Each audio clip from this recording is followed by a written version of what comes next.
time for questions. Stop him!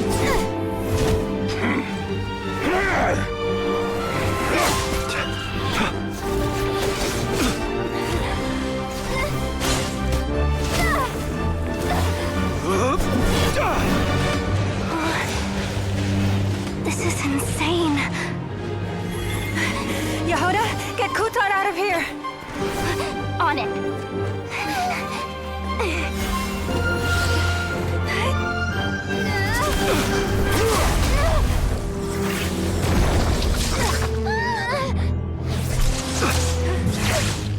Look where your feeble light has gotten you. Now, you shall plunge into darkness. Felindus, soon, I will find a way. Watch out!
What are you waiting for?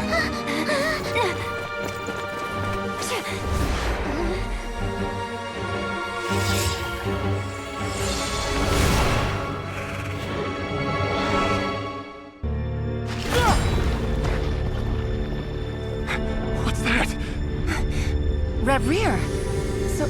So the rumors about your work are true. What? No! Listen, something happened at the palace tonight. We have to leave! You don't need to lie to me anymore. What do you mean?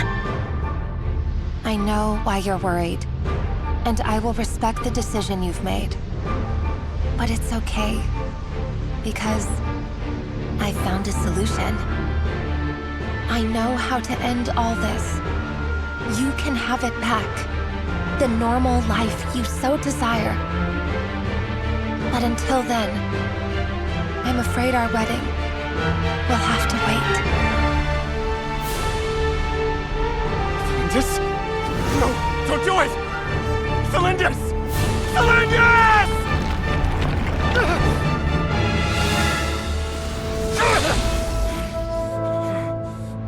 I told you, Rerir.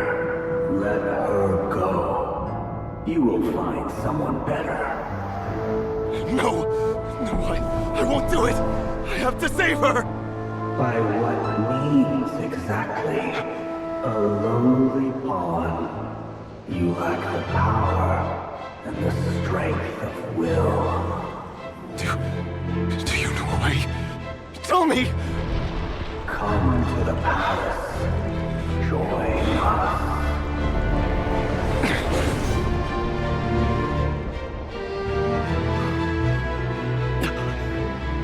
Rerir, thank goodness we... Step forth and take your share. You made it. Not you too.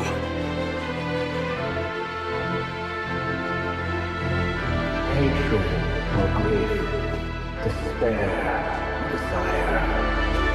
We all have our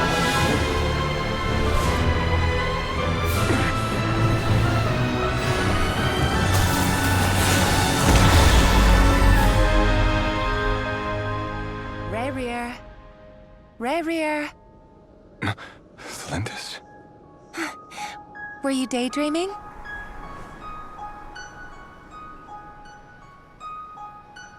You still remember, Rerir? That question you asked me a couple of weeks ago? Oh. You mean the proposal? Yeah. I'm wondering, where do you think would be a good place to discuss it? Maybe in the garden? Or were you thinking a fancy restaurant? It's your choice.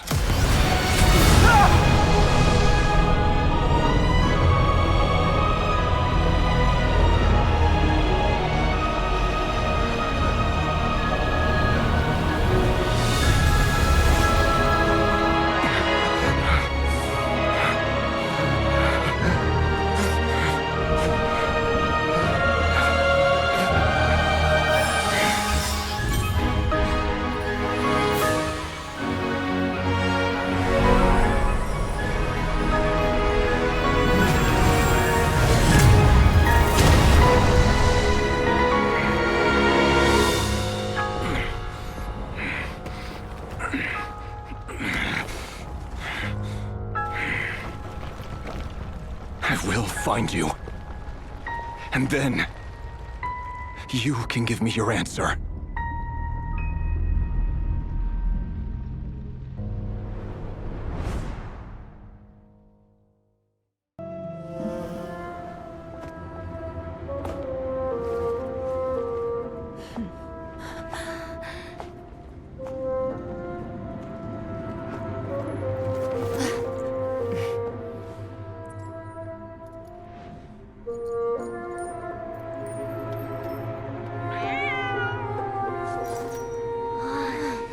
It's just Ashru.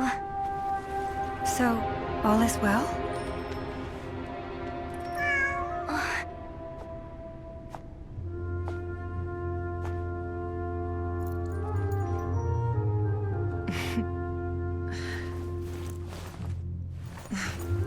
Typically speaking, at this point, the world disintegrates. Then we find ourselves back in the outside world. Besides, these are my memories. There's nothing to fear. You're sure? Of course. It's almost over.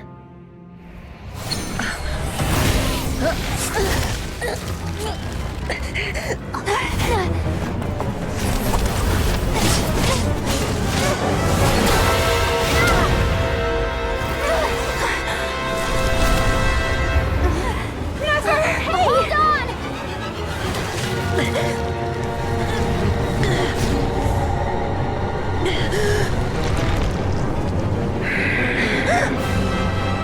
Knowing too much is always a death sentence. Speak for yourself.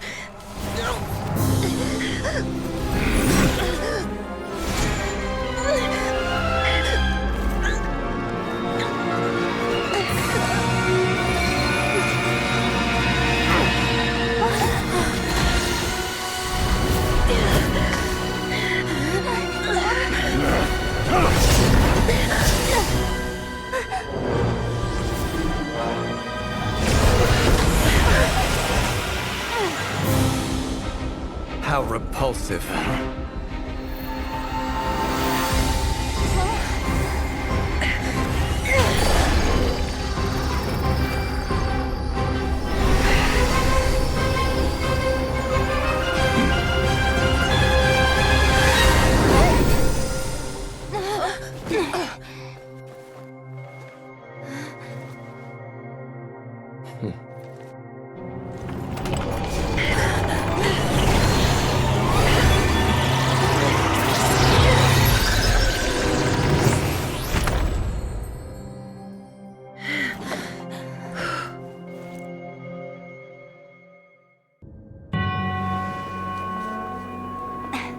You fear the sound of your own name? Is it us you hate? Or is it what you've become? Let's see what becomes of you!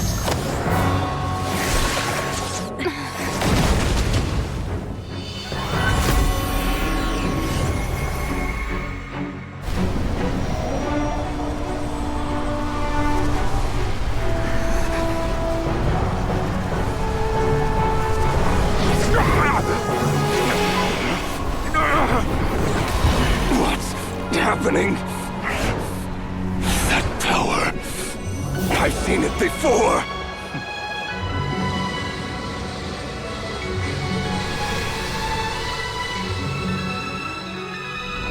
His power is on another level.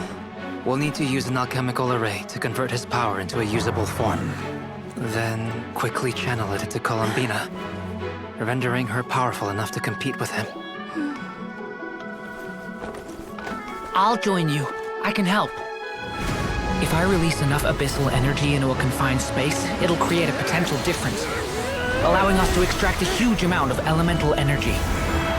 Next, I'll synchronize with everyone's minds using pyro, then give you temporary access to their abilities and fields of view. But it won't last long. Can you see? Well enough. So, we have a student of Gold Rhine-Daughter in our midst. How about that?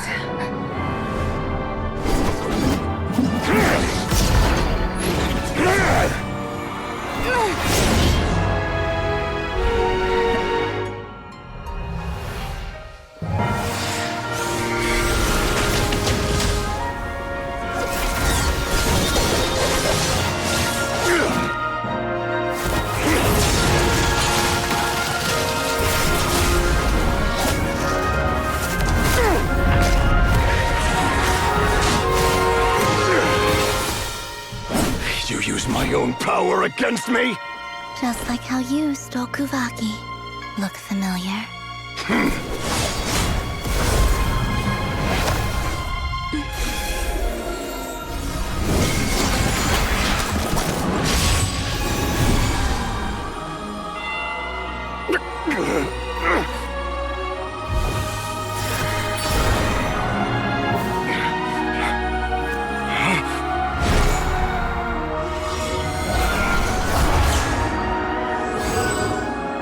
Don't you realize?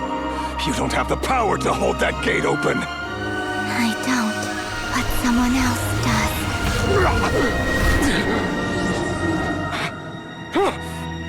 Goodbye, Rerir.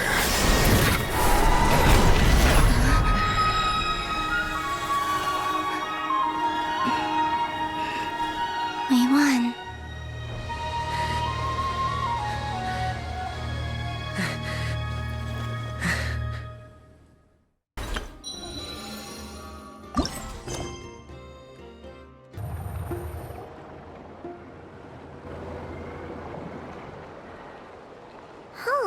It's been a few days since we said bye to the others in Nasha Town. Still no news about Rerir, though. Where could he have slunk off to? If only he was gone for good. But with all the trouble he stirred up before, there's no way we've seen the last of him. Hello! You must be the traveler in Paimon? Mr. Flynn has been looking for you. Unfortunately, there's been a serious wild hunt attack over at the quarry.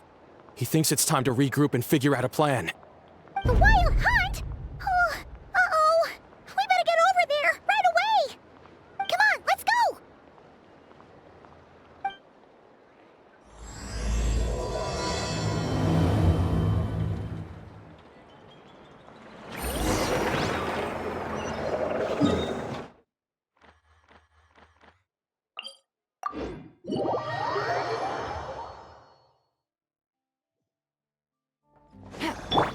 Let's fly!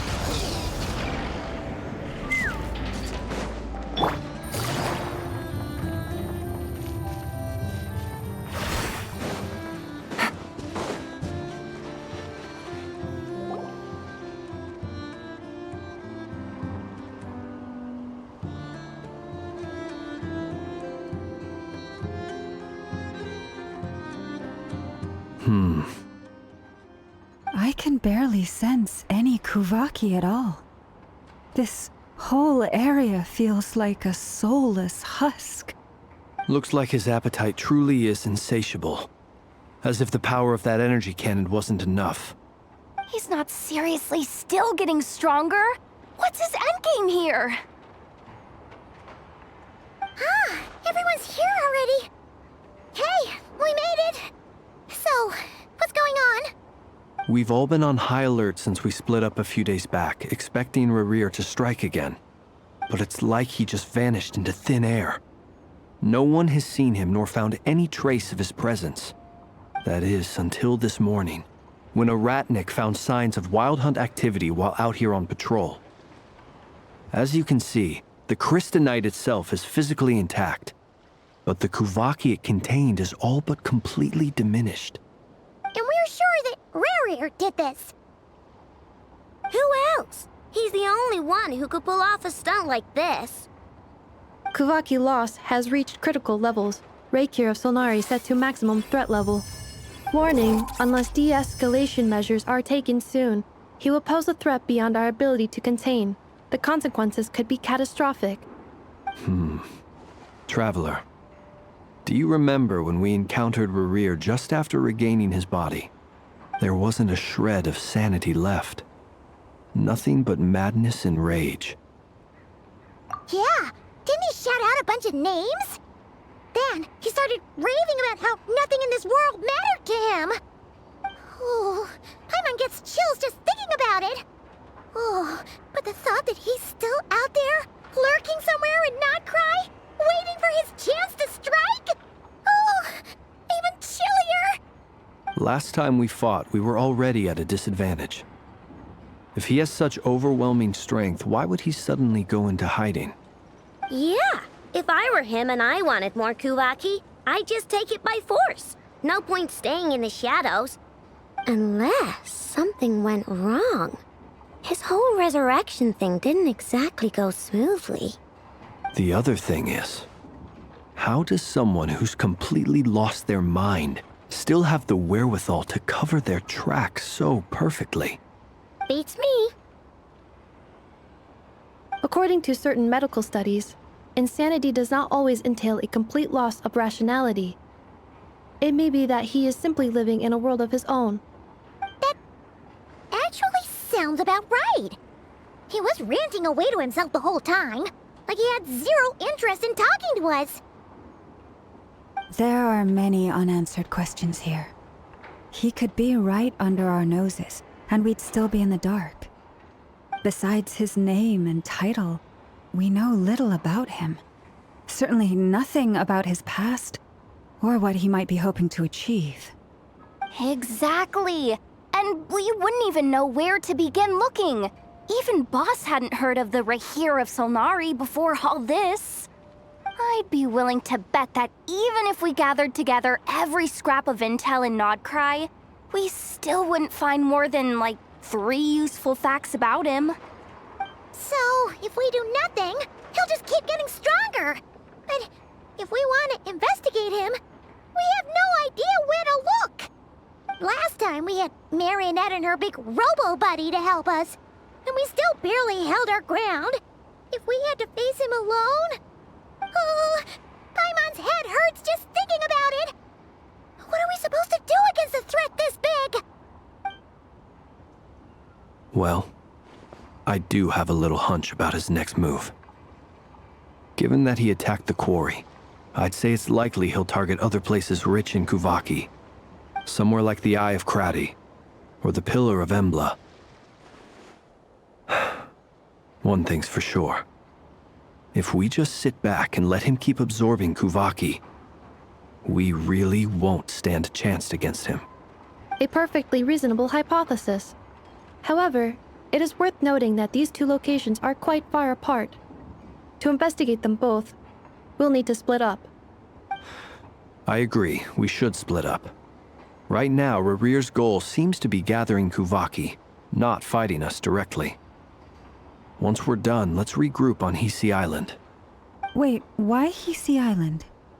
If I recall correctly, your largest goddess statue was carved from Kuvaki-rich ore, was it not? That's right. Yes, it could well be a potential target of his. I should head back and start evacuating the pilgrims.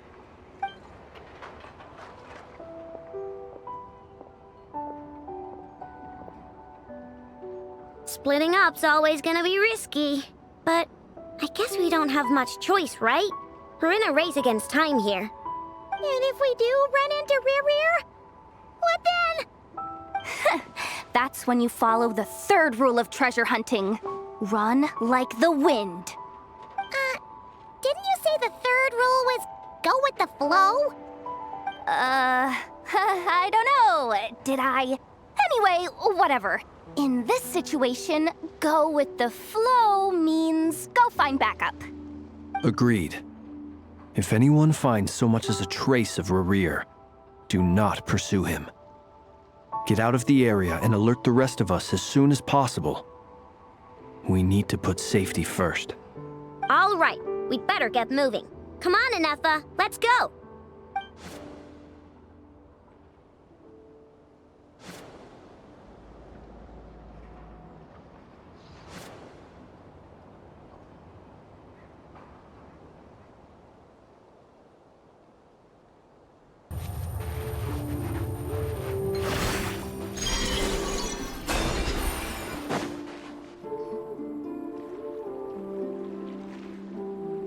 Any leads? Nope. Diddly squat. No clues to where he might be hiding. It's like he's a ghost. It feels like we're sitting on a powder keg that could go off at any second. Oh, I hate this feeling. I'd rather face him head on than be left hanging like this. So, you guys didn't find anything either? Not loving the word either. How about you, Flints? I questioned a few Ratniki and eventually narrowed my investigation down to one suspicious individual. But by the time I got to his place, he was already gone. Almost as if he knew someone was on to him. Either that or he's just extremely cautious and doesn't stay in one place for long.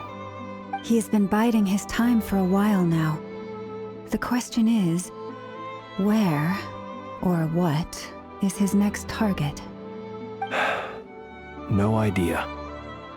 Since regaining his body, he seems to have lost all interest in the fragment in my possession.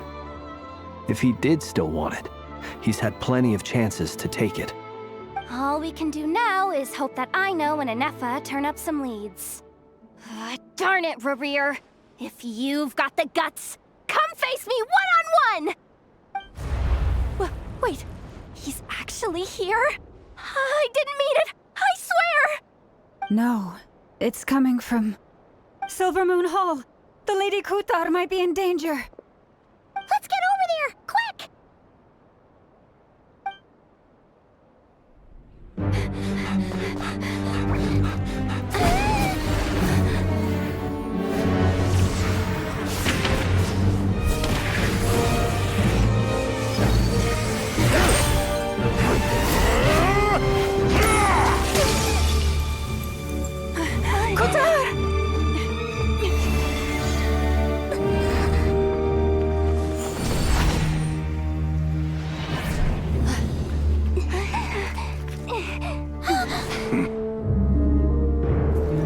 Why is he attacking the damselette? What's going on? No time for questions.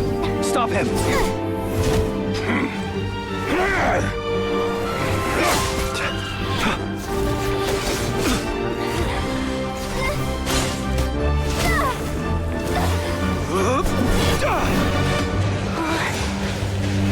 This is insane.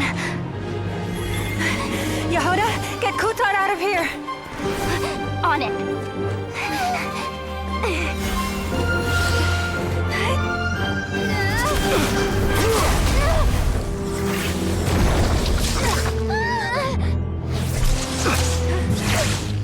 Look where your feeble light has gotten you. Now, you shall plunge into darkness. Felindus, soon, I will find a way. Watch out!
Made it out of there alive.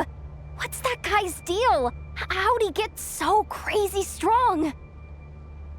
He's a threat to this entire nation. I doubt his strength could even be measured by conventional standards. I have a question. When me and Nefer showed up, we saw him chasing after this lady like he wanted her dead.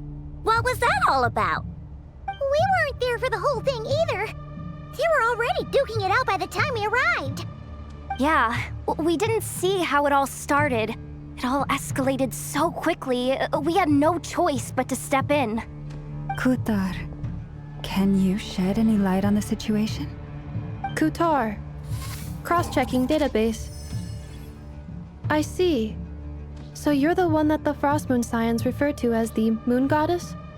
Wait, she's the Moon Goddess? Oh, no wonder she looks just like all those statues.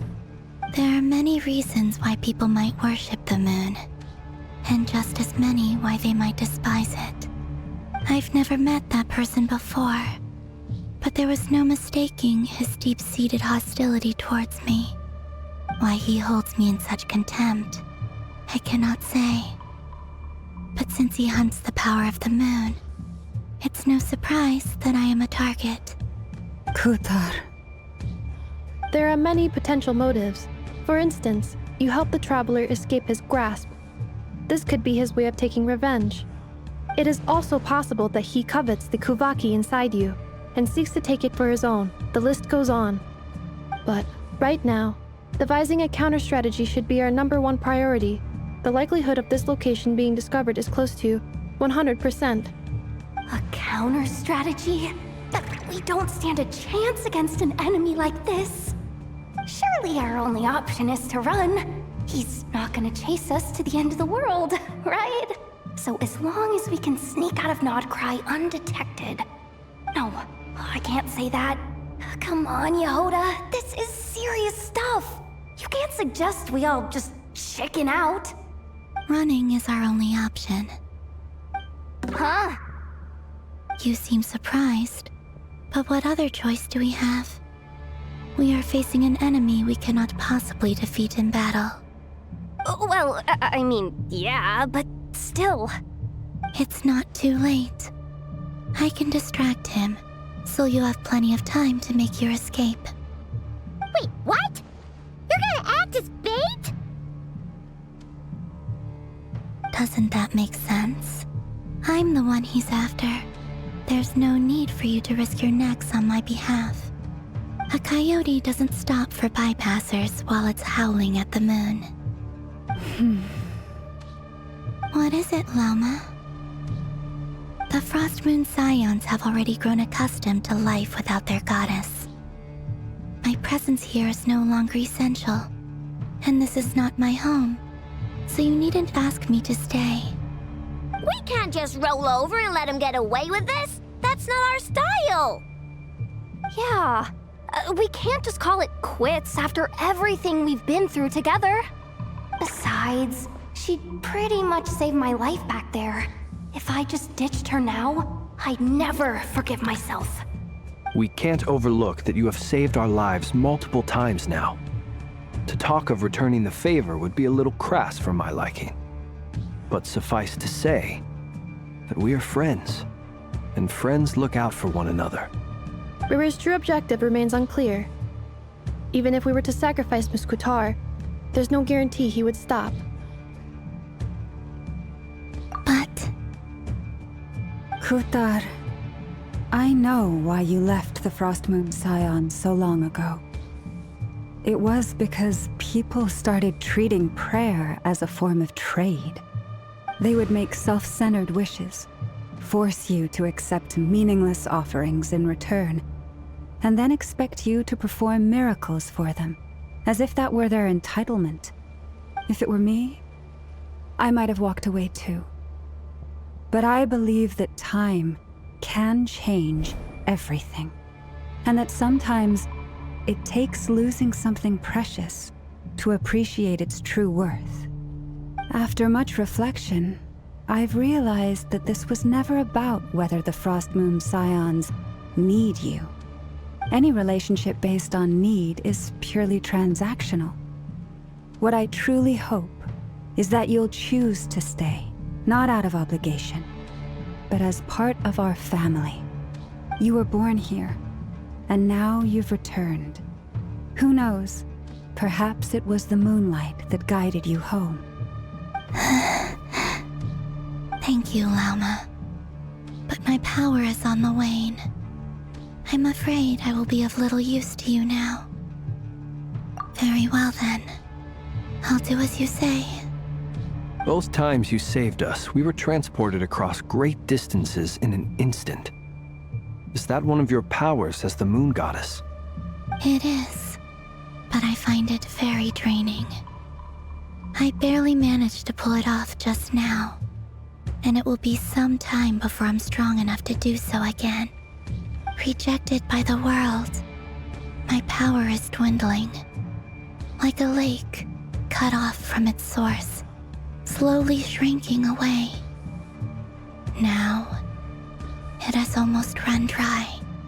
What do you mean, rejected by the world?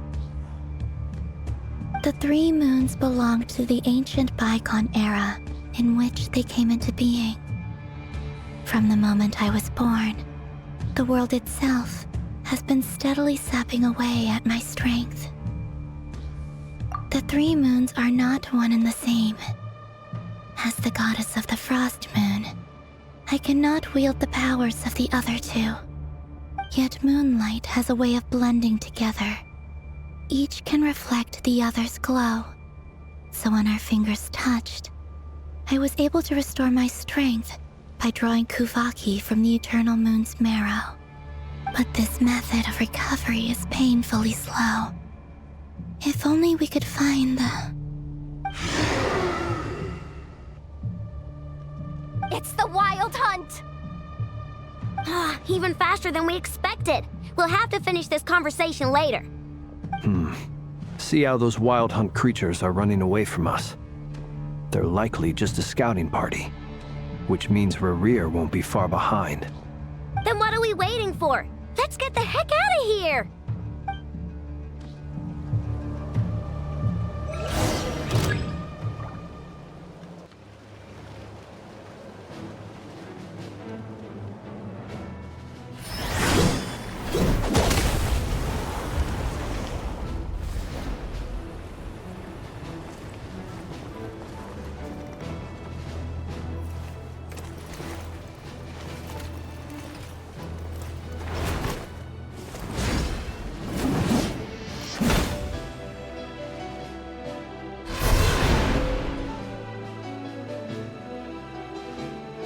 What's the matter? Bit off more than you could chew? Who are you? Uncle Varka! You're back from Amsvartnir? Whoa! You're Varka? Grand Master of the Knights of Favonius? We could save the intros for later. Right now, let's get you all out of this hellhole. Follow me. I know somewhere you'll be safe. Oh, is that where I think it is? That's the one. Come on, move! There's no time to waste.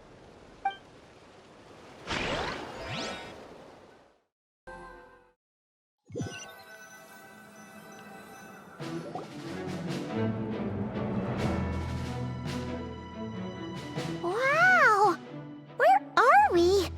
This is so well hidden. Well, that goes without saying. This is the Knights of Favonius' meeting place in Krai, and a contact hub for the Northern Intelligence Network. AKA, the black market of intel. No matter what faction you're with, it's the place to buy and sell information. Their headquarters are in Krai, but they've got contacts in every nation.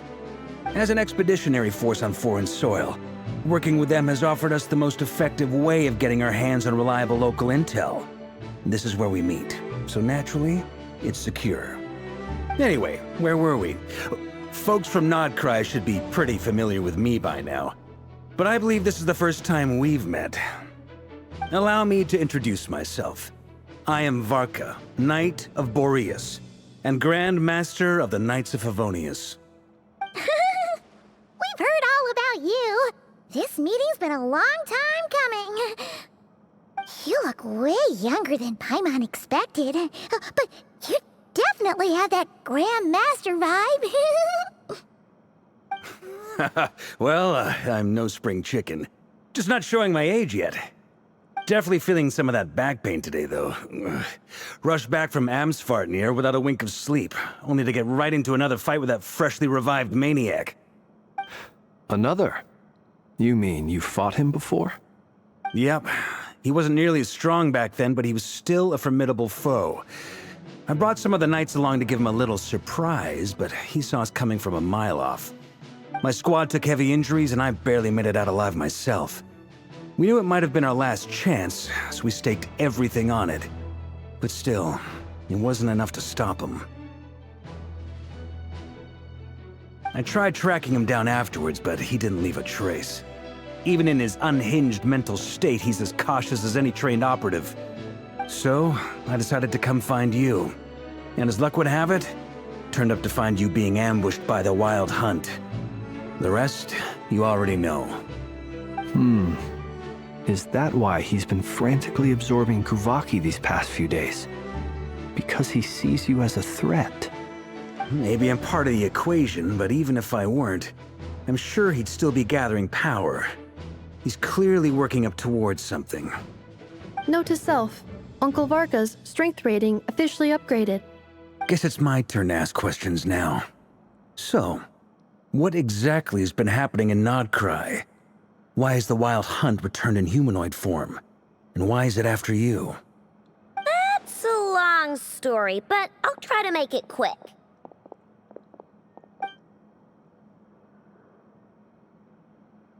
Wow, I had no idea so much had happened. Sounds like you guys have really been through it. So, the Kutar is actually a Fatui Harbinger. And all this Wild Hunt activity in Krai is the work of the Rerir of Solnari, one of the 5 sinners. That's a lot to take in. Need some time to wrap my head around it all. I'm truly sorry, Mr. Varka. You stood with us against the Wild Hunt, and did everything you could to stop it from escalating into a full-blown catastrophe. And then, the one time you're away, it all comes to a head and all your hard work gets undone. You've got nothing to apologize for, Miss Moonchanter. You can plan 100 steps ahead and still slip up. That's just life. No one knows what tomorrow holds. You can't predict which way the wind will blow next. And, to be perfectly honest, I can't say I'm surprised. For all the times we've defeated the Wild Hunt in the past, we've never been able to completely wipe it out. Turns out, we were just delaying the inevitable. But now that a new variable has come into play, fate may well take a different course. A new variable? You mean us? Who else? And in a strange way, I think his resurgence might not be an entirely bad thing. The Wild Hunt is like an unrelenting force of nature, but Rerir is an individual with an agenda. He's gotta have a weak spot somewhere. That said, while I was explaining everything just now, some of the points that Mr. Flint's added caught my attention. You mean about our mystery ally? That's right. From what you've said, not only did they lead you straight to some key files, they also shielded Hisi Island from a lethal Kuvaki blast. I don't know who or what could pull something like that off. Heck, even Miss Columbina doesn't have a clue. I hadn't heard the story about those files. Would you mind repeating their titles for me? Wild Hunt Phenomena Log, a Nodkrayan Ratnik's Field Journal, and Kuvaki Survey Log. Oh. No. Still doesn't ring a bell. Another dead end. Guess all we can do now is hope that our mystery ally keeps showing up when we most need them. Still, it's safest to assume they won't be intervening again. From here on out, we'll have to resolve this crisis by ourselves. Your intel also explains something else I've been wondering about. The reason I led my team to Amsfarnir was because we'd had reports about a possible source of the Wild Hunt showing up there. But once we looked into it, it turned out to be a red herring.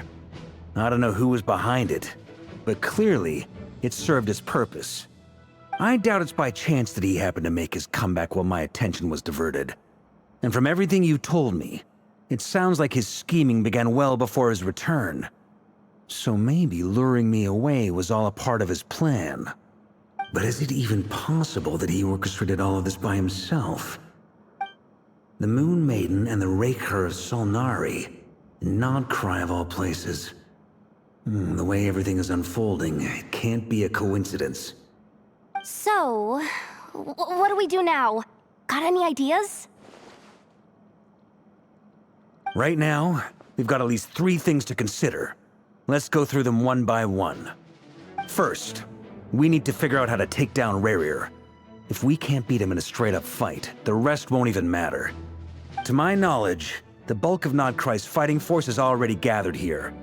But even with everyone united, we're still no match for Rerir in his current state, let alone with his power still growing. What if there was a way to tap into a new power of our own? How so?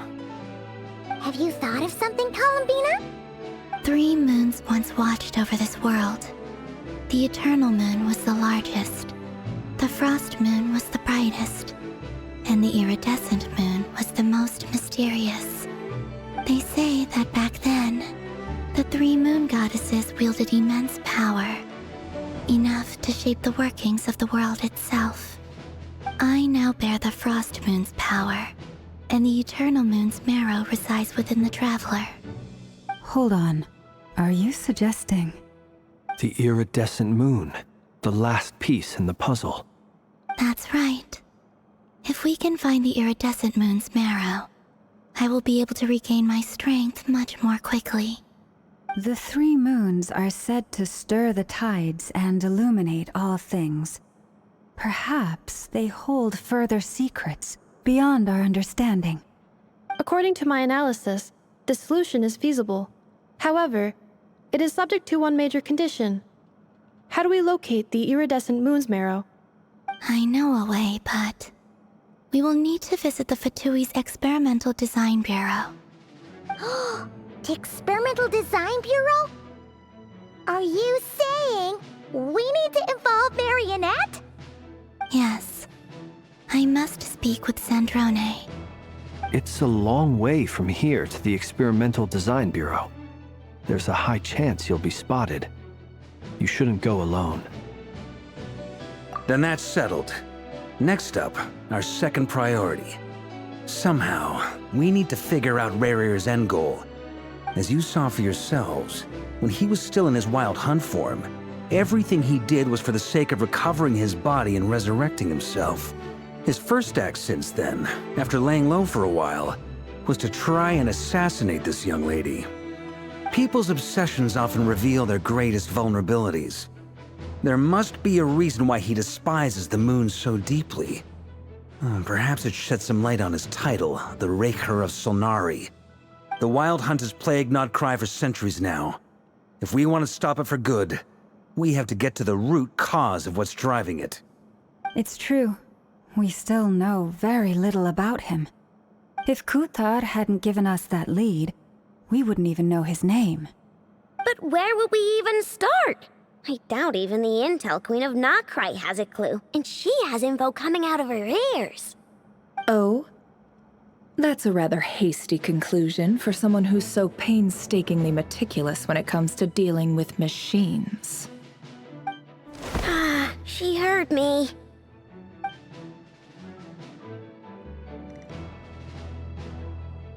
Boss! What are you doing here?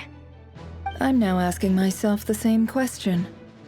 I received a letter from a humble knight of Favonius, requesting a meeting to discuss a major business deal. But it looks like this humble knight had something else in mind. Details.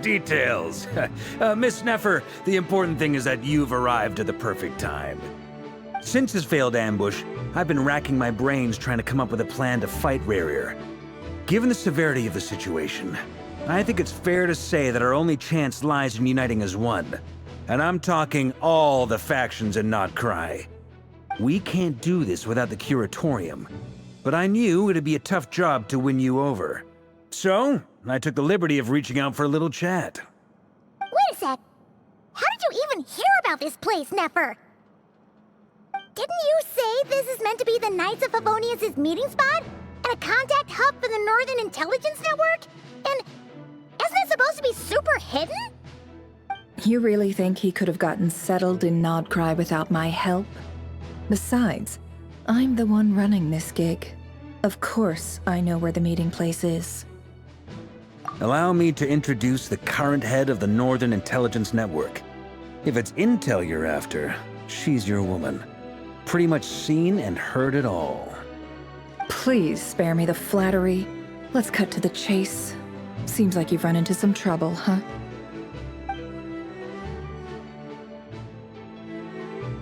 Well, this certainly qualifies as an unforeseen crisis. On behalf of the Curatorium of Secrets, I wish you all the best of luck. So you're just going to sit this one out? Why should I get involved? What could possibly be in it for me? What if we told you we can't do this without you? Oh? Then I'd say, you'd better make it worth my while. I don't work for free. I can't put a price on something like this. It's just not in my nature. But then again, you and I have always been polar opposites in this regard. So I can't exactly say I didn't see this coming. If you insist on compensation, I will pay you. Consider this a formal commission. Sound fair? You just don't give up, do you? Too bad. I know you well enough to know you can't afford my prices. The riskier the job, the more it'll cost. And a Moonchanter's stipend isn't exactly generous. Unless you're planning to start passing the donation box around among the faithful. Boss, just a thought. If they come up short, maybe you can take the difference out of my next few paychecks. Things got really dangerous during the fight with Rerir. If this girl hadn't saved me, I'd be ley line fodder by now. I'd be gone for good, boss. If there's any way we can make this work, I'd really like to help her. Please? I'm begging you. This is why I'm always telling you never accept favors. They are the hardest debts to repay. You have to be careful who you get involved with, or you invite all kinds of misfortune. Very well, Yehoda, I will help. But just this once. Don't count on this happening again. Flynn's, that fragment that Rerir was after, do you still have it on you? Of course. Let me borrow it. I need it to follow up on some leads. Wait, you actually have some leads? Shh. This is top secret information. I get it. We all have things we'd rather keep to ourselves. Plus, I know we can count on you, so we'll leave the intel gathering in your hands. And that brings me to the third and final item. We need to find a way to distract him. We need time to make our move, so someone will have to stall him. I'm in for this part, no matter what. Anyone coming with? Count me in too. Come off it, you two. Quit playing heroes. I'm way ahead of you here. And Nefer did a scan of the moon goddess's Kuvaki signature, and we're gonna use it to make some decoys over at the Kramkake craft shop. Anyone who's in, follow me. Once they're ready, we'll deploy the decoys across Krai. So as long as the rest of you keep moving, he won't catch on to your scent and won't be able to track you down. I like it. Genius idea. No biggie. All right then, we'll split into 3 teams. Once your team has finished their mission, return here and wait for the others. Dismissed!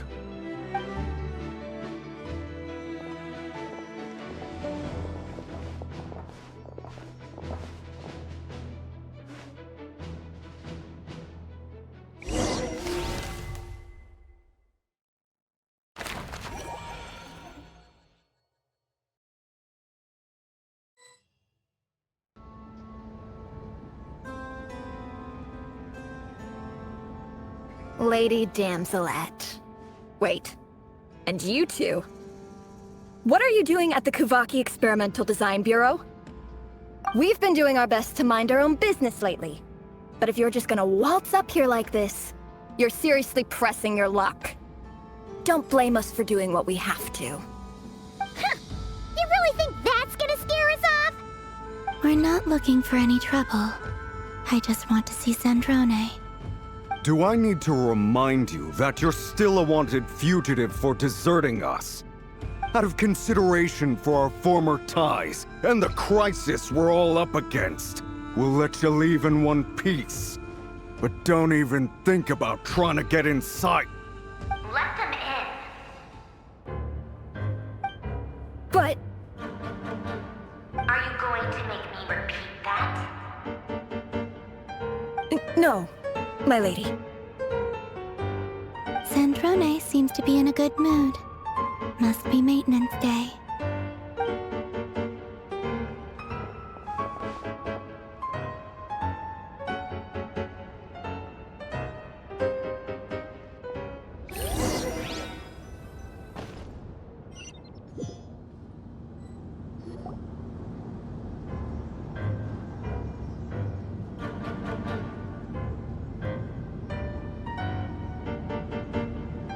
So tell me, to what do I owe the honor this time? Actually, before you answer that, just so we're clear, we're not colleagues anymore, Columbina. I don't owe you anything. I promise it's nothing big. It seems like you've gotten the wrong idea here. The only reason I let you in was because I was bored. It seemed like a way to kill some time and satisfy my own curiosity. Whatever miscalculations I may or may not have made in the past, I haven't lost the plot enough to even consider sticking my neck out for your sakes. I'd like to speak with Arlecchino. What? Huh? You mean the knave? I'd like to speak with Arlecchino. Is she in Krai? No, she's not. Once the work on this facility was completed, she went back with the Rooster and Regrator. The only ones in Krai are me and... What is it you need to speak to her about anyway? Rerir is hunting me. If I'm going to face him, I must first retrieve the lost moon.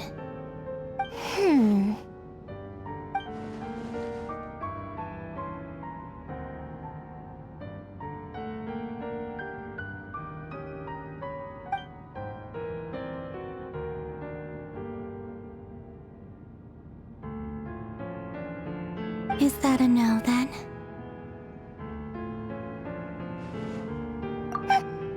I need reminding. I was this close to settling things with him before someone decided to whisk me away to their weird little garden. Have you held any tea parties lately? Tea parties? Yeah, obviously.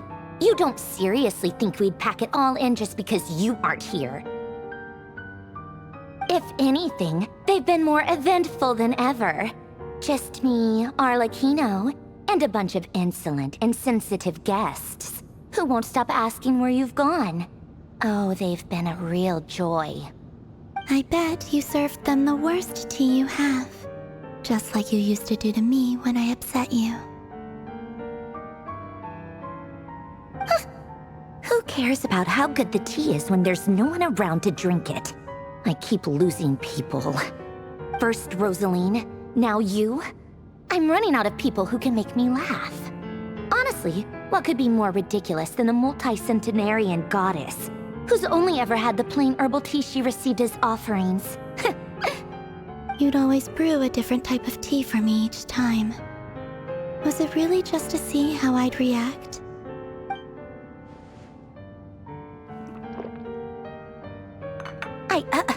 Well, duh. Why else? Watching you squirm was practically my only form of entertainment.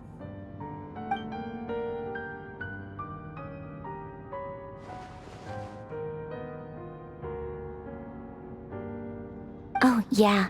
And Capitano sometimes used to bring Tartaglia around, too. But I guess we won't be seeing him again.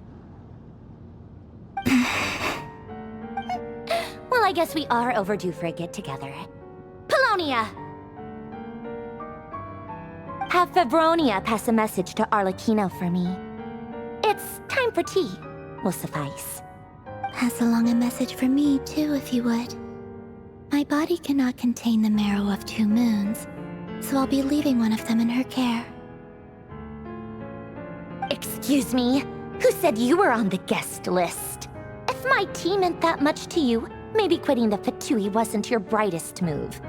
Back when you were under the Tsaritsa's protection, no one would have dared come at you so openly.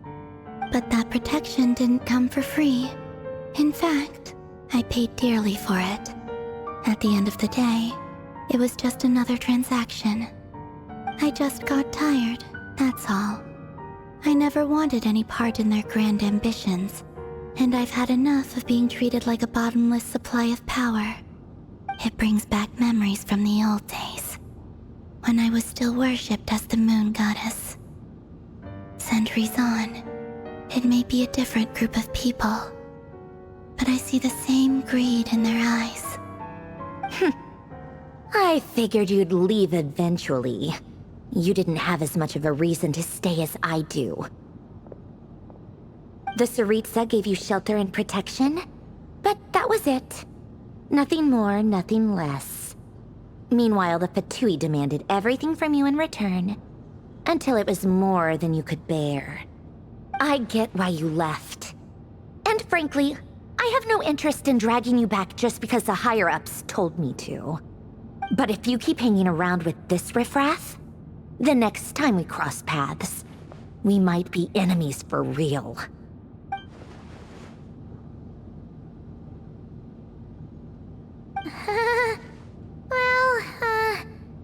Guess that's our cue to leave? That might be your plan. But it sounds like someone else wants you to stay a little longer. Huh?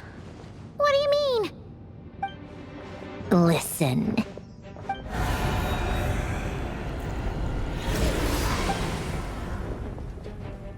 My lady, it's the Wild Hunt. A horde of monsters is headed straight for the facility. Another uninvited guest trying to crash my tea party. Clear the area. I'll handle this.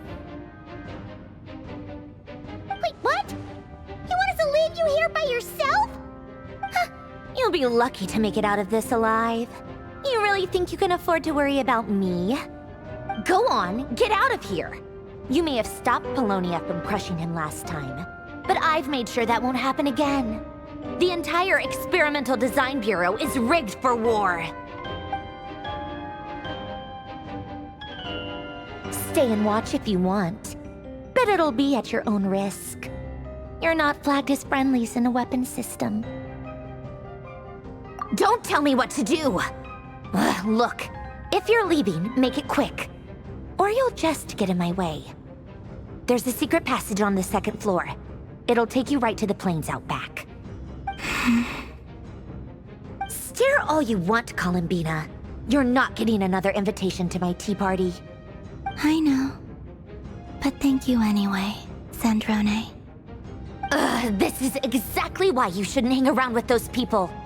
All their melodrama and sentimental nonsense is rubbing off on you.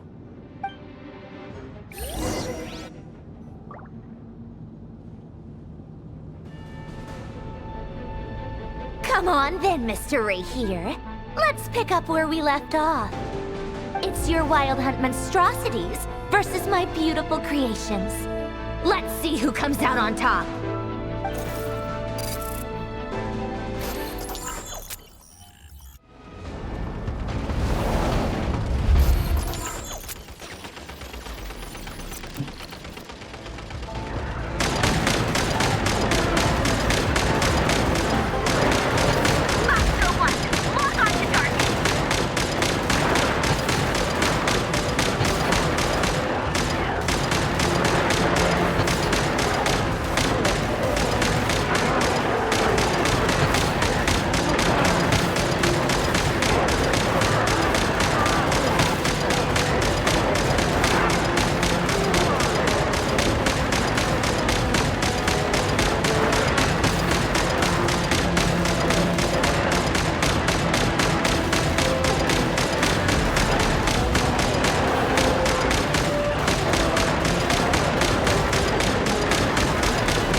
Apollonia! Get him! I've upgraded Apollonia again since our last encounter, and uploaded every last scrap of your data. So let's finish this, once and for...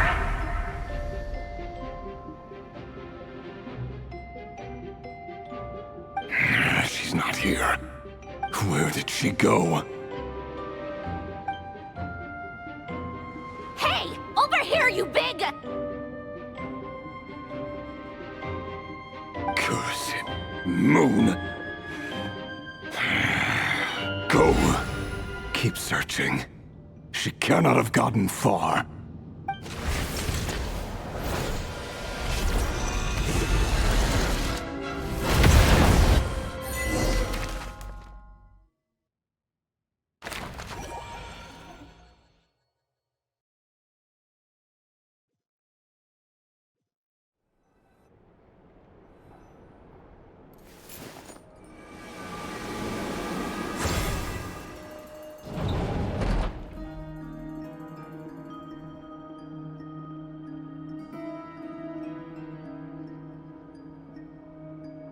So this is your method for investigating Rerir's past?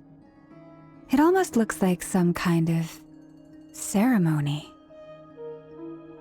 Good deduction. But it's quite a different affair from what you're used to with the Frostmoon Scions. Whoa! First time I've ever been in here. Boss always said it was off limits, so I pictured some kind of creepy dungeon. But it's actually kinda nice. Oh, I guess this must be Sumero decor?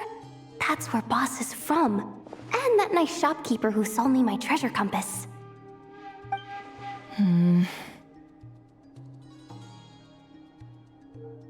not sure exactly what you've got planned, but it looks like you're all set. When do we begin? Whenever we wish. But for some reason, I've got a feeling this isn't going to end well. I've never faced Rerir myself, but from what you've told me, his power is beyond anything I could imagine. I, on the other hand, am just an ordinary businesswoman. Our paths should never have crossed, yet here I am, forced to make an enemy of him. If you ask me, you're about as far from ordinary as it gets. So what are you saying? You're getting cold feet? Once I take a job, there's no backing out. Still, I have to ask myself if the power I'm relying on will even work on an opponent of this caliber. And also how to make sure I come out of this alive if things spiral out of control. Death is the one thing we can take for granted. It is the great equalizer, however fortunate or unfortunate we may otherwise be. So it's important to consider how to spend what lifespan we have left. Come on, boss. Lighten up. Quit talking about death. It's bad luck. For once, I agree with you. When you're up against a foe like Rerir, there's no such thing as being too prepared. Is there anything I can do to help? That won't be necessary. I've already made up my mind. Time to cash in a precious favor I've been saving for a rainy day. Yehoda, I need you to find someone for me. The sooner the better. Find who? That shady merchant who sold you an overpriced treasure compass the other day. Come on, boss. You're pulling my leg again. In what way is she shady? She showed up when I was completely lost and sold me a neat little gadget that was exactly what I needed. Trust me, she's a good person. Anyway, I know who you're talking about. Don't go anywhere. I'll be right back.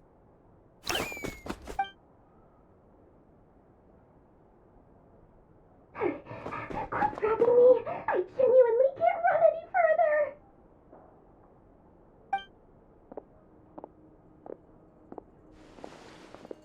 Hey, aren't you? What is it? What's the big rush? You dragged me out of a dream where I was literally swimming in Mora. I'm charging double my usual attendance fee. See, look how easygoing she is. After that rude awakening, she could have completely snapped at us. But instead, she kept it together and just asked for an extra fee. Dori Sangama Bay? I never would have pictured you two doing business together. If you want to make it big in Krai, it's all about connections. Lady Nefer just so happens to have a lot of intel that interests me. And she also did me a big favor in the past. It was back when I first arrived in Krai.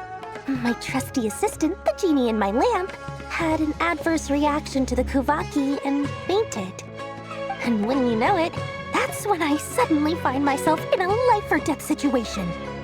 Good thing my compatriot was there to swoop in and save the day. I've been giving her a 30% discount off all of my goods ever since. Now, so that no one here feels left out, I'm willing to extend a 20% discount to fellow friends of Boss Nefer. Plus, any other friends you send my way will enjoy 10% off. What can I say? The great Lord Sangama Bay is nothing if not generous. So, let me guess. You've run into some trouble? I've got everything you could possibly need. And the more you buy, the more you'll save. You guessed correctly. What have you got in the way of survival gear? The one type of gear I've never been short on. What are you looking for? A jetpack fresh from the Academia's labs? An ancient suit of armor dredged up from the bottom of the sea? At the very least, I need to know what kind of opponent you're dealing with here. If even you're worried about staying alive, it must be pretty serious. What if I told you it's someone with the power to bring a nation to its knees? Is that so? Then we really are talking top-shelf treasures. I don't have anything like that in stock right now. I'll have to ask my supplier. Your supplier? A powerful woman, make no mistake. I can't reveal her identity, but luckily for you, I hear she's planning to visit Krai in the near future. If you're willing to wait, I can ask her when she's here. Can't say exactly how long that'll be, though. Then, let me put it another way. What would you do if you encountered an enemy like that? Roll over and serve yourself up on a silver platter? Of course not! I have a handy little trinket from one of my generous suppliers, which... Hold on. What exactly are you getting at? No! This is for my personal use only! Let's just say I'm borrowing it, all right? Just for insurance purposes. You'll get it back later. Favors are the worst kind of debt to owe, and now you've got a chance to repay one. A win-win situation, don't you think? Fine. You can borrow it for 5 days. No, make that 3. And for every extra hour after that, I'm charging you 1,000,000 mora. Deal? Deal.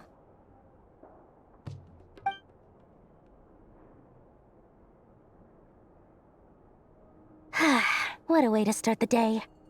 Now, was there anything else you wanted? Or can I go back to bed now?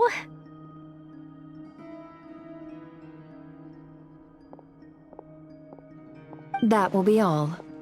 Take care now. Don't trip up on your way back, friend. See you later! You're my favorite shopkeeper.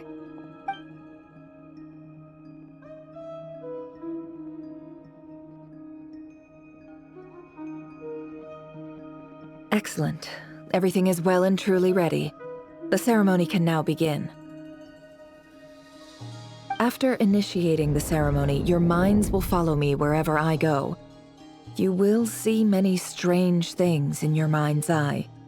So remember, don't be frightened, and don't make a sound. Now then, let us peer into the Rerir of Solnari's past.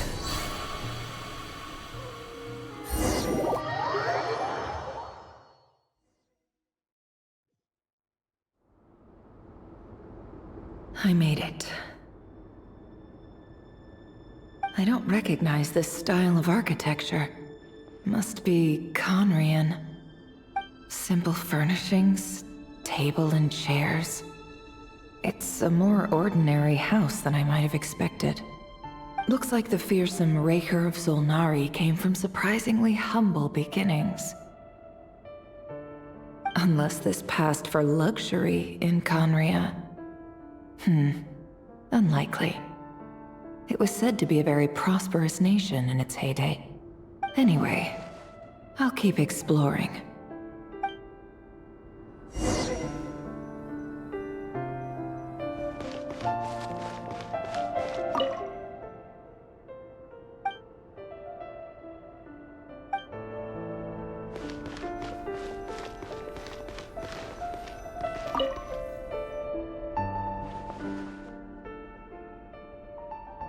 Hi, Rerir. Since you're working extra hours tonight, I thought I'd keep myself busy by checking out that new kebab shop. I've heard good things about their menu.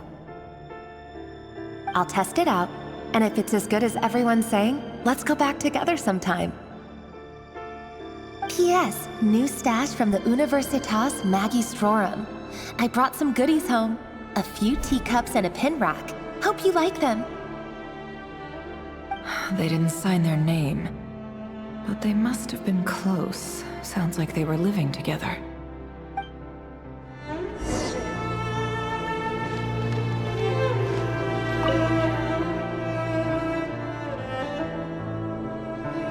I went over to Joseph's for drinks today. They have a fine collection, but I went alone. Felindis was tied up with something and couldn't make it. Joseph asked why I came alone, but I didn't really have an answer. He then went on to ask about other things.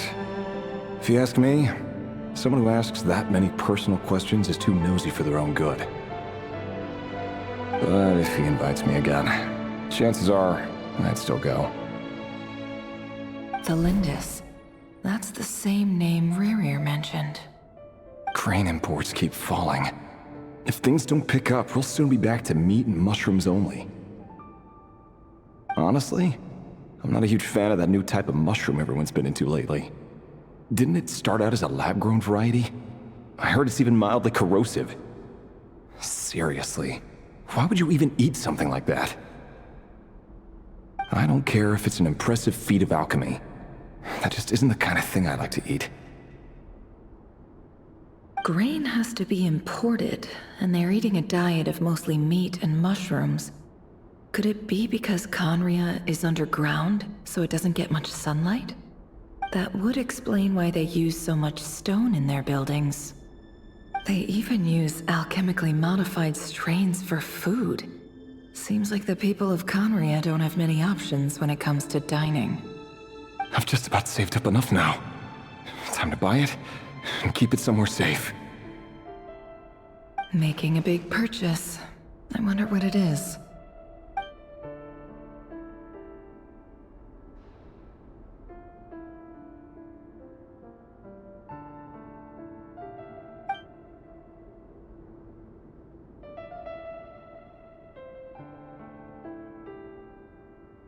He really is a professional.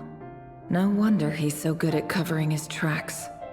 Despite what he's become, it seems like he's retained certain habits, at least in this regard.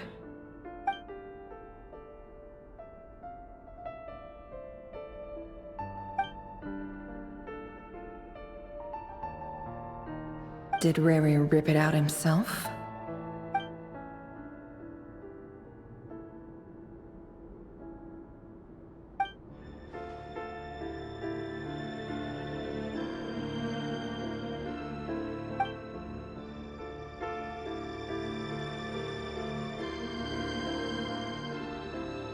Before I met you, I was convinced that my heart was nothing more than a stagnant pool. The burial place of a fallen moon. A withered, windless grove where the waters rested forever unrippled. It was you who helped me see that my heart hadn't entirely withered away. That it could still beat to the rhythm of love. This is just trivial sentimentality from the looks of it. Why would he go to the trouble of hiding that? The burial place of a fallen moon.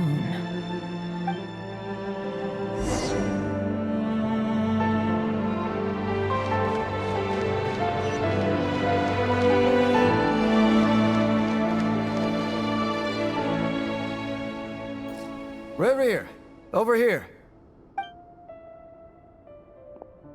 Dane!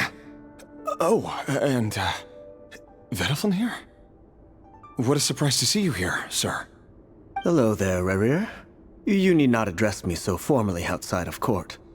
He doesn't get that much free time, so I invited him over for a drink. Even the court prophet deserves a break every now and then, right?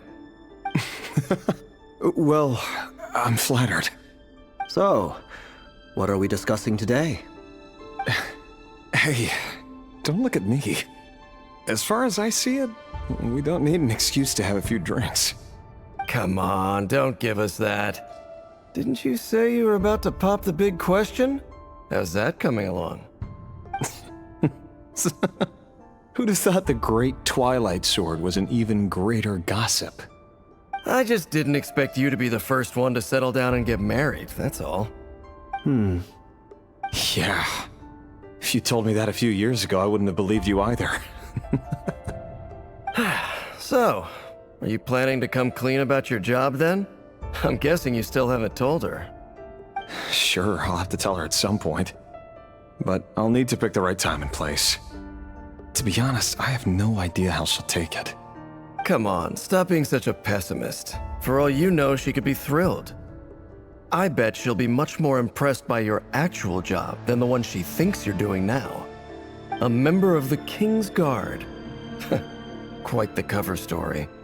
Does the king himself even know? Of course he does. Anyway, enough about me. How have you been? Me? Same old, same old. Nothing much to... Huh? What's up, Ved? It's nothing.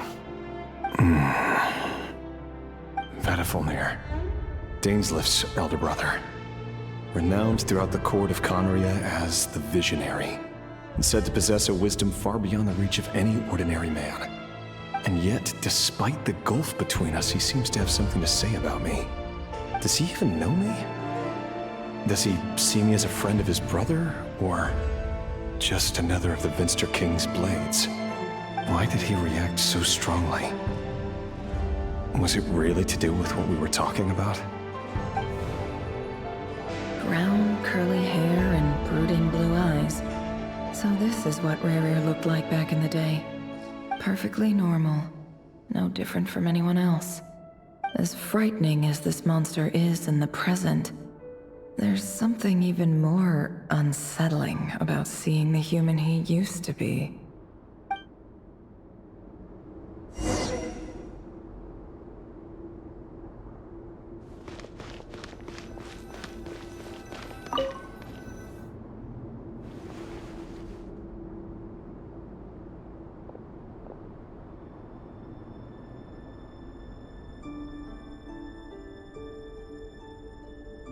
Felindis?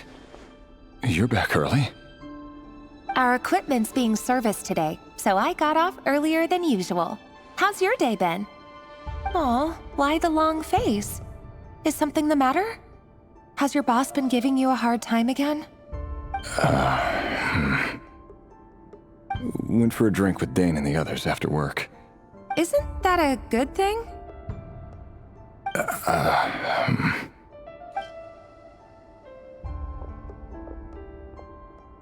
Vediflin showed up today, too.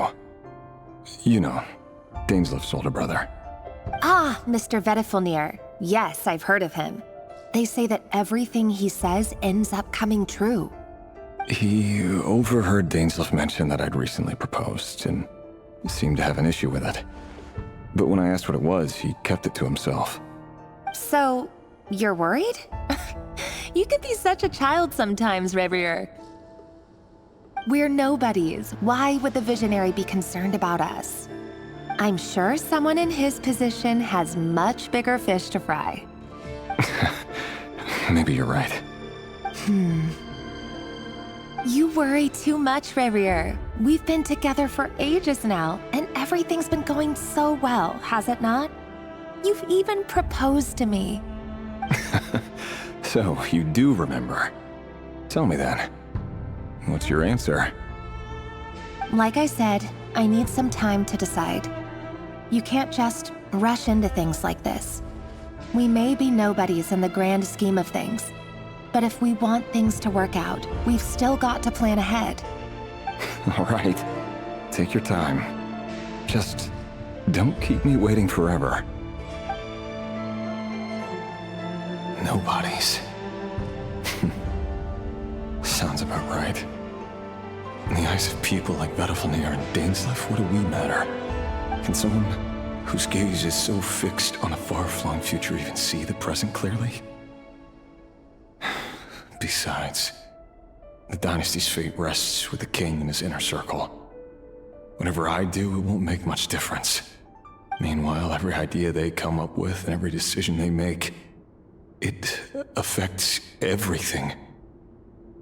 These days, the king is lost in his research, and the purge of the Crimson Moon bloodline grows ever more intense. The opposition tried to speak out, but nothing came of it. And I'm under no illusions as to why. Because we eliminated them and got rid of their bodies. A man can have 1,000 reasons to carry a sword, but there are few good excuses to use it. Yet the king has never even considered a gentler approach, and he never will. What becomes of someone who kills on another's behalf? Can he ever find true peace?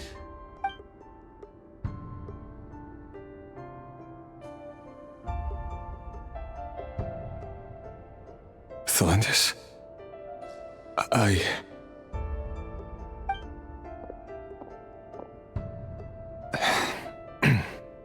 It's nothing. You were right. Fate has never smiled upon nobodies like us. But by the same token, it's unlikely to bear a grudge against us either. There's no reason we can't keep living happily together, cherishing the simple joys of each day as they come. See? You just need to stay positive, Rerir. I can feel your warmth, your breath. You're right there, right by my side. Just seeing you makes me happy in a way I can't explain, and that's something that no one could ever take away from me. So smile, my love. Let go of that frown. You're right, Thelindis. I've just been overthinking things. That's better. Getting caught up about things like this will only ruin our evening. Speaking of which, all set for the ball tonight? I need to go get ready. You go ahead. I just have a few things to take care of, then I'll come join you. Even busier than the big shots, huh? Fine, I'll go get started. But don't be late. If you keep me waiting too long, I won't be a happy bunny. Relax. I'll be there. Seriously, though, you drive a hard bargain. You're really gonna leave my proposal hanging and still expect me to take you to the ball? Well, that goes without saying. I already told everyone I'd be coming with a dance partner. Besides, they're two completely different things. Let's take it one thing at a time, all right? All right. White outfit it is. It seems like Rerir was deliberately hiding his ties to the intelligence services by giving the impression that he was just an ordinary member of the Venster King's Guard. He clearly doesn't want his would-be fiancée to know about his other life. Then again, that's hardly surprising. People in the intelligence trade rarely do. Who'd have thought we were in the same line of work? Let's dig a little deeper.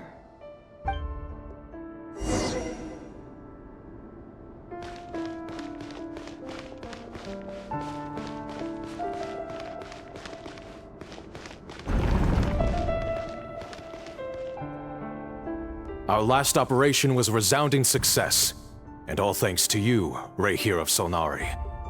In total, we apprehended 32 dregs of the Crimson Moon, and 67 accomplices. After all these years since the dynasty's fall, so many of them still linger on. Indeed, it cannot be denied. Yet it was destiny that the Crimson Moon should be overcome by the eclipse, and that His Majesty, the all-seeing Vinster King, now guides our nation on the path to prosperity. Conria has no further need for a dead moon. But alas, there will always be those who refuse to see the truth, choosing instead to romanticize the past. That's not entirely true. Much about the Crimson Moon era was worthy of remembrance. And that's exactly why they keep trying to see it restored. Many of its secrets remain unsolved to this day. As it happens, that's precisely the field of study my partner is devoted to. You still haven't told her what you really do for a living. Where would I even start? How do you tell someone that you're one of the king's hand-picked executioners? That your hands are steeped in blood? You didn't choose this life, any more than I did. Orphans like us don't get a say. But I'll sure as heck be the one to pay for it. Speaking of which, we need to be more rigorous in the way we identify direct descendants of the Crimson Moon. Someone, it seems, has strong opinions about my future plans. Most likely my marriage in particular. I have a feeling that we may soon become targets of the Crimson Moon's retribution. Your concerns are not unfounded. They've taken out many of our colleagues these past few years, and for that very reason. These are no helpless lambs we're leading to the slaughter. They're wolves in sheep's clothing. Take care, Rerir of Solnari. I look forward to toasting you at your wedding. Thanks, Thorkel. You look after yourself, too.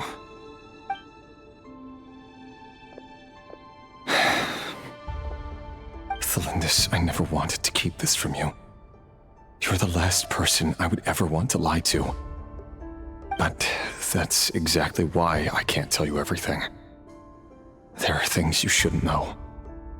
Things you cannot know. The Moonlit dynasties are a thing of the past. Yet even now, with the sun shining high in the sky, there are those who would call forth a dead moon's ghost.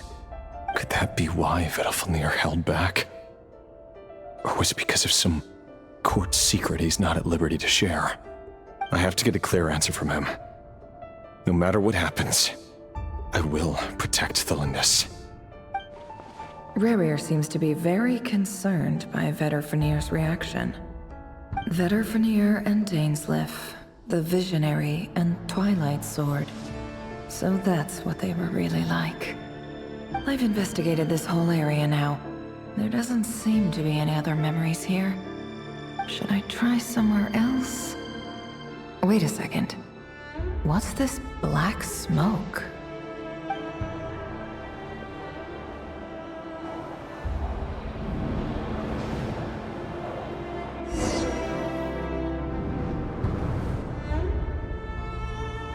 So, he's late after all. Just you wait, Rerir. You're in for it. Big time. Are you waiting for someone, ma'am? Could I tempt you into buying some flowers? Oh, sure. Pick me out a pretty bunch if you would. Thank you. But I'm afraid none of them are as pretty as you. For someone so young, you sure have a way with words, don't you? I'm only telling the truth. Look me in the eyes. You'll see I'm not lying. May we have a word in private? Who are you? And what do you want? It doesn't matter who I am. Too many of our kind have fallen lately, so I decided to take the risk of reaching out. Not long ago, the Rerir of Solnari led an assault on one of our strongholds. We suffered many casualties, and many who came to our aid lost their lives as well. Sorry, I don't know why you're telling me this. And I don't want to get involved. Wait, hear me out. This time we finally got a clear look at his face and learned his true identity. His name is Rerir, and he claims to be one of the King's guards. What did you say? A cruel irony, isn't it? The man you're set to marry leads a double life as a brutal executioner. But surely, you must have caught a whiff of the blood on his hands. Why are you telling me all of this now? Simple. It's because... How strange. Rerir was nowhere to be seen in that memory. It clearly belonged to Thelindis. Rerir couldn't possibly know what happened if he wasn't even there. Why would her memories appear in his fragment? The ceremony won't last much longer. I think it's time to call it a day.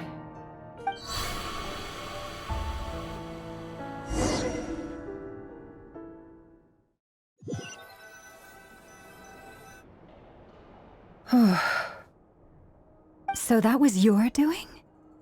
Did you just pull us inside Rerir's fragment to spy directly on his memories? Any more questions, and I'll have to start charging.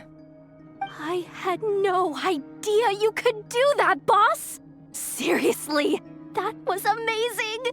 We're not worthy. We're not worthy! I gotta admit, though, I'm itching to see what happens next. Feels like we barely scratched the surface. I'm just as curious as you are, but the ceremony only allows for limited time inside. That's all we can see for now. Luckily, we managed to learn quite a lot. So far, so good. I just hope the others are doing okay too. Especially the group with the Traveler. Their mission is a risky one. Let's hope it's all going smoothly. If you're worried about them, go see how they're doing. If I know Boss, she's gonna need some time to write up all the details and make sure it's all coherent. I'll stay behind to lend a hand, but feel free to head back and meet up with the others.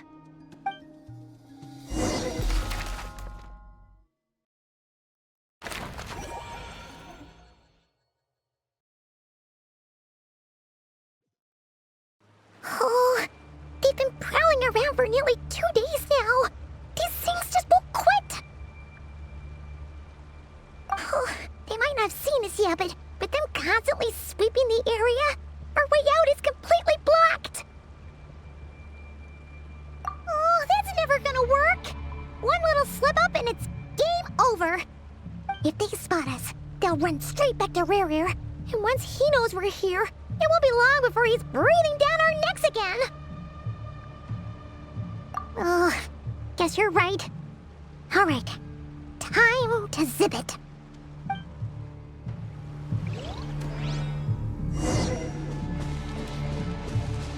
Quick, hide! We almost got spotted! Phew! That was a close call.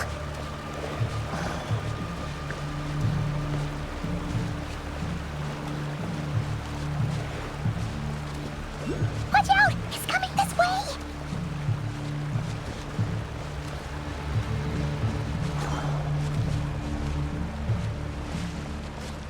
Keep going. We're nearly there. This is the final hurdle.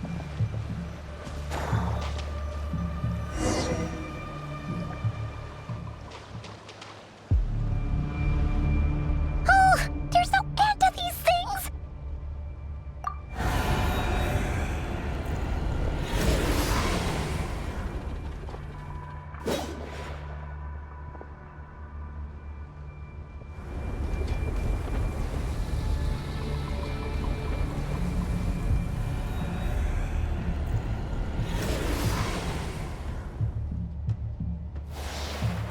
Fire.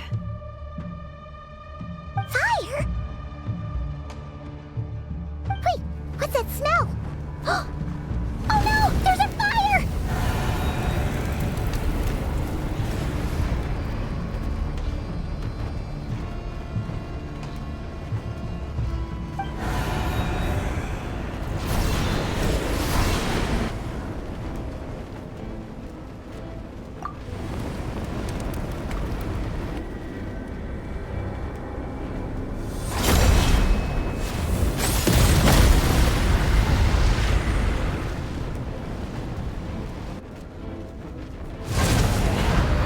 Sandrone was right. You look weak, Columbina.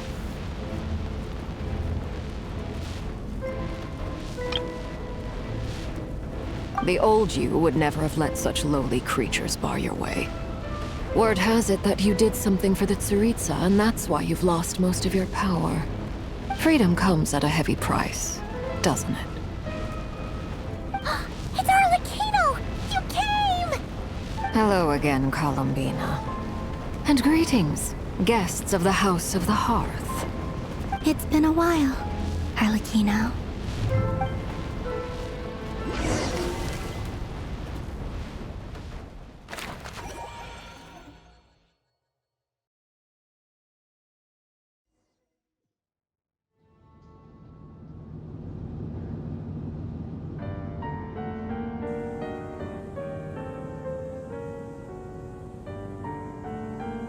Stupid Rerir of stupid Solnari. Ugh, whatever. I've got all the data I need. Next time we meet, you're finished.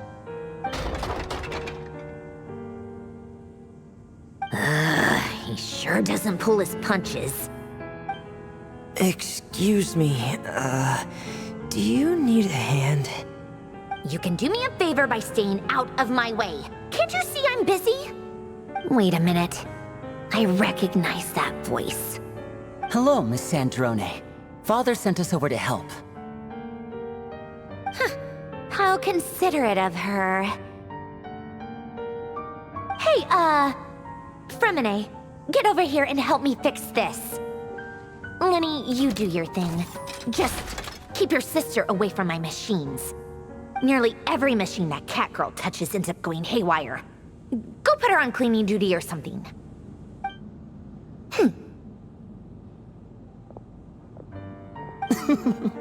Then let's start downstairs. Fremine, we'll leave this place to you. You've got it. Wait a second. Pretty sure there's still some tea in the cupboard. If you want some, you'll have to make it yourselves.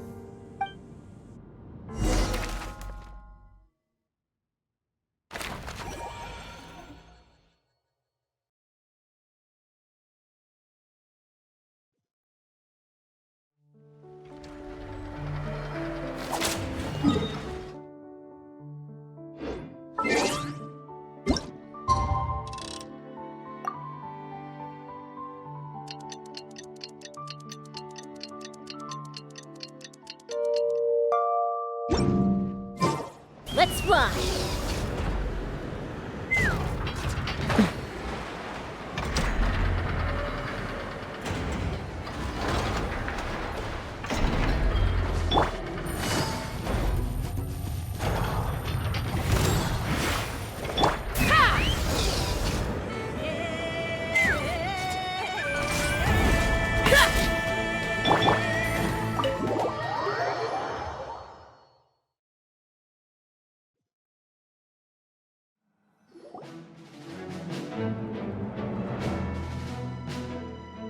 It's a relief to see you all made it back in one piece. Huh? Feels like there's quite a few people missing. Where's Flint's and the others? And what about Nefer? I returned ahead of them. Flint is helping Ino and Nefer to set up the decoys and buy us some time. As for Miss Nefer... Boss is still wrapping things up on her end. She sent us back to fill you all in on the top secret intel we've been gathering. I see. Then let's get right into it. But first, who do we have here? You brought someone else in to help? Greetings. I was invited here to help as a longtime Tea Party companion of Columbina's. You may call me Arlecchino. Surely it can't be. Those eyes. Oh, where have I seen them before? Wait, of course. In those memories we just saw. The only Arlecchino I know is the fourth of the Fatui Harbingers. So either you share a pretty uncommon name, or you're more than just a Tea Party buddy. You're well informed, Grandmaster. A man from Mondstadt living all the way out here in Krai, and yet the people and affairs of Snezhnaya seem to hold a special place in your heart. Oh, the feeling's mutual. Sounds like you know all about who I am, too. A Fatui Harbinger. The atmosphere in here just got really tense. Guess we can't just start trusting Fatui Harbingers. even at a time like this. I must admit, though, I'm a little curious. Seeing as the moon goddess no longer belongs to the Fatui, what makes you so willing to put your neck on the line here? Nor does Krai belong to Mondstadt, Mr. Varka. Yet still, you're fighting for it all the same. Things don't always have to have a tangible payoff. Sometimes, stopping things from spiraling out of control is a higher priority than chasing the spoils of victory. Of course, I can't say there's nothing in it for me at all. But that's between Columbina and myself. Forgive me. I don't mean to doubt you. It's just that the Fatui really have been the source of many of our troubles. We have our own way of doing things here in Krai. But ever since they arrived, the Fatui have treated us with nothing but hostility. I know there's been a lot of bad blood between us in the past. I've done my utmost to avoid friction whenever I could. But sometimes fundamental conflicts of interest simply can't be settled amicably. That's why I'm here solely in a personal capacity. This has nothing to do with the Fatui. As a gesture of good faith, I'll be frank. I can help Columbina track down the iridescent moon's marrow, which will help her restore more of her power. Anyway, what else is on the agenda? Let's begin. She says she'll be frank, then completely skips over the details. Looks like she doesn't want to give away too many secrets after all. But she clearly wants to change the subject. It'd be awkward if I tried to bring it up again now. I guess we'll just have to go along with it. She's the fourth of the Fatui Harbingers after all. One look and you can tell she's not someone you'd want to mess with.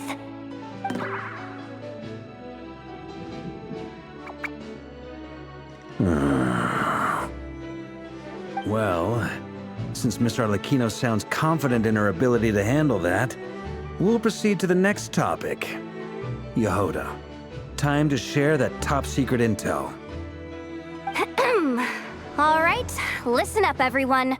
First, we now know that Rerir was originally a Conrian secret agent whose primary mission was to hunt down and assassinate the so-called Dregs of the Crimson Moon.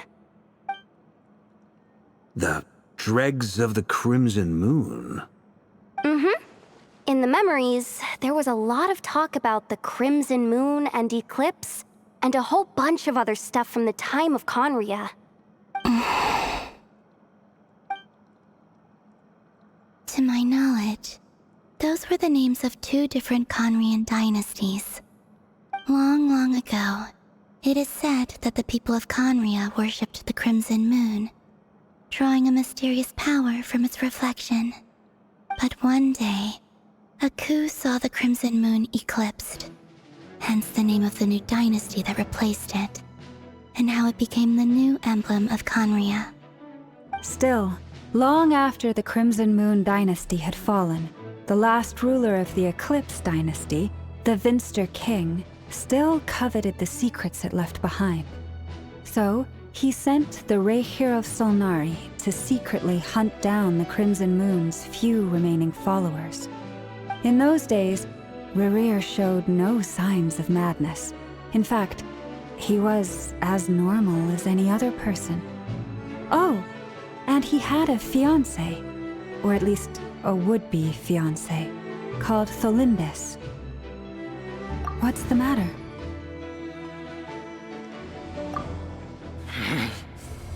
Verfnir, Rheindaughter, Tholindis.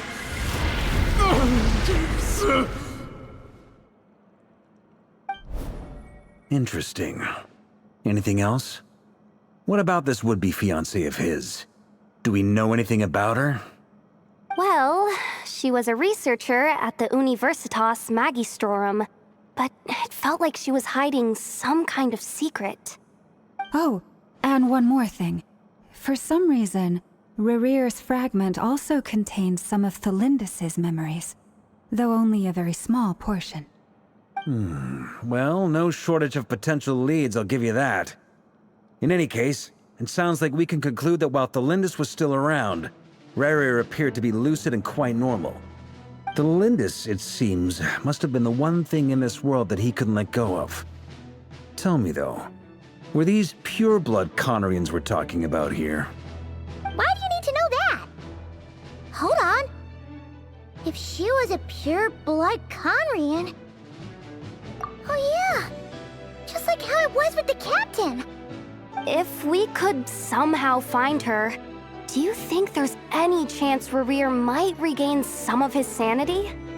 It's possible, but it would take a miracle. We can't pin all our hopes on that. That merchant who Nefer knows, Dori Sagama Bay. Maybe we could hire her to look into it. All right then. Let's keep working in our separate teams. Traveler, Paimon, Kutar, and Miss Arlecchino will go look for the iridescent moon's marrow. As for the others... On the way over here, I noticed that the wild hunt monsters had grown even more frenzied in their search for Kutar. At this rate, the people living here will be in grave danger too.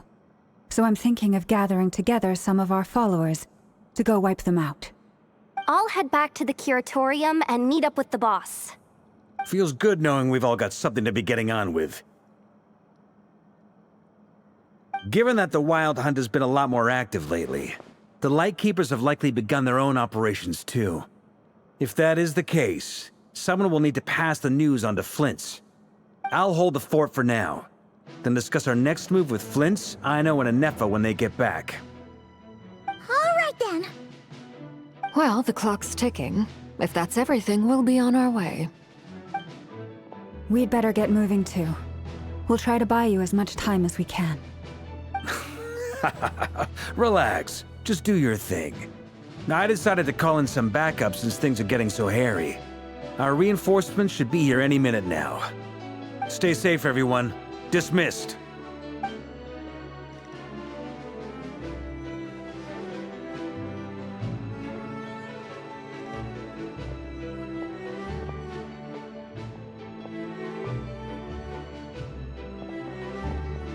We're back.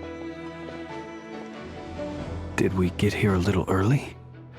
Or a little late? A tad late. The others have already set off. To summarize, our resident moon goddess has found us a new ally, and Boss Nefer has uncovered some promising info. Everything going smoothly on your end? Not great. I don't know how long we can stall them for. The decoys are getting taken out way faster than we imagined. I'm gonna make some more later, but I need a timeout first. I'm so tired right now. Oh, right!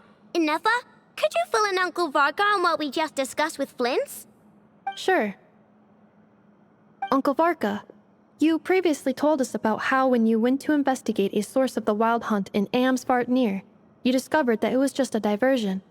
But according to Flint's intel, several outbreaks of the Wild Hunt had already occurred in Krai in the period leading up to that. That was before Rerir had regained his body, when he was far from regaining his full strength. In other words, in theory at least, he still lacked the means to act in two places at once.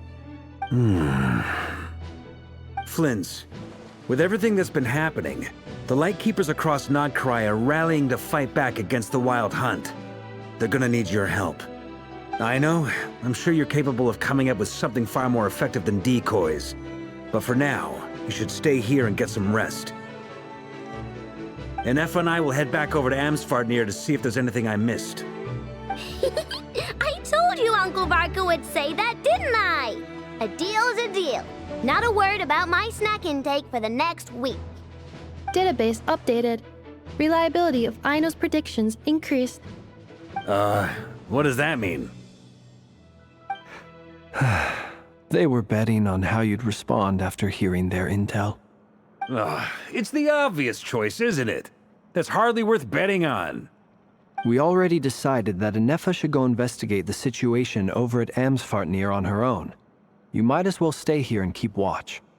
Someone needs to hang back and oversee our strategy meetings. And besides, you still haven't fully recovered from ambushing Rerir. So I've ended up with the easiest assignment. Well, I appreciate it, everyone. See you when you get back.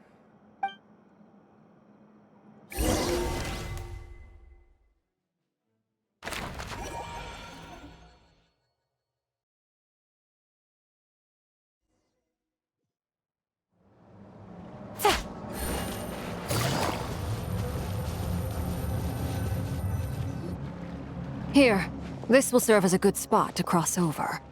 Arlecchino, hold up a second.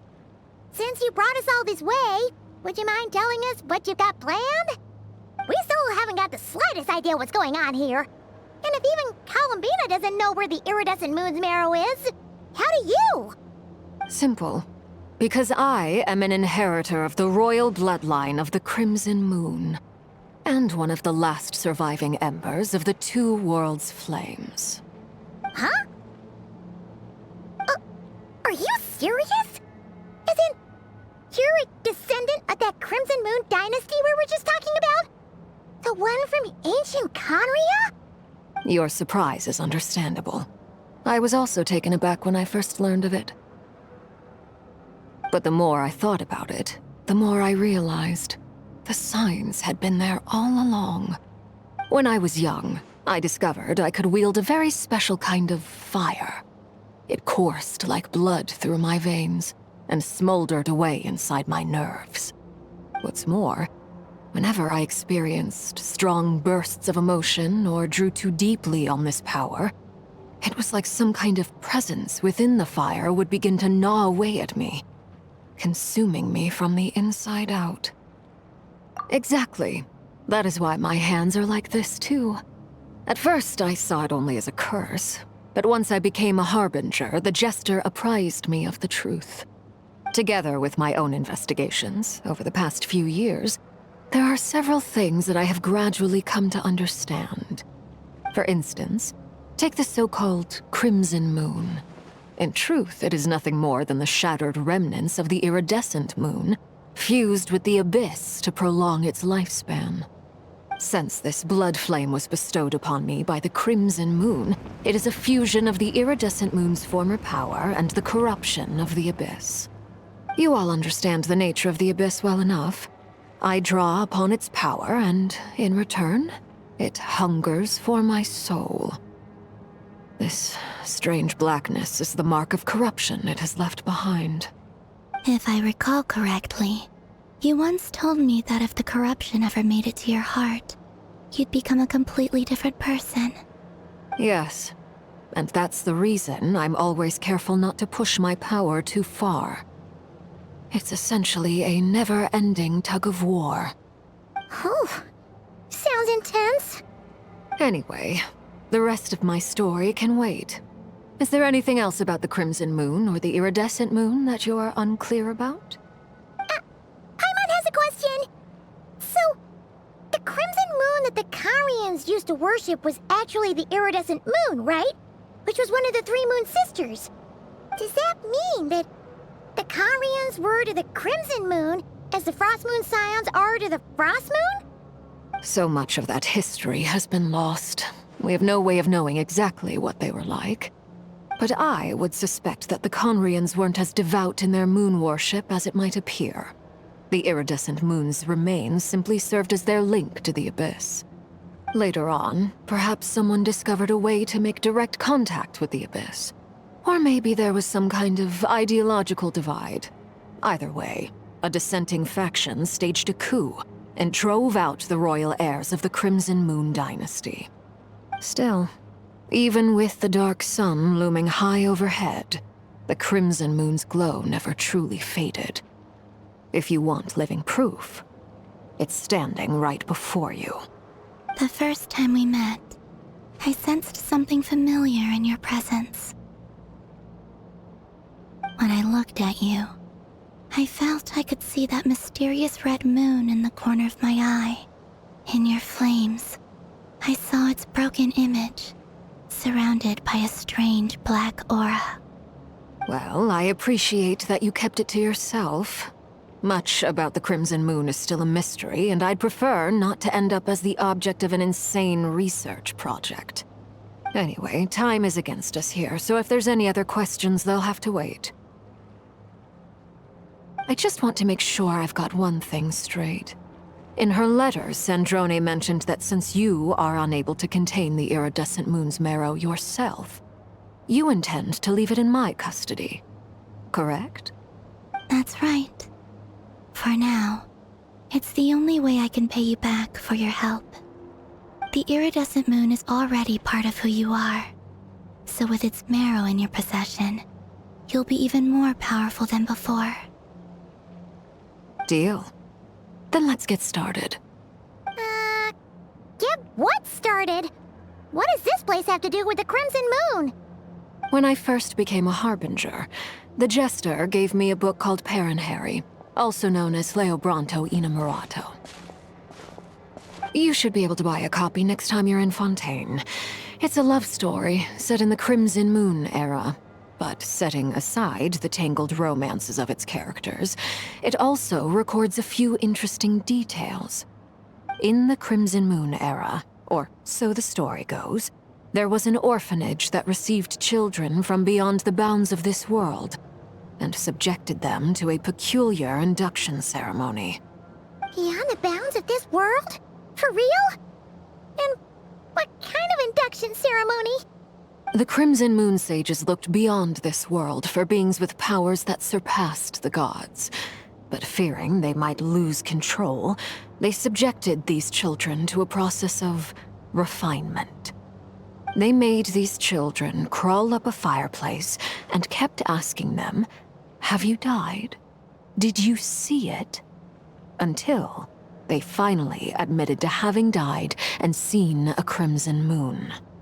The adults embraced the children who passed the ritual, telling them, "Within the fireplace, you have traversed the flames between two worlds. Here and now, you are born anew."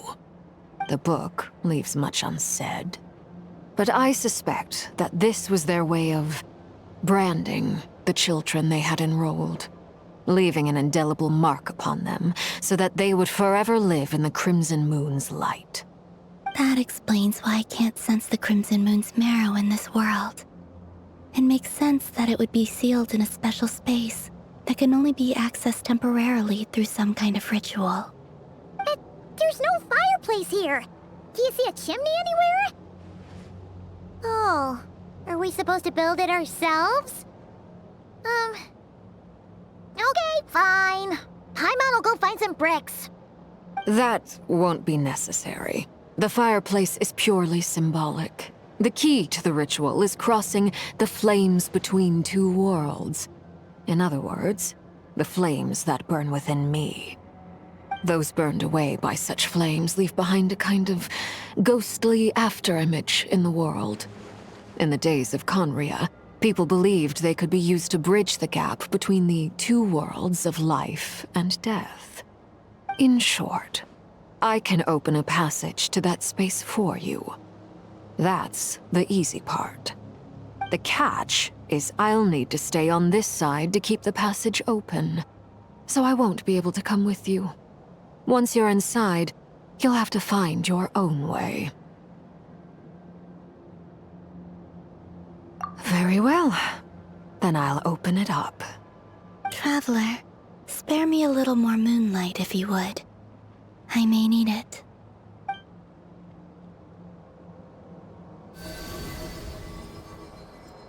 Thank you. I feel like I've recovered some of my strength now. It should be enough to move us across short distances and confront whatever dangers might await.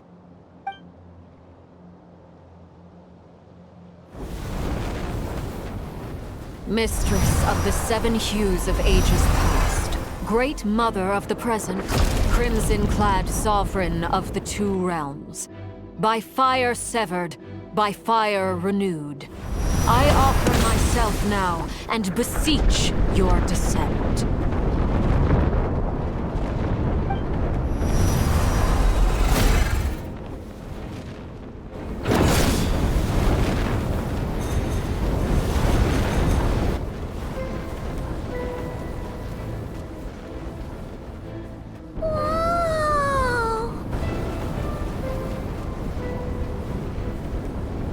One word of advice.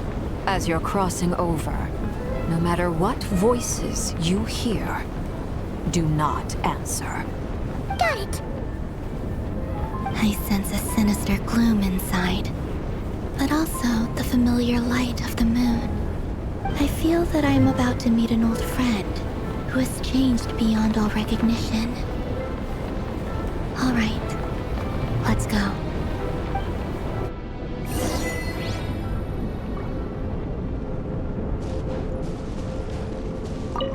Seismic changes often begin with small windows of opportunity.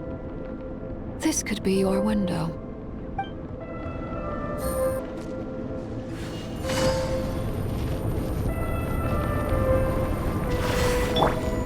Rise with the sun!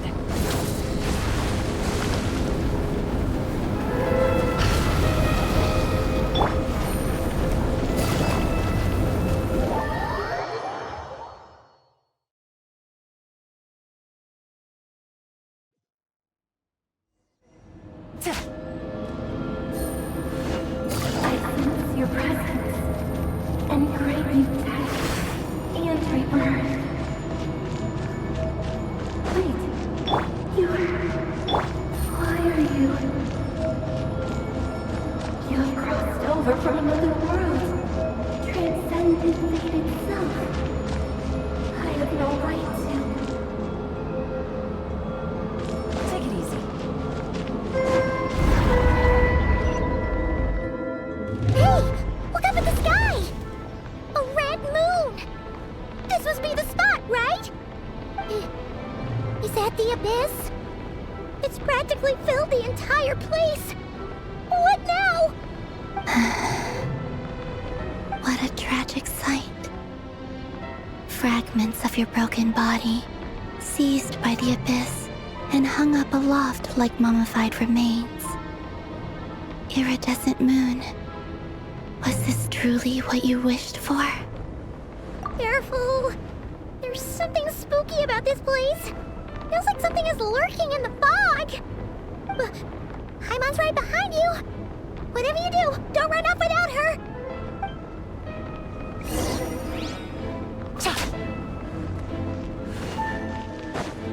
By the way, Columbina, didn't you tell us that the iridescent moon had shattered into pieces? The moon up there looks pretty whole to Paimon. How is that possible?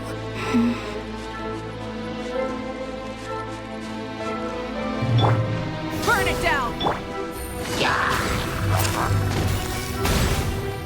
Gotcha! Take it easy.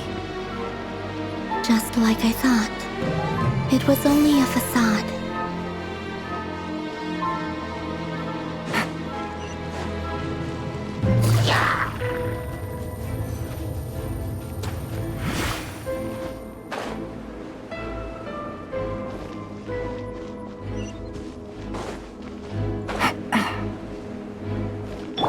Let's fly!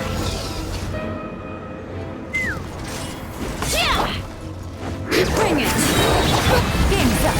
Fun's over. Busted.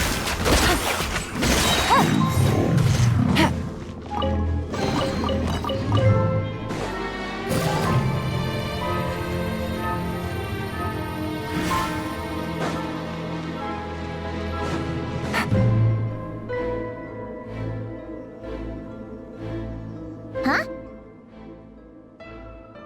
Huh? For real? That's way too high! There's no way we'll be able to reach it! No. I'm not sensing anything up there. It's coming from under the mountain. Let's see... Ah! There's some kind of weird shadow over the water! Wait, see that? Looks like a mechanism of some sort. Let's check it out!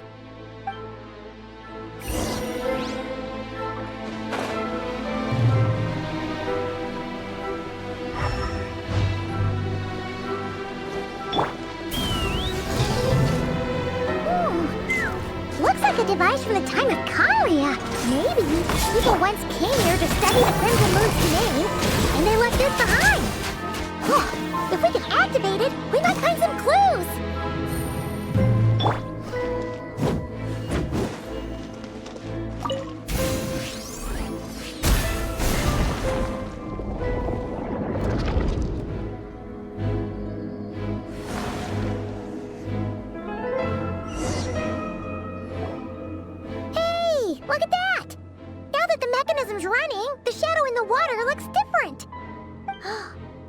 You think these mechanisms might be the key to unlocking the secret?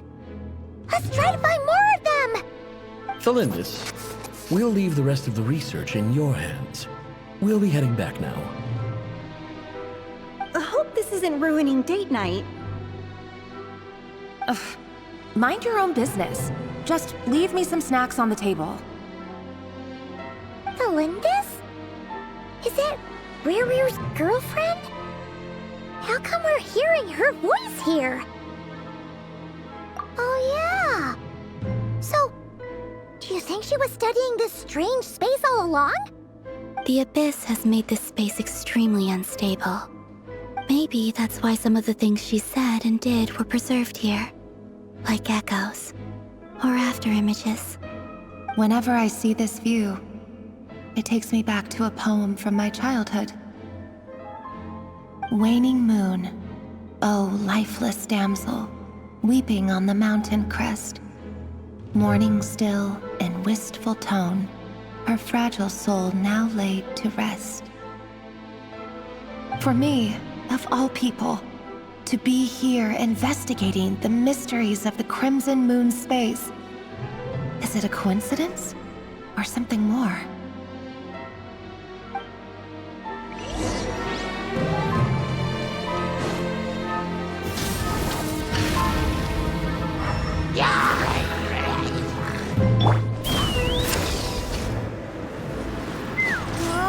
Looks like the Abyss has messed up this mechanism. We need to find a way to get it working again. Let's see if there are any other devices nearby. Light it up!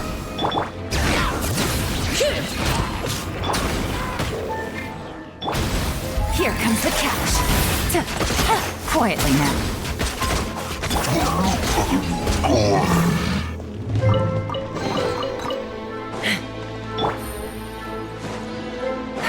Take it easy.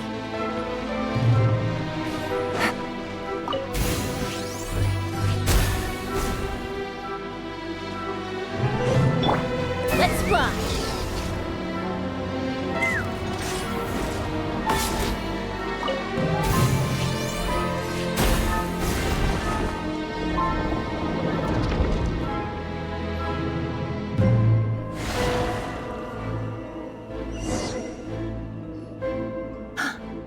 I see.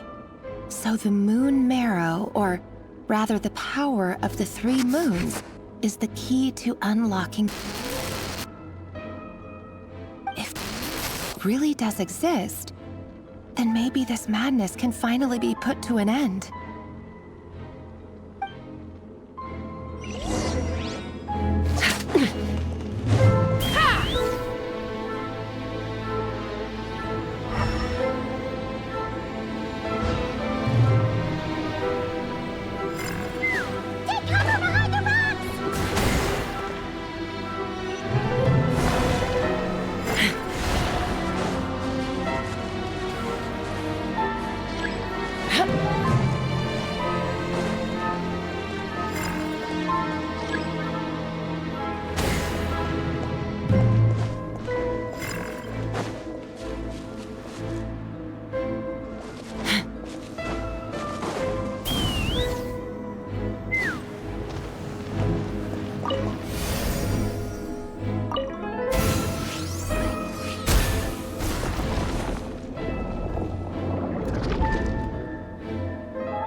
With the Abyss inhibitors in place, I should be able to access the chamber with the moon marrow.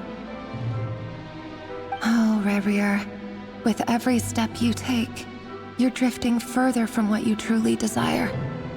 But you're not the root of the problem. Ever since that outsider set foot in Conria, the Vinster King has sunken deeper into madness. If only I could get my hands on that outsider.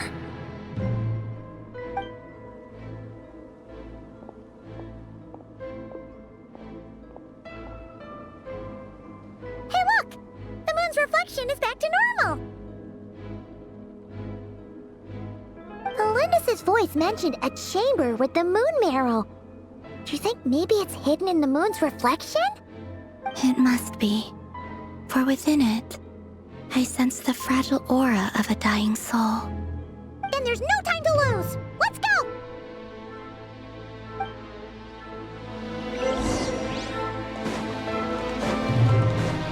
Take me up!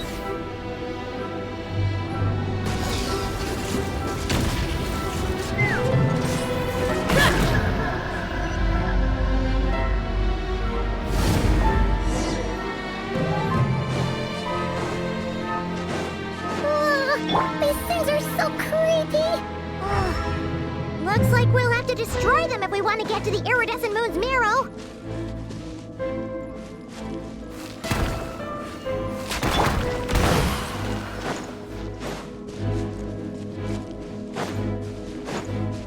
Burn it down!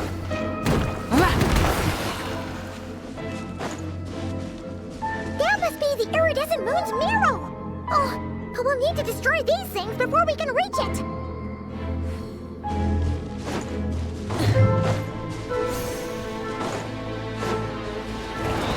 Light it up! Let the mountain's veins boil! Gotcha! Take it easy.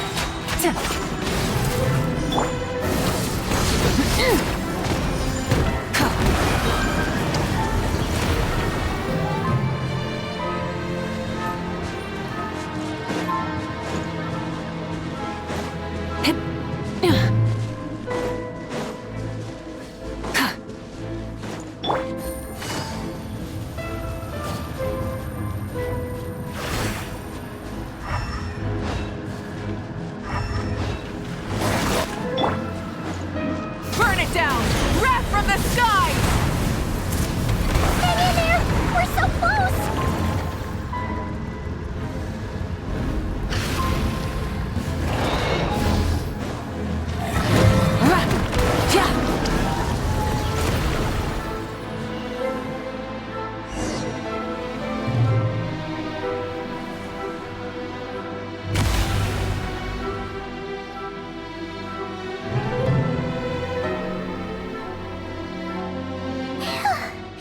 We finally did it!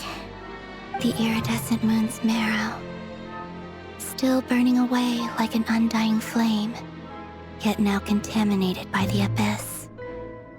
It has taken on a new form entirely. If we can purify the abyssal power within, we should be able to obtain its untainted essence.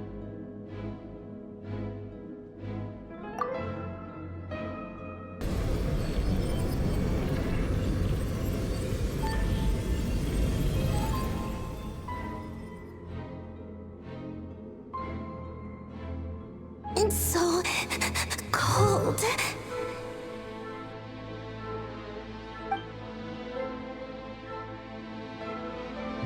Is it you? Are you here? Huh? Are you talking to us? At long last, I can see you once more. Our fates have crossed, and I am finally free. I'm sorry, I lied to you. Even knowing what was to come, I still couldn't let go of the fear in my heart as death drew near. The moment the moon shattered, my body began to split apart piece by piece. Like I was being cut into pieces by 1,000 blunt blades.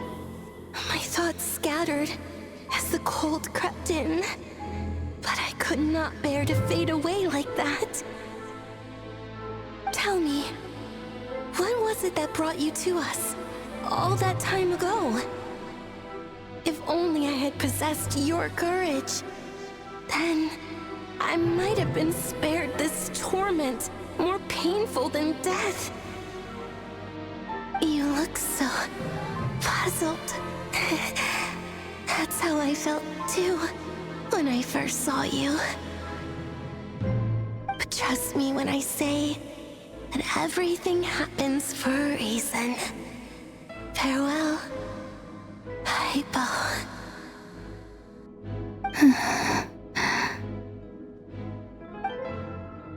What was that all about? Was that the goddess of the iridescent moon? Oh, it sounded like she was speaking to a long-lost friend. But none of us have ever met her before, right? Perhaps. She took me for the goddess of the frost moon she once knew. For a fading soul like hers, our auras must be too similar to tell apart. But anyway, we've got the iridescent moon's marrow now. That should help you regain your strength, right? Alright, time to leave this place and meet back up with Arlecchino. Let's go!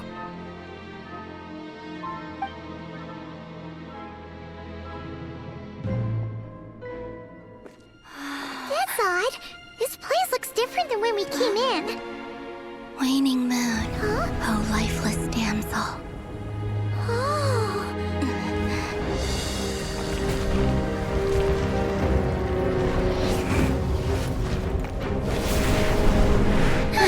Hurry! The place is collapsing!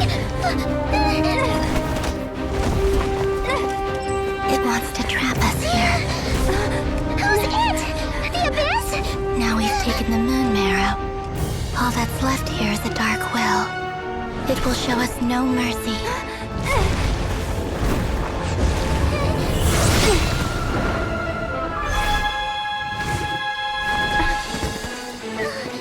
Give it back! The crimson moons! My marrow! My heart!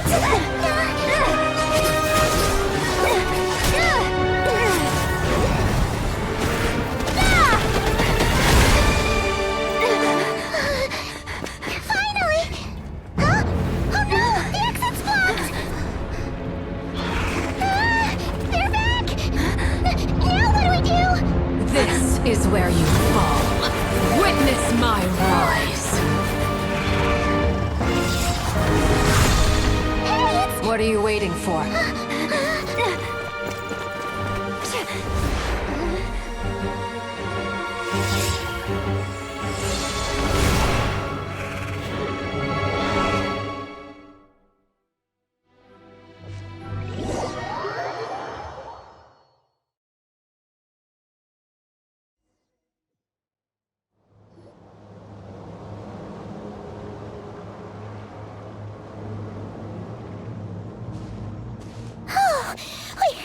We made it!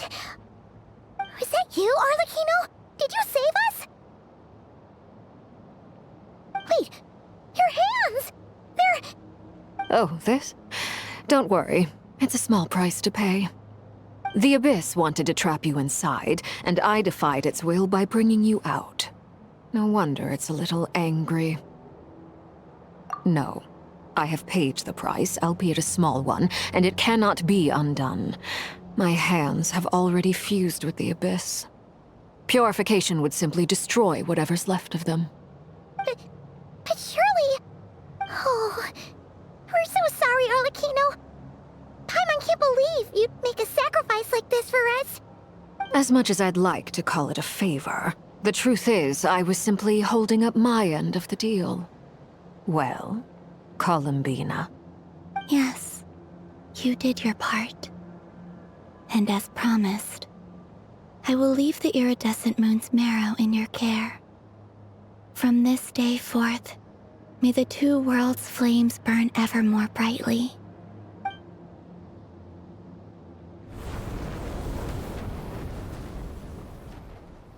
I'll take that as a blessing. Now, Columbina, give me your hand. Accept this moonlight I offer in return.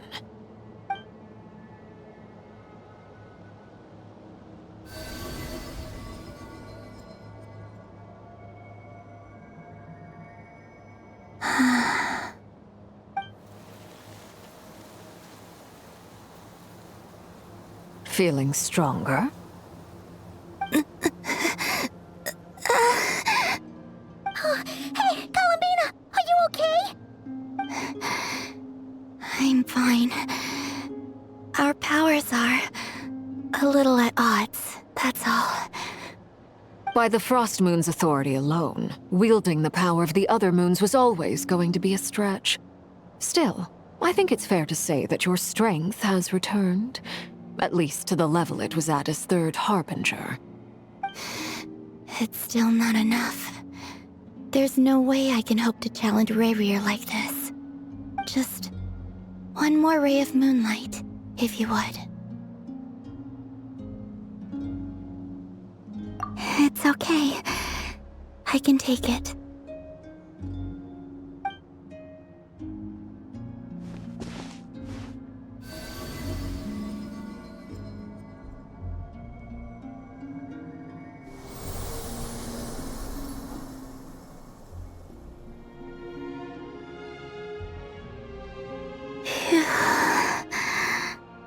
How about now? Fighting fit? At the very least, I won't have to stay hidden like before. I want to see him gone from Krai. The Rerir of Solnari and his wild hunt must be sent back where they belong. Well, it's good to have something to aim for. You certainly seem more alive now than you did earlier. When I first met you, you didn't strike me as a ray of moonlight. More like a wisp of fog drifting in from who knows where, ready to scatter at the first sign of a breeze. But now, you're full of vitality, just like the frost moon, once the brightest of them all. May you keep shining, Columbina. This is who you are. Thank you. Look after yourself too, arlecchino. I know you have plans of your own, and that's why you're always seeking to grow stronger. But whatever you're after, don't let the abyss take a hold of you. I do not wish to see you go down the same path as Rerir. I appreciate the concern, Columbina. Although perhaps it's time you took a new name. A new name? Kutar, the Moon Maiden, Columbina, they're nothing more than code names. They describe who she is and the roles she's played, but they're not her real name. We often use code names in the House of the Hearth, too. But it's knowing your real name that keeps you grounded. Up till now, you've been living a wandering life, so you've probably never really cared. All I'll say is this. Once you've defeated Rerir, give it some thought. All right, that's it from me. I'll get you back safely first, then go meet up with Sandrone. You're the best! I appreciate the gesture. It speaks to your good character. Anyway, let's get going. There are more urgent things to do right now than trade compliments.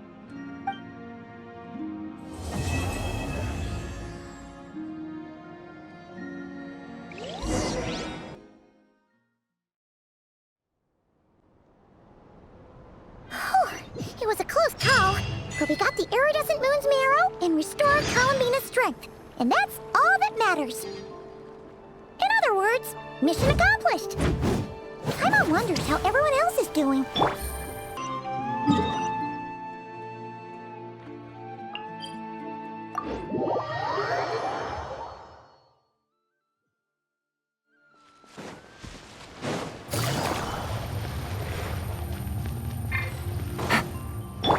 Let's fly.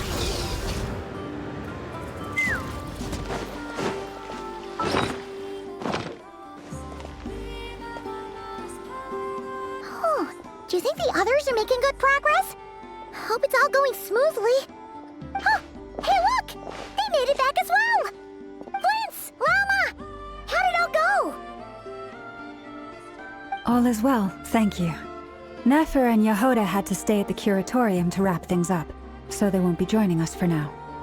I ran into Miss Nefer and Miss Aino on the way back.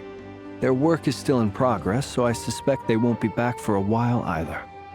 You seem rather cheerful today, Mr. Flint's.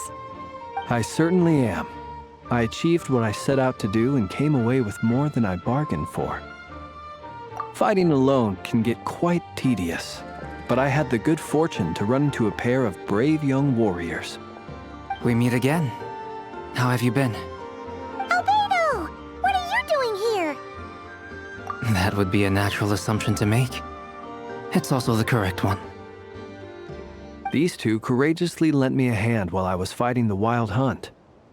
When they told me they were Sir Varka's colleagues, it all made sense.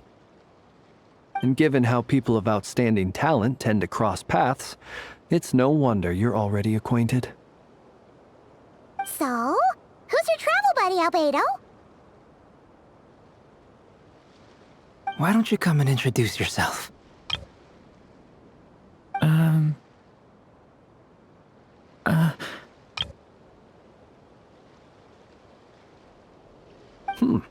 A gentleman of few words, I see. And a rather stern countenance. I presumed you were acquainted with him.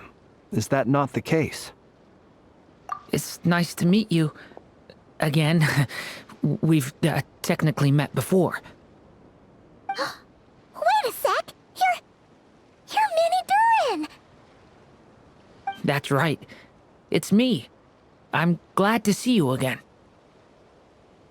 By the way, he says it's okay if you drop the mini. Yeah, I'm not as mini as I used to be. Interesting, isn't it? The first step towards blending into human society appears to be reflecting on whether one's name really reflects who they are. Wow! You look so different! In a good way, of course. It's great to see you looking so healthy. Thank you, Paimon. And although you're as mini as ever, I understand that diminutives don't always convey endearment. I'll be sure to simply call you Paimon as a sign of my great respect for you. Wow! You're such a smooth talker now. Paimon could get used to this. From now on, you may refer to her as your esteemed guide, Paimon. Personally, I think our little Paimon is the perfect size. When people call her Little Paimon, it's just because she's so adorable that they can't help themselves. If that's not a sign of endearment, what is? You're absolutely right, Miss Lauma. My brother still has a long road ahead of him when it comes to understanding human relationships. Anyway, speaking of long journeys, didn't Columbina, leave with you? How come she isn't back yet? She's been catching up with old friends. Wouldn't be surprised if she stopped for a cup of tea or 10 on the way back. Uh-oh. People are talking about me. Hope it's nothing negative.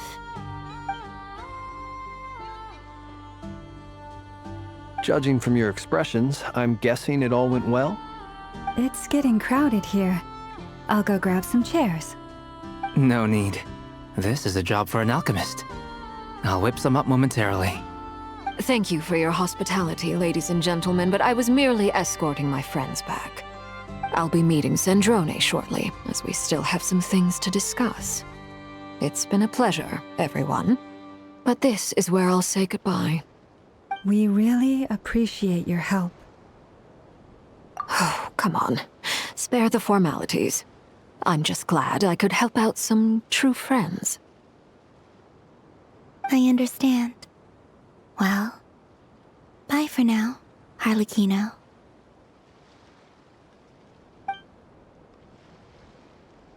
Oh, this place is hopping. It's probably a good thing one of us left. Otherwise, we might not fit all these people in. Are you saying we're about to run out of chairs? As a matter of fact, I am. Come on in and see for yourself.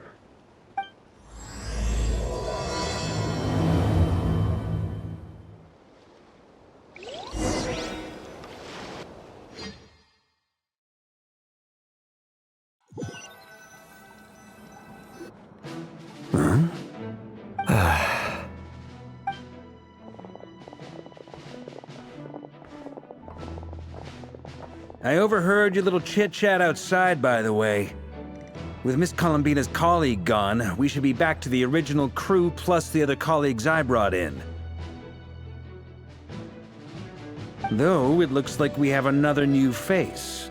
Someone else managed to rope in a colleague too? Frankly, you and Paimon are the only people I know here. This here is Dainsleif, colleague of Tibet's greatest guide, Paimon, and greatest adventurer, not exactly colleagues, more sort of friends. When someone else jumps in to do the announcing, you know you're speaking to someone important. Let's hear what he has to say. Note to self. Once Paimon knows your name, the rest of the world will soon follow.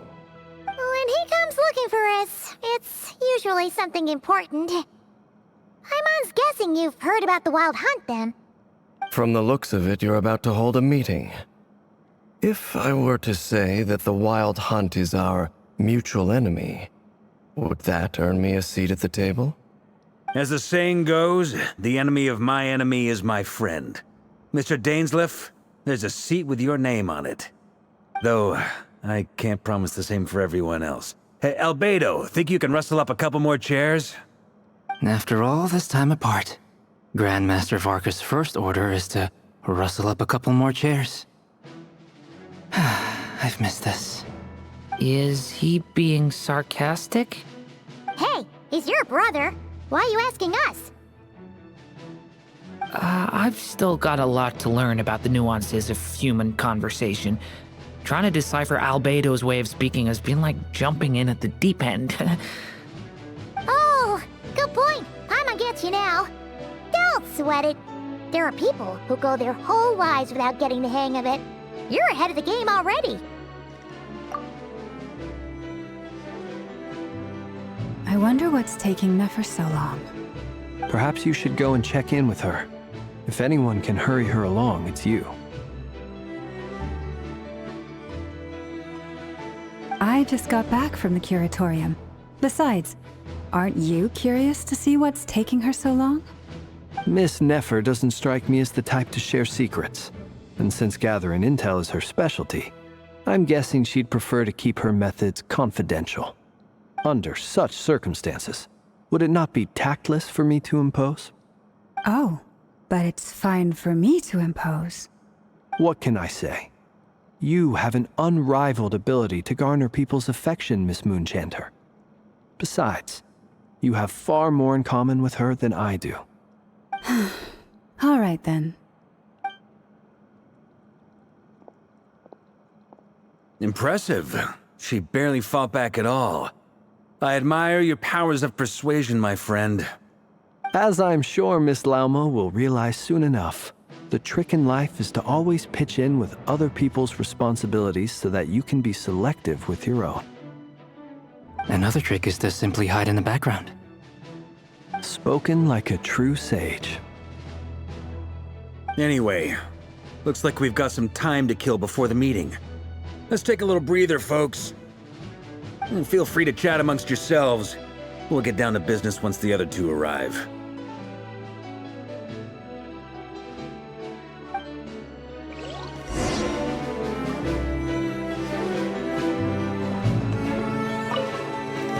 You're both awfully quiet. Why don't I start us off with an icebreaker? Much obliged. Have either of you ever had your portrait painted? If not, I'd be glad to help. That sounds like a lovely idea. You know how to paint, then? I dabble occasionally. He's an excellent painter. Tables, chairs, people, dragons, you name it. He'll paint it for you. I'm flattered. If I ever get the chance, I'd like to give it a try myself. I'll bear that in mind. Anyway, how about you, Durin? What sort of portrait would you prefer? Oh, I'd be fine with anything. Whatever style feels best to you.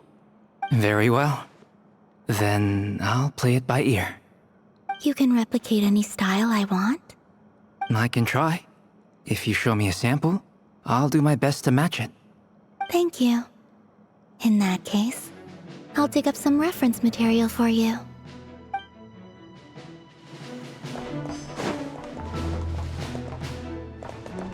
Is there something you'd like to say to me? Yeah! For starters, why'd you just show up here without even giving us a heads up? If you think back to our previous interactions, you may recall that that's hardly out of character for me. You do have a point there. Oh yeah! You'll need to find somewhere to stay the night too, right? Want to tag along with us? You never know. We might get a group discount. Sure, let's do that. Great! Paimon will handle it. And in return, we can get Dainsleif to be our very own personal bodyguard. If that's what you had in mind, you should have said so sooner. I'd be happy to help. Oh, okay then. Paimon was only kidding, but good to know. Anyway, since we're all here together, we might as well watch each other's backs. That's just what friends do, right? Indeed. Thank you.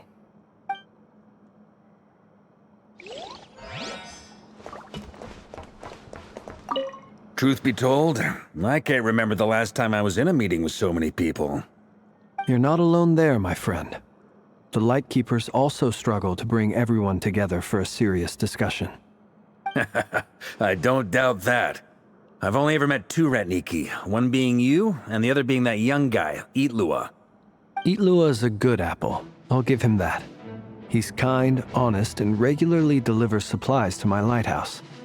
A true Ratnik to the core. In that sense, he puts me to shame. So you're what? A fake Ratnik? That's what it sounds like you're saying.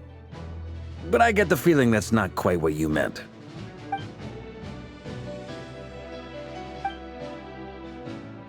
Come on, why the awkward silence? Sorry. I'm not even gonna bother trying to hide it. You've known all along, haven't you, my friend?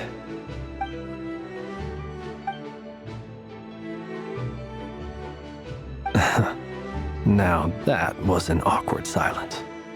Let's just keep this between ourselves. Probably best if Itlua doesn't know, huh? That goes without saying. Gotta be careful what you share with youngsters, after all. Anyone else in the know? Let me guess. The Traveler and Paimon? It's dangerous being too sharp for one's own good, you know. Then, in the name of the Animo Archon Barbados himself, I swear, your secret's safe with me. When we went for drinks, you said that you and Barbados were practically best buds. In the light of that claim, do you really expect me to take your oath seriously? Of course. Just as long as you don't go spreading around the fact that I'm close with Barbados, all right? Fair enough, then. Nothing like a bit of mutual leverage to seal the bonds of friendship.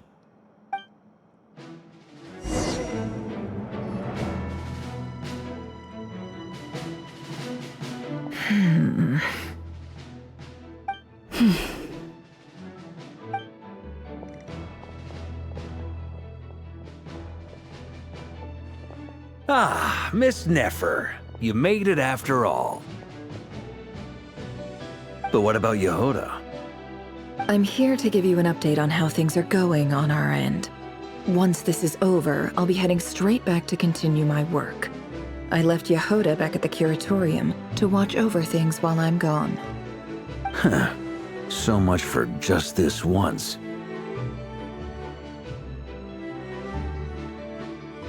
Shh! Not so loud! We're on a roll here. What if she remembers and suddenly decides to back out? Did you say something, Mr. Varka? Huh? I didn't say anything. Right, Flints? Must have been a frog. They get so noisy around here at nighttime. It's like they're putting on a concert in the background. Anyway, before we begin, there's a few introductions to make. Let me start by saying that it's an honor to be speaking before so many distinguished colleagues and collaborators. First up, we have Miss Lauma. As Moon Chanter, she's the leader of the Frost Moon Scions, a local religious community in Krai. Then there's Miss Nefer, boss of the Curatorium of Secrets, and intel gatherer extraordinaire. Nefer is leading the investigation into Rerir's background, assisted by Yehoda and Lauma. From the little I've heard, they're making some great progress. Over here, we have Mr. Flints, a Ratnik and guardian of the abandoned lighthouse. In our last operation, he courageously distracted the wild hunt to buy time for the rest of us. For those of you who've never met, this is Mr. Albedo, a renowned alchemist and captain of the Knights of Favonius investigation team. By his side is a new face for us all, myself included, Mr. Durin, who has come to lend his aid. Next up, we have the Moon Maiden and former Fatui Harbinger, Miss Columbina. Then we have the Traveler, who's earned more titles than I could possibly hope to list out, so I'll spare you the rundown. And Paimon, the ultimate travel companion and quite possibly the best guide in all of Tevat. Wow! That's a lot of people! Great turnout! Miss Nefer, it looks like you might have another job coming your way, so, congratulations on the booming business, I guess. You think I haven't got enough on my hands as it is? Who's looking for me now? That would be me, Miss Nefer. I have a commission for you. And you are? Who I am doesn't matter right now. What does matter is that I'd like you to gather more intelligence about the Rerir of Solnari. Well, it's not as if we never take on anonymous commissions, but in your case, I'll have to decline. I'm gonna take a wild guess and say your job's probably more hassle than it's worth. Something about you seems like bad news. It's my eyes, isn't it? Conrian, I assume. And what's with the mask? Are you trying to hide your identity? In any case, the fact that you're even still alive raises an awful lot of questions for me. My name is Dainsleif. And yes, I am from Conria. As I'm sure you're aware, the Rerir of Solnari's real name is Rerir. He was once an acquaintance of mine. Really? Then you must have been quite an influential figure yourself. You flatter me, but none of that matters anymore. My point was simply to clarify why I have asked Miss Nefer to investigate Rerir's background. So you're both from Conria, and it sounds like you used to be friends? What am I missing here? Surely you already know how he became one of the Five Sinners. I'll tell you everything I know. The history of Conria, the names and identities of the Five Sinners. I remember it all like it was yesterday. I have never spoken openly of this before, but the truth was exactly as people say. The Five Sinners were each driven by their own desires, and it was by playing upon these that the Abyss tempted them to their fall, tearing Conria apart in the process. The visionary, Vedifenir, who wished to foretell the future. The wise, Haroptatir, who sought limitless knowledge. Gold, Rhindaughter, who desired to create life. The foul, Surtologi, who pursued supreme strength. And last, but not least, Rerir of Solnari, Rerir, Ravager of the Moon. Of the five, Rerir is the only one who remains a mystery to me. He never harbored grand ambitions, so what changed in the space of a single night? How did he come to fall like the others? In other words, you're saying that his change came as a shock to you, and you have no idea what actually happened? That's right. You mentioned how the Abyss tempted them, which led to their fall. But what did that look like in practice? And what other context can you give me about the events of that time? The more detail you can give me, the better. Strangely, now that it comes to it, I hardly know where to begin. The fateful night took place during the era of the Eclipse Dynasty. One day, my elder brother, the visionary, Vedifenir, was summoned to the palace by the Vinster King, only for the king to gouge out his eyes and cast him into the dungeons. When I came to hear of this, my fury knew no bounds. I gathered together every ally I thought I had, and together, we set a night to storm the palace and free Ved. Centuries on, the memories of that night still haunt me, like a never-ending nightmare. We broke through the palace gates, just like we had planned, each striking towards our separate targets. But then, I was betrayed. Even Vedafenir, the very person I had come to rescue, abandoned me and partook of the Abyss's power. So, it's personal after all. Then tell me, Mr. Dainsleif, what price are you willing to pay? You, of all people, must know that nothing comes for free. I cannot say what price would be worthy of such a commission. But know this. Rerir was not always a madman. Believe it or not, there was a time when he was just an ordinary man, working for the Conrian Intelligence Service. Uncovering the truth of Rerir's past is the only way to unravel this mystery. But before you decide if you will accept my commission, I will tell you more about him. Enough, I hope, to help you plan your next move. Sounds pretty good to me. Feels like we just flagged down a random passerby, only to discover he's actually a master strategist who has a score to settle with our enemy. Can I borrow your halo? It could be useful in the lighthouse. Hey, enough with the wisecracks!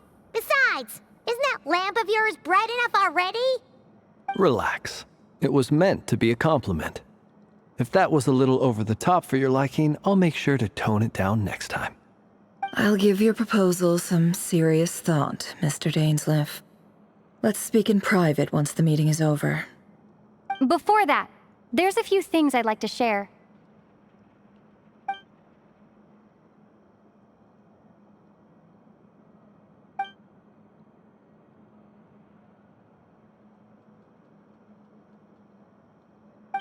Now that we've united the hearts of the three moons, your power should be greatly enhanced.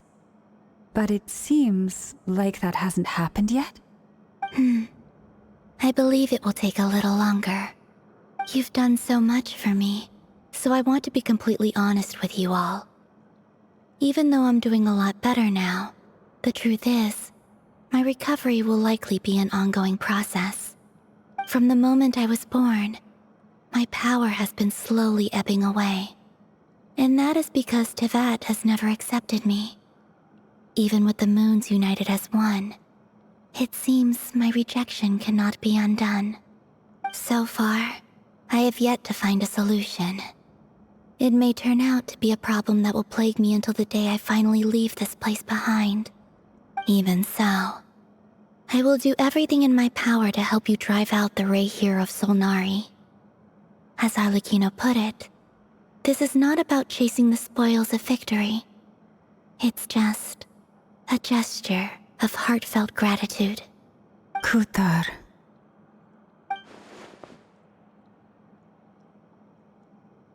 Defeating the Rerir of Solnari will be no easy task. While my strength slowly recovers, we'll also need to gather more intel. Naturally. We should take all the help we can get if we hope to defeat him. We've considered several viable plans now, but our choice hinges on the answers to a few key questions. Is it even possible to kill Rerir? What experiences shaped the person or monster he became? And what's he really after? Given Albedo's expertise in alchemy, I think we should leave him to try and answer the first of these questions. Understood. As for the other two, I'm afraid we'll have to count on you again, Miss Nefer. Believe me when I say it's not my wish to burden you. But right now, relying on your skills is our only option. So you're placing all your hopes on me, huh? We can't thank you enough for agreeing to help us.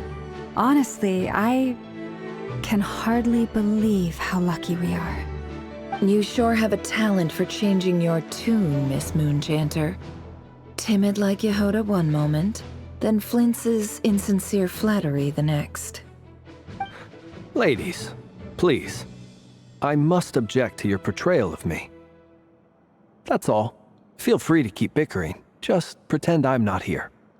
I almost don't want to leave this room.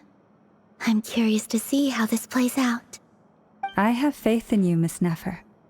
Something tells me you'll stand by us until the very end. Oh? And what makes you so sure of that? What if I suddenly decide that my compensation is insufficient? This isn't about the money. I can sense that you've got a deep-seated distaste for Rerir. And knowing you, that alone is motive enough. Look at them getting along so well. Like two peas in a pod.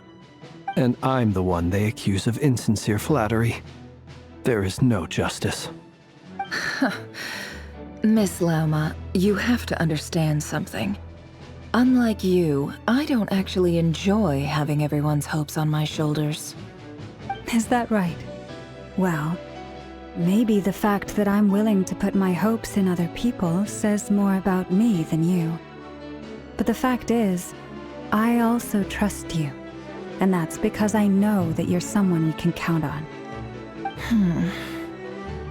Anyway, we've got our plan, so let's get moving. Mr. Dainsleif, let's talk. And Traveler, once we're finished, if you've nothing else planned, I'd like you to come with me. This whole experience is teaching me a lot. For instance, I now know that when other issues come up in the future, I'll have far more luck getting Lauma to convince Miss Nefer than trying to do it myself. Hate to say it, friend, but that's one of the funniest things I've heard in a while. Why? You think I've got it wrong? Quite the opposite. But what makes it so hilarious is how long it's taken you to realize.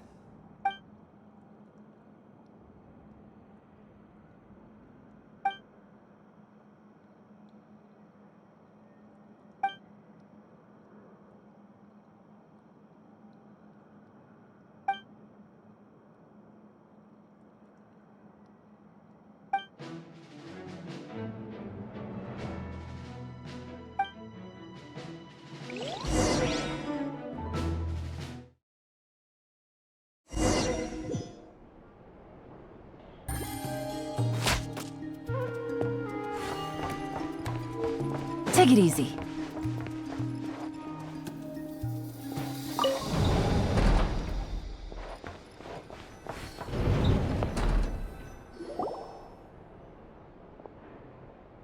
Thank you for waiting. It's okay. We actually used the time to help Dainsleif get a room at the hotel. That's very considerate of you. Now, I trust you share my curiosity about Rerir's past, and you seem fairly familiar with Mr. Dainsleif already. We spoke at some length after the meeting. He was the one who suggested I should invite you to join this operation. He feels confident that these secrets will be safe with you. Dane has a lot of faith in us, that's for sure. Likewise. I appreciate that you got right on board without interrogating me about why I invited you. It shows that you trust me to explain everything in due course. That's because we know what you're capable of. We appreciate you too, Nefer. You might have been forced to help in the beginning, but this time, it was your choice. That's one way to put it. Another is this, that once a decision's been made, it's set in stone. After that, my only goal is to see it through. Alright, so here's how it is. I'm going to access Rerir's thoughts again using my confidential method. Now, I'm sure you've seen things like this before on your travels, so you're surely well aware of how dangerous it can be. The reason I've gathered you all here is to ensure my safety during the proceedings. I plan for us to enter the fragment of his consciousness together, and once inside, I will focus on searching for information. Think of this as a diving expedition into someone's brain. If I'm the diver, you are my safety equipment, tasked with keeping me alive while I'm under the surface. Once the ceremony begins, we will all be spying on privileged information. But in the interests of safety, you must remain absolutely silent at all times. We will discuss our observations after the ceremony has concluded. Lastly, any individuals of a weaker constitution are advised not to partake in the ceremony. In any case, Paimon has her own job to do, which requires staying in the room but not joining the ceremony.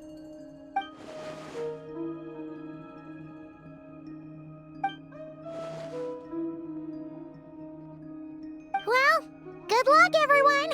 Sounds like all Paimon can do is cross her fingers and root for you guys. There's a little more to it than that. I was being serious when I said you have a job to do. While the rest of us are inside Rerir's mind, it's imperative that we have a team member on the outside. In the event that something goes wrong, you will be our first responder. I don't anticipate any issues, but the extra level of safety will be greatly appreciated. I second that. This is a dangerous operation here, and you're our whole rescue team. That's pretty much the most important job in the crew. So, Paimon's like the lifeguard? Yeah, that makes sense. All right, got it. Good.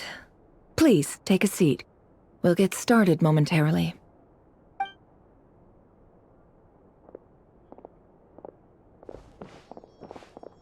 So, did Mr. Dainsleif tell you anything else? He told me that he believes Rerir kept some big secrets in his life. He's not sure that they were the cause of his eventual downfall, but he's asked me to uncover what those secrets were all the same. But surely you're not planning to go through with this, no matter the cost. If you think that, you'd be overestimating me. I'm a businesswoman, not a mercenary. But I do have my own professional reasons for taking this job. You think I'd turn down the opportunity to get a first-hand glimpse into Conrian history? No chance. Well, as long as you don't let morbid curiosity get in the way of safety concerns, we're good. We'll do whatever we can to help you. You're such a killjoy.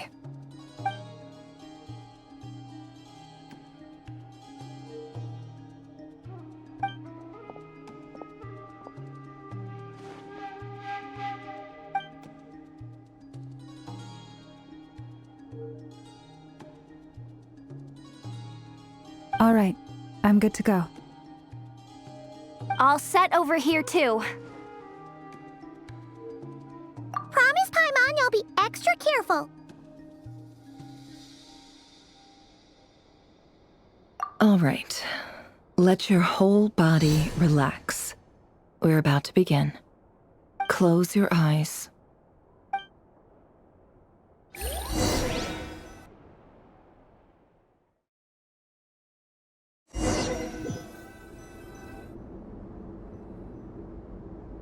Phew. Could this be his office? Pretty standard setup. Bookshelves, paperwork, files. According to Dainsleif, Rerir used to be an intelligence operative. Chances are there's plenty of top-secret intel stashed away in this room. Is this where you keep your secrets, Rerir? Can't say I'm not looking forward to this.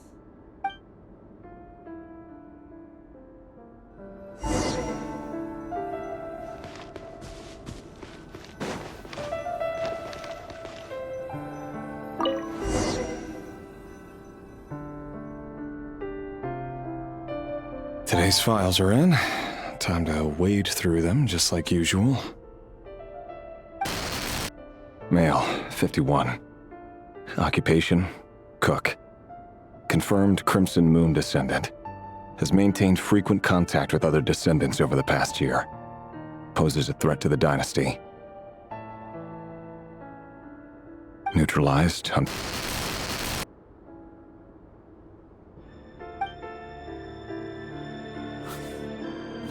This one should be archived under purged targets.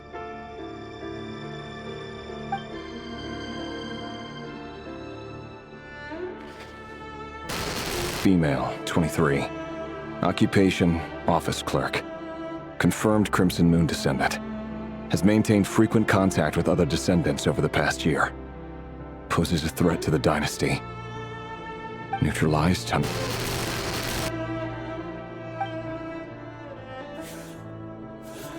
Another one for purged targets. Sounds like she was that other man's daughter. Never mind. What's it got to do with me?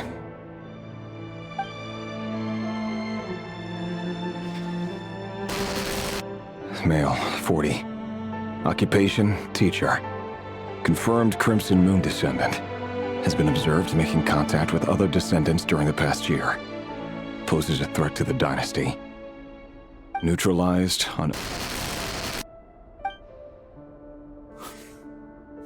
Just another nobody for the archive. Come to think of it, I remember surveilling this man. A case like his never would have been considered a priority in the past. Huh. He barely even interacted with other Crimson Moon descendants.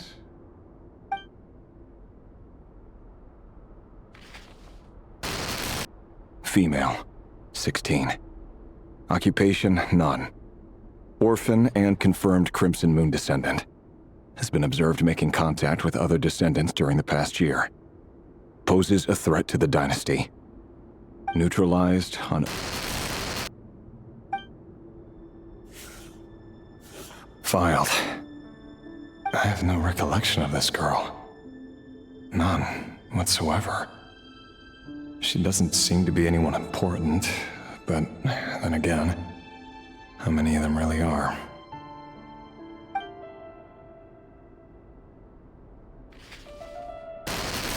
Female, 13. Occupation, none. Orphan and confirmed Crimson Moon descendant. Has been observed making contact with other descendants during the past year. Poses a threat to the dynasty. Neutralized on...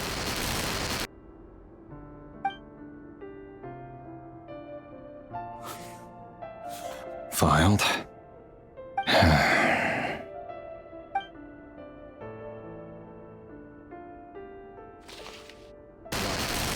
Male, 11.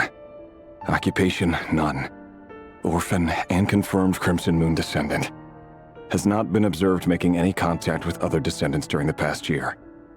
Poses a threat to the dynasty. Neutralized and...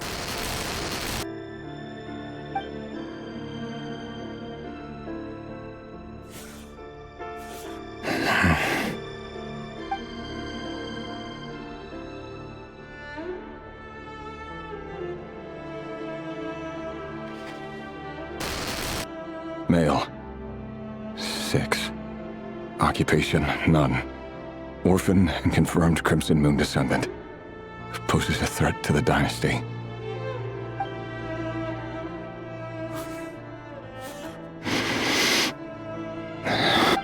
It's funny, isn't it?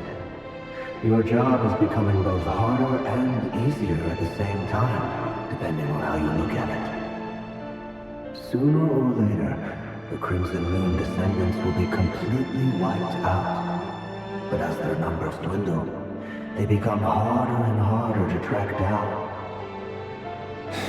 That's not how it is. Fortunately, however, most of the able-bodied adults have already been taken care of. The remaining weaklings will be increasingly easy to deal with.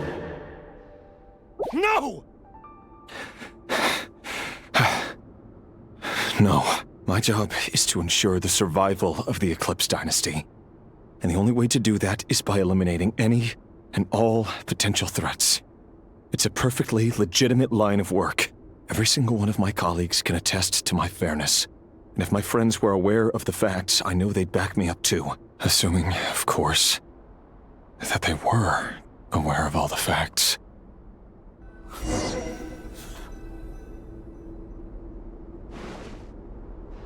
He looks even gloomier than last time. I wonder what's changed.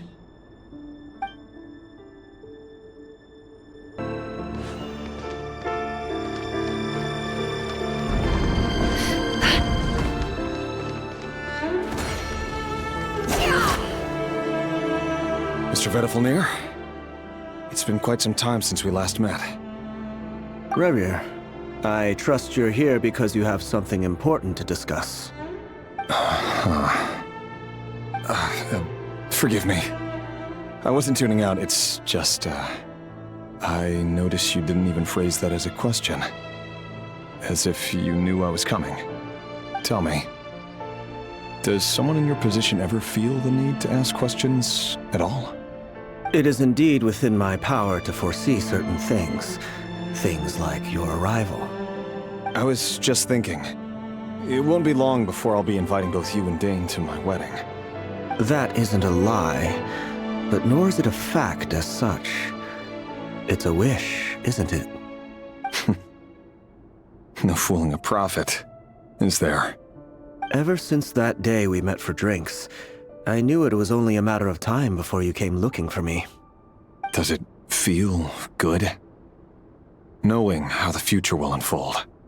I'm afraid the notions of good and bad fail to capture the complexity of what such a power entails. Once you've seen what will come to pass, it can be all too easy to succumb to fear and melancholy. Unless, of course, you learn to abandon these feelings.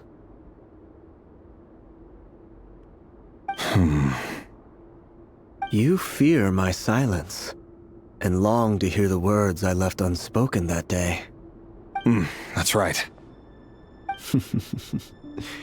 You must have noticed my reluctance to broach the subject, and the reason is simple. Because the truth could never have lived up to your hopes. For both our sakes, such words are better left unsaid. The burden of prophecy was never meant for your shoulders. So who exactly do you deem worthy to hear your prophecies? None but our exalted king? Or rather, our king as he once was. You're closer to his majesty than I am. You must know better than anyone how much he's changed. You say that as though it is to my benefit. Yet precisely because of that, I dare not speak rashly. A king can turn out to be the most virtuous of rulers, or a tyrant more terrible than the most vicious of dragons. You are so wise and far-sighted, yet still you would have me live in fear of the unknown? You make a fair point. Especially given my silence alone was all it took to send you spiraling downwards. Very well then. Let me offer you some advice. And I say this not as a prophet or a visionary, but simply as the brother of your friend. For many reasons, there is very little chance of your marriage ending in happiness. If happiness is what you seek, you should find another fiancé.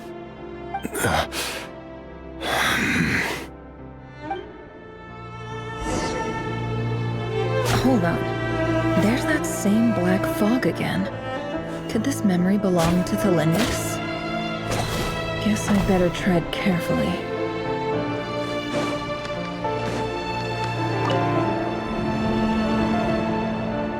Wait. Hear me out. This time we finally got a clear look at his face and learned his true identity. His name is Rerir, and he claims to be one of the king's guards. What did you say? A cruel irony, isn't it? The man you're set to marry leads a double life as a brutal executioner.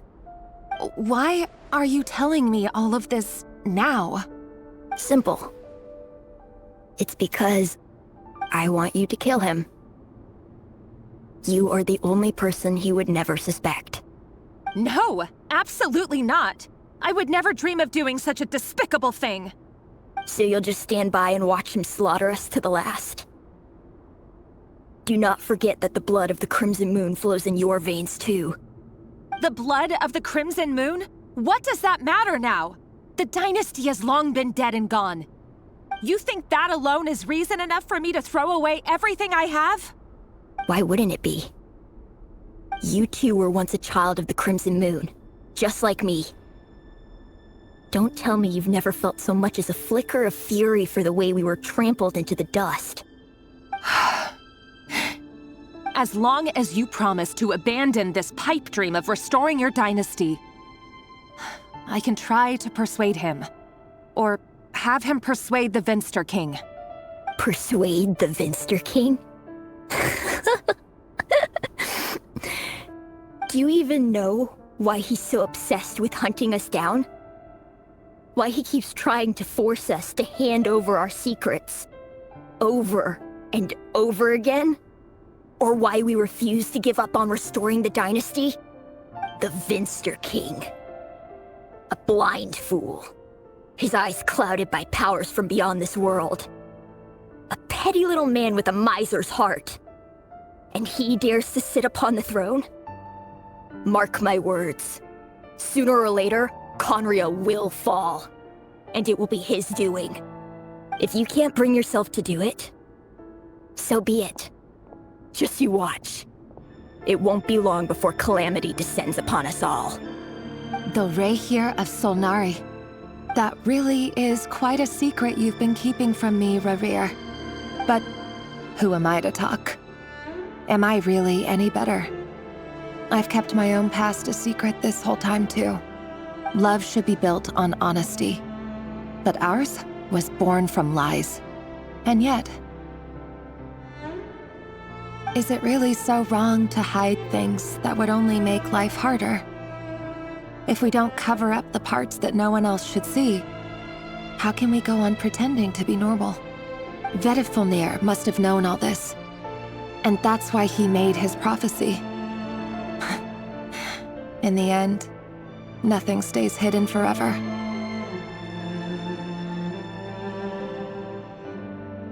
But I won't just sit by and watch this disaster unfold.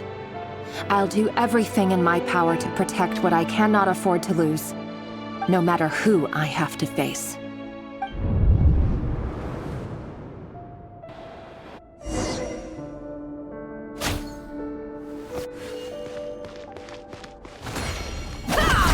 Huh? Was that Rerir who just walked past the window? Doesn't it give you the chills that he still takes the same road to work every day? As if nothing ever happened.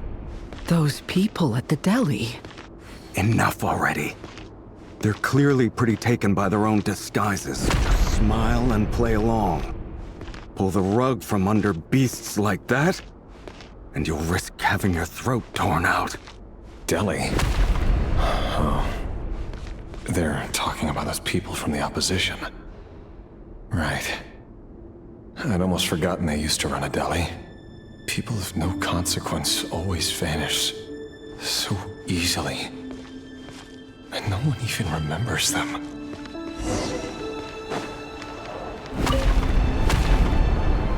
But surely you can see he's not the man he pretends to be! So many have died already, and they say that the king's madness grows with each passing day. We're not going to survive this, are we? But why does it have to be this way? Do we really deserve to die just because of the blood that runs through our veins? Felindis, are you even listening?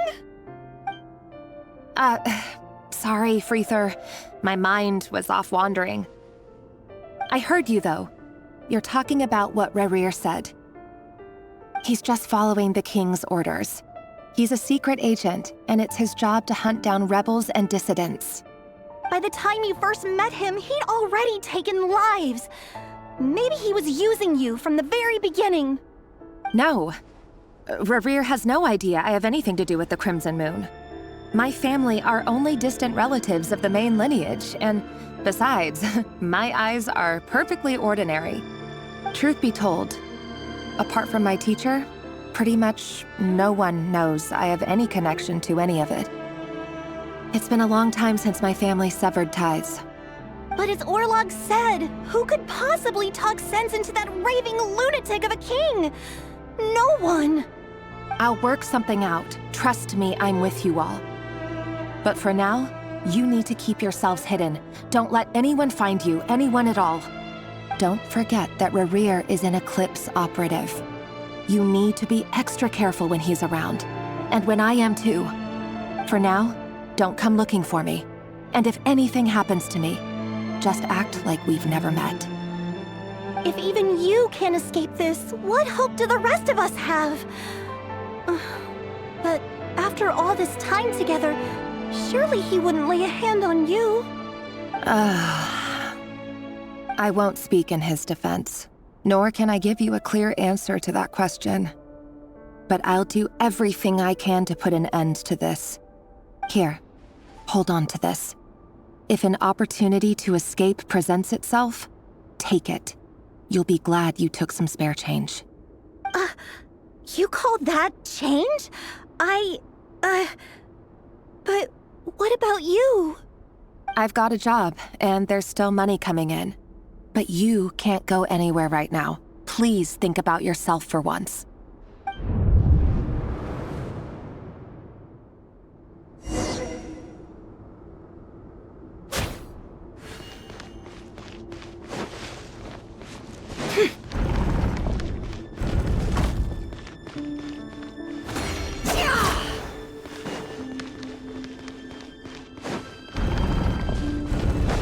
Another day, another round of assassination training. Training ground is just beyond this hidden passageway. When you kill a person, doesn't it bother you when you end up covered in their blood? Why would it? Aren't we all just walking blood bags? But not everyone is accustomed to hunting down others like prey. You've been a hunter for so long now, you seem to have forgotten that most people don't just go around killing one another. Leave me alone.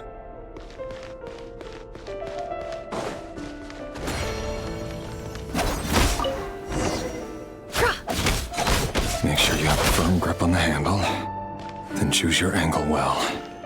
Keep your movements light and brisk. And the prey won't sense a thing. I know that. I'll bet no one will die to quiet death at your hands. I work clean. No traces.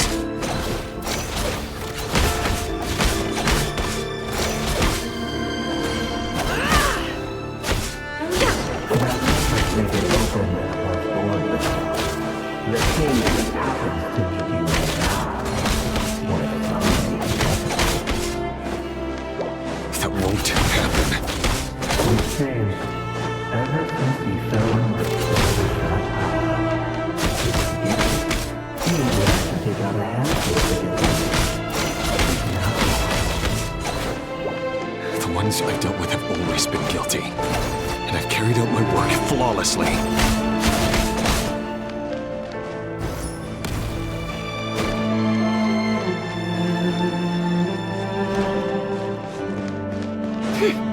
No more lies.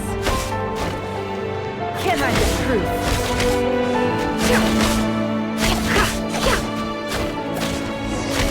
You know why Columbina didn't accept your proposal, don't you? Was it because she didn't trust you, or something else? Enough!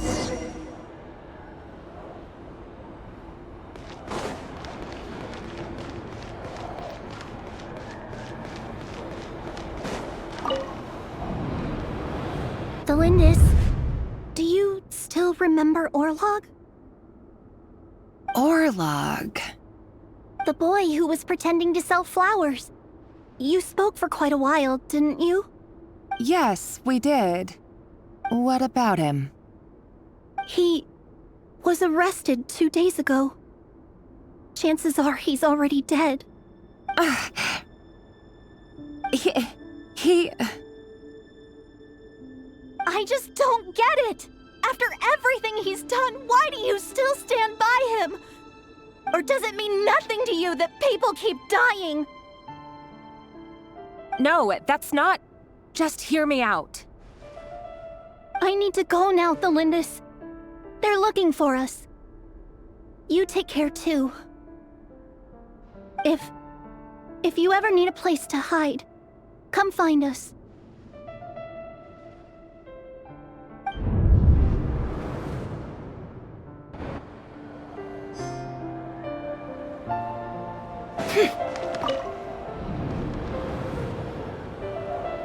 Author Thelindis. Over the course of this week, the research object was subjected to interference for a total of 47 hours for experimental purposes. The results are as follows. All subjects of observation that were sent inside have now... The situation within is proving more problematic than anticipated. No progress whatsoever. What now? Won't you give me even a glimmer of hope? Things are getting worse by the day. I have to find a way or we'll all be in danger.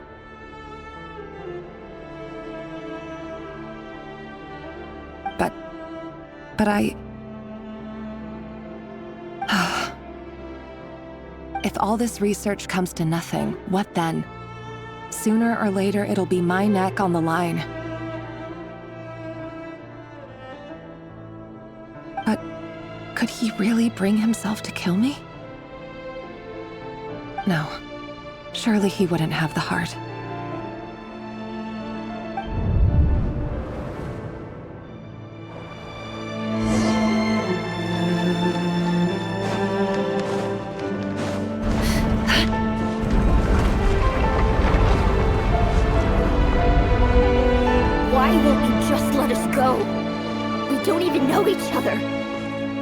All we want is to live ordinary, peaceful lives. You want to live?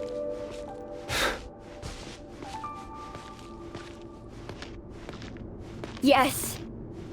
I just want to go on living. Is that really such an unforgivable crime?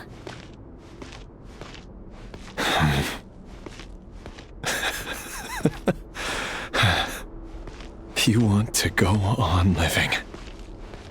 I want to keep living too. To keep living forever. That's why I have no choice but to continue on the path I'm on. If only some savior would suddenly swoop down and change the way the world is. Too bad that's not going to happen.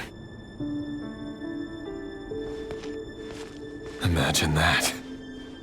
If there really were such a person, you and I wouldn't be standing here like this, would we?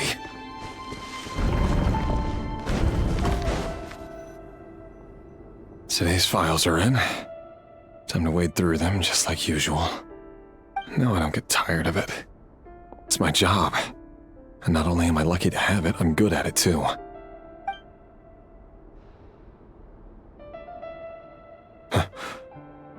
Wait. That's... Thalindis?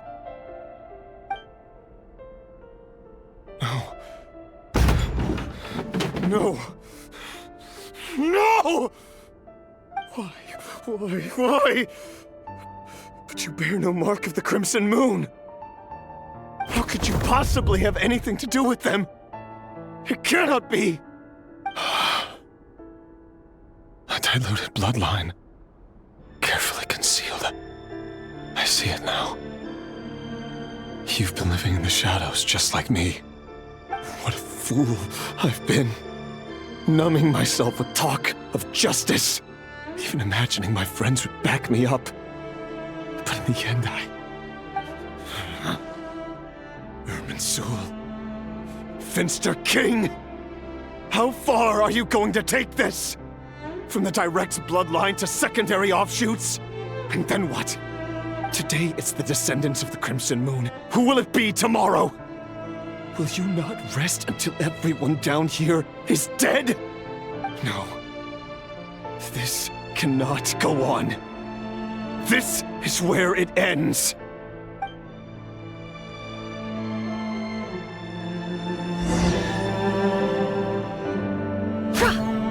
No more lies.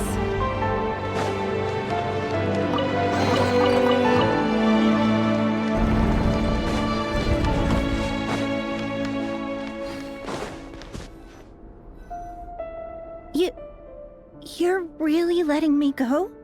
I am. As long as you can guarantee that no one will find you. Don't worry, I'll be extra careful. No one will know I was here. But... what about you? Me? If you let me go, you won't be able to complete your mission, will you? Good point. In that case, maybe you should stay. No, please! I just want to see the outside world again. To... Go on living? Yes. I know you're a man of your word. So please, just let me go. If I let you leave, what will become of me? Just kidding. Go, now. But remember, don't let anyone know you were caught. We'll be seeing each other again very soon if you do.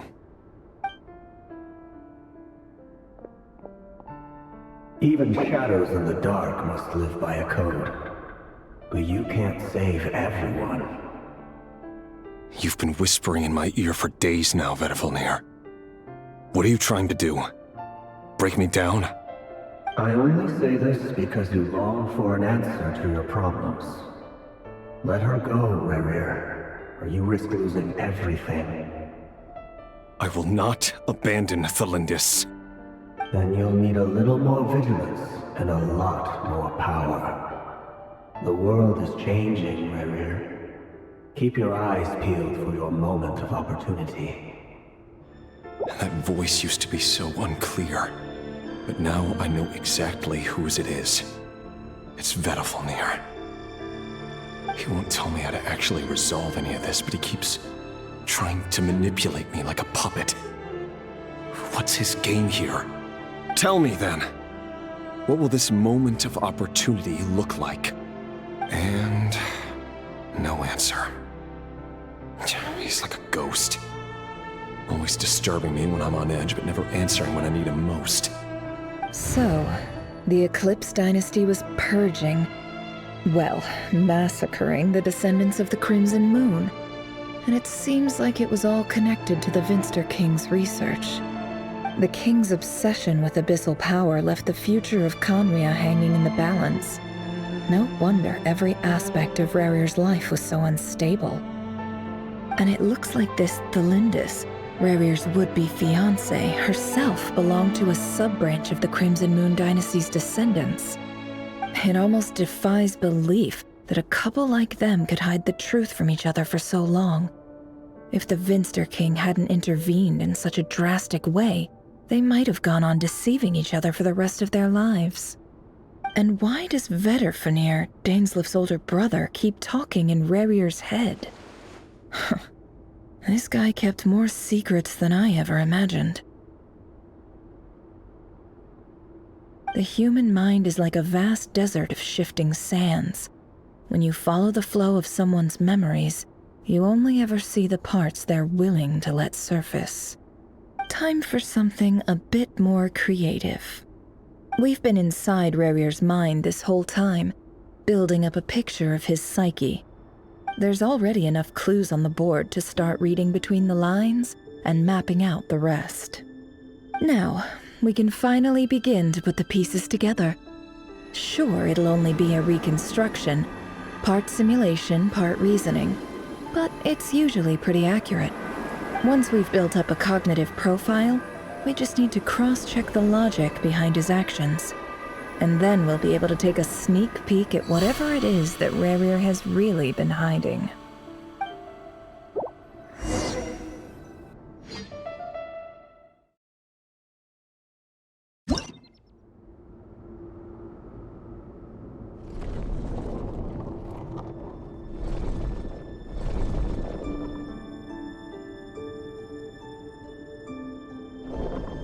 Rerir, are you there?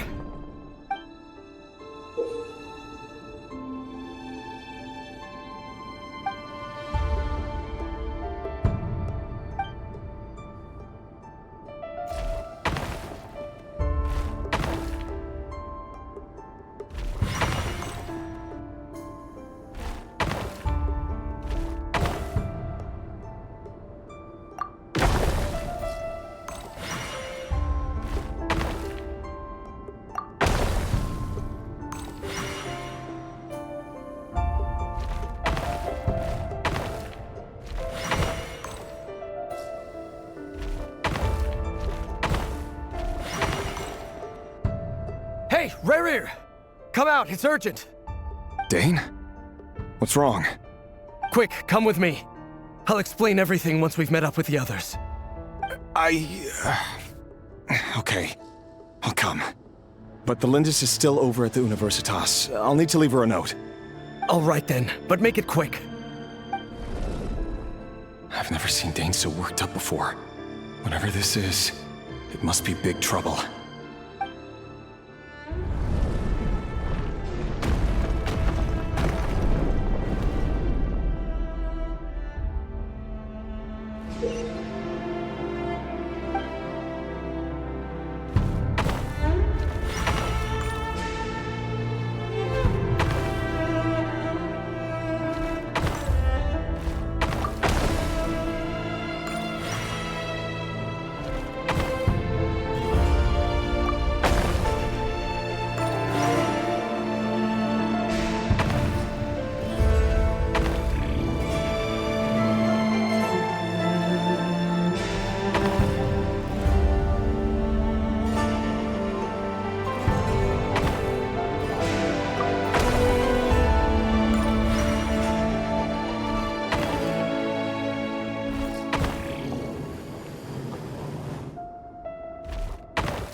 Well, this is a nice change, meeting you all at this hour. When men and women of ambition can speak face to face in broad daylight, I say that's a big step forward for our dear Conria. Don't be ridiculous. We do not fear the day. Why would we seek refuge in the night? You might ask your blade that same question. I'm told it prefers the cover of darkness. The word on the street is that Sir Elegy only strikes when he has an unfair advantage. But that is patently false. I see you're missing an arm and a leg. Surely only a fair fight could explain that. If this is your way of offering me replacement limbs, believe me, I'll take them. Oh, we can certainly discuss that. With bioalchemy, anything is possible. Assuming I have your full support in my research. Lunatic. Robtatir, what brings you here? Why, Dainsleif, of course. He invited me. Please, cast aside your apprehensions, Miss Rhindaughter.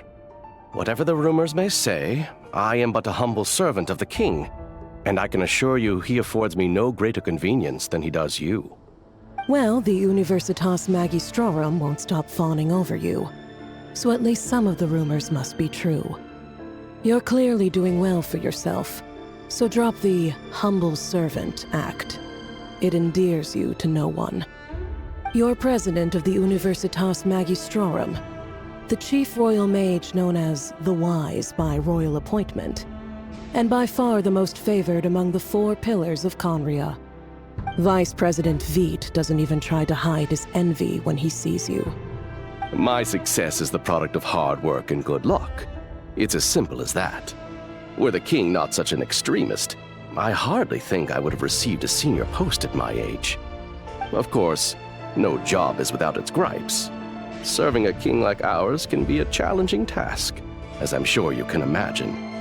And as for Efterveit, in missing out on the presidency, he's dodged a mountain of stress. Like everything else in life, it comes with pros and cons. You're all here. I apologize for the short notice, but it was an emergency.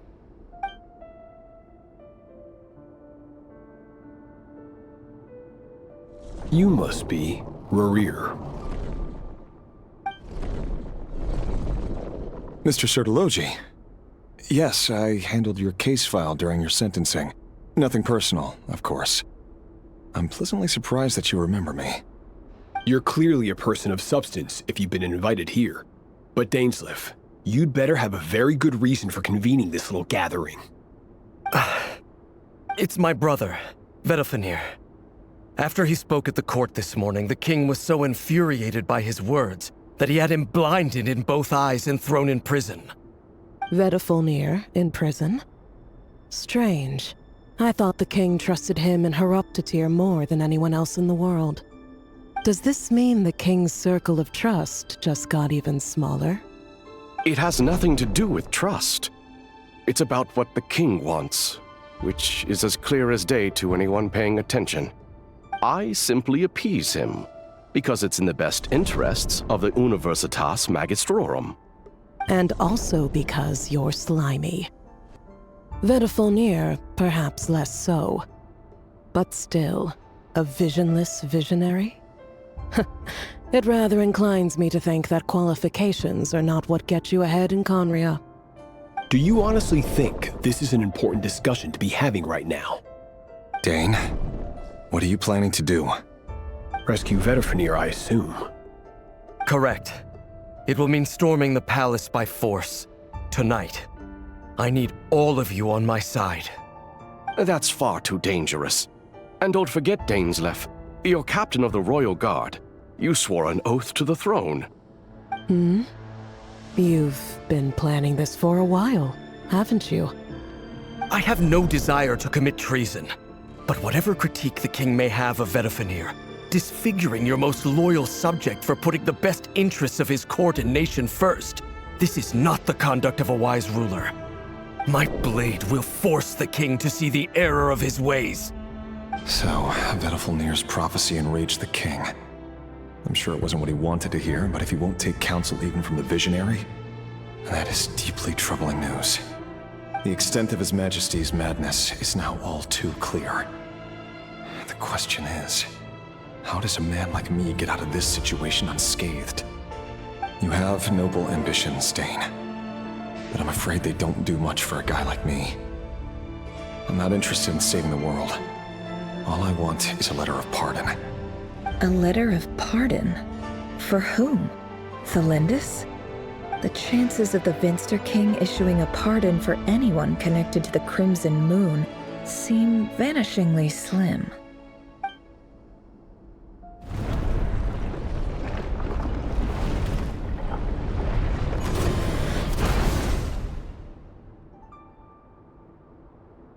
This black fog over the board must have some connection to Thelindis. But why is it taking this form? Does it have something to do with Rerir's past? Another mystery I'll need to unravel.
Author Thalindis. Over the course of this week, the research object was subjected to interference for a total of 60 hours for experimental purposes. The results are as follows.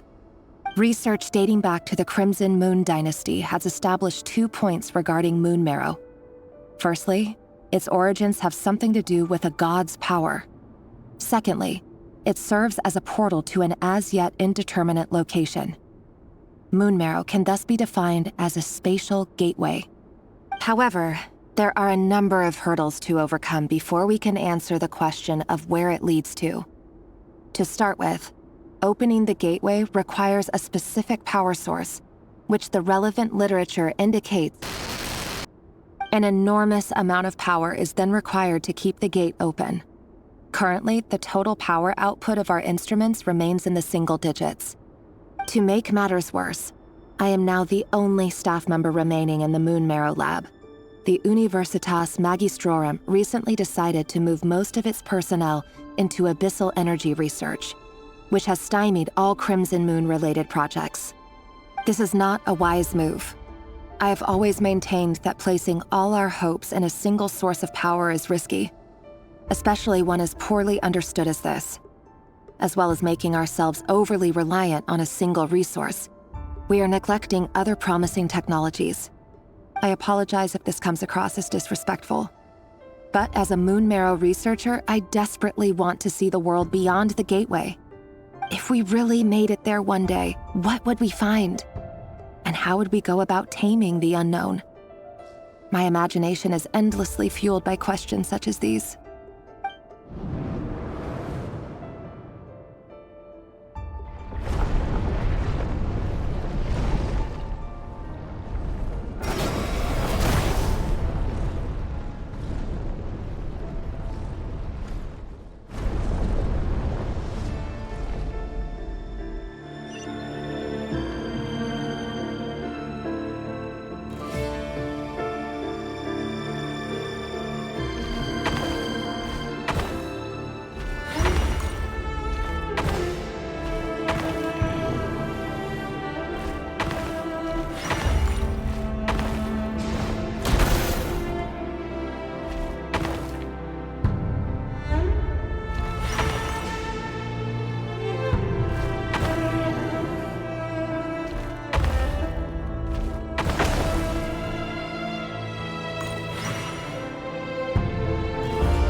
This is for you. I heard you're gonna leave the city with your parents. Thalindis, did you hear about what happened? I've heard nothing. Rerir got back very late last Friday, and he was acting a little unusual, but he slept pretty well, so I'm guessing whatever he did was a good deed.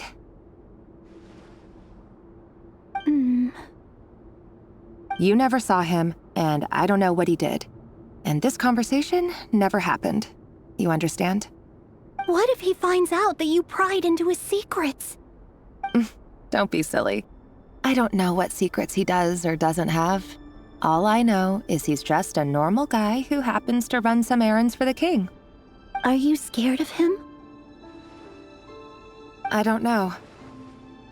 The Rerir I know doesn't match the person you all describe. Logically, I should be scared of him. And yet, I don't want to lose him. But enough about that. You should get going, and be careful with the package I gave you. Keep it secret. Keep it safe. What's in it? A piece of the moon.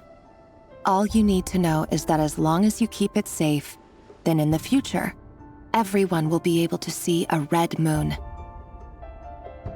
A red moon? You mean our moon? That's right. Our moon. Promise me you'll look after it.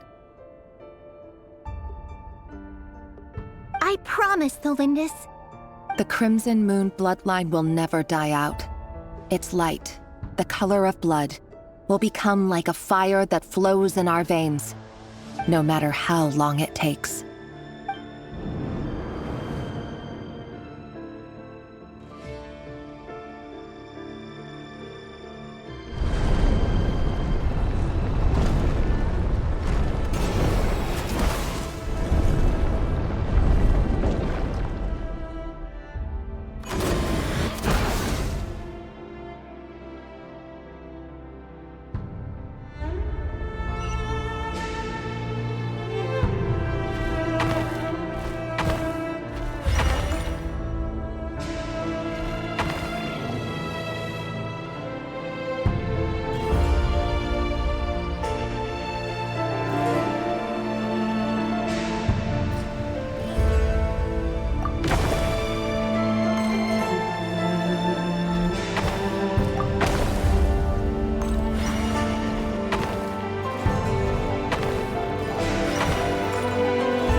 Hurry, everyone, and stick to the plan.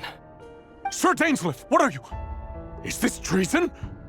You know what happens to those who betray the throne. Please, don't do this! It is the king himself who has betrayed the throne. He has betrayed all of Conria. If you have any love left for justice in your heart, you should join me. It's showtime. Dane and his group will handle the troops in the palace. Then Hraptatir and Rhindaughter will disarm the security measures. My job is to enter the prison and rescue Vedifalnir. Stay safe. Wish me luck. Look after my brother. Draw your blade. It is time for justice to prevail.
smell is abominable.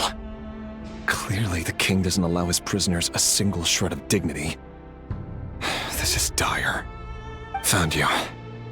Hello, Mr. Vedafilnir. Ah, it's you. Surprised? Oh, wait. I guess surprise isn't an emotion that prophets feel very often. I certainly felt some surprise in the moment when I was blinded. Surprise at the king's sheer ignorance. Surprise at just how unfairly this world responds to words of earnest remonstration. I'm curious. What did you prophesize this time? It wasn't a prophecy. It was a word of warning. Someone had to say it. The king has forsaken all reason in pursuit of his obsessions. I simply told him that if he continues on this path, Khaenri'ah will surely fall. But he didn't listen.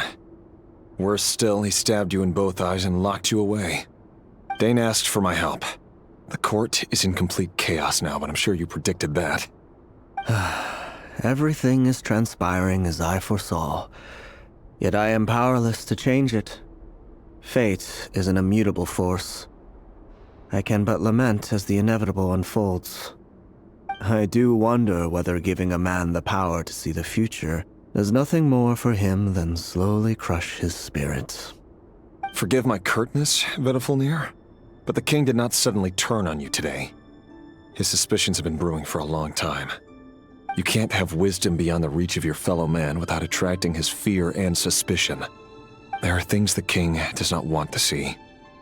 So, he doesn't want you having visions of them either. He blinded you because he thought this would make the visions stop. He wasn't entirely wrong. I did indeed lose my power to see the future. Right up until... Until what? Just now. I believe I saw something new. Well, tonight could go a lot of different ways. 5 of us banded together to storm the palace, also we could rescue you. This will go down as the most tumultuous day in Khaenri'ah history. I sense hatred in you, but also hope. A desperate hope that with the tyrant deposed, that will be the end of the story.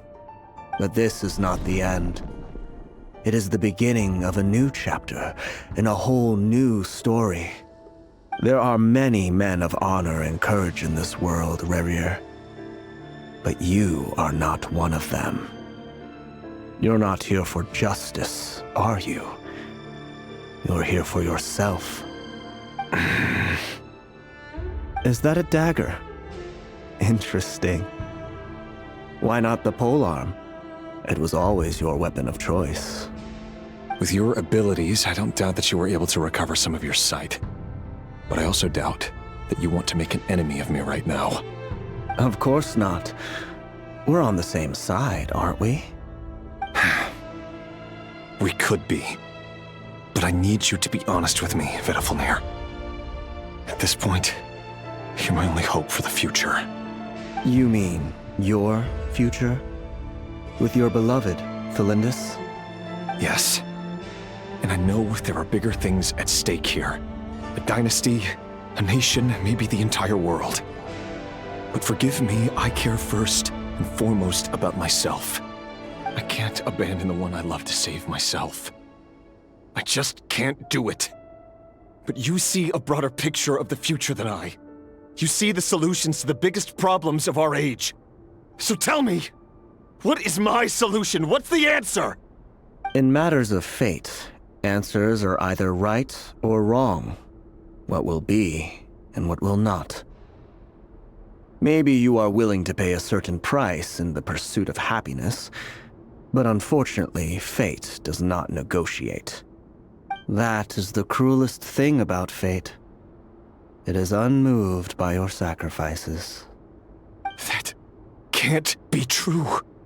I know it's your voice that I keep hearing in my head, urging me to see how the world is changing, to seek more power, so I can protect the things I love. You show me disaster, but you won't show me how to avoid it? Why? Why are you doing all this? My voice. In your head.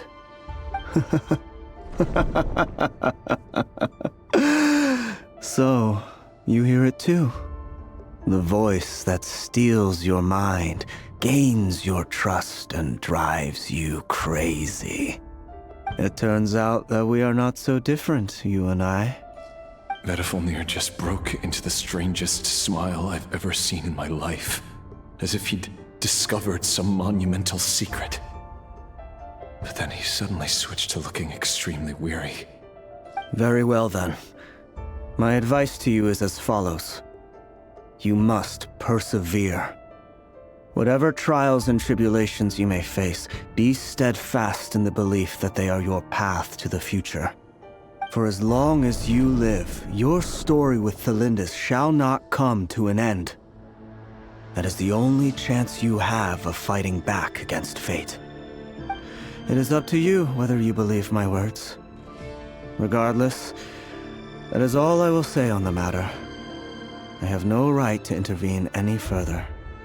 I will hold you to your word. Thank you for setting me free. In return, I will tell you one more thing that you cannot afford to ignore.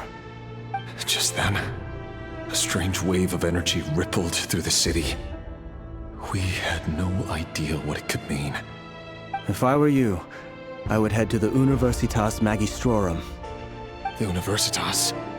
Oh no! I'm sure we'll be seeing each other again very soon, Rerir. Whatever Vedifilnir said, I didn't catch it. I didn't even help him out of the prison. There was no time to lose.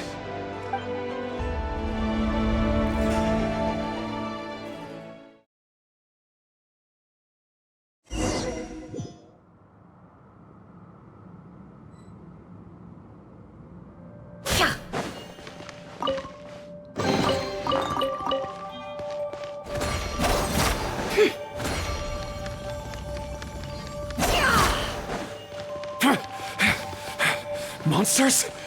Is this Rhindaughter's doing? At the Universitas Magistrorum. Out of my way!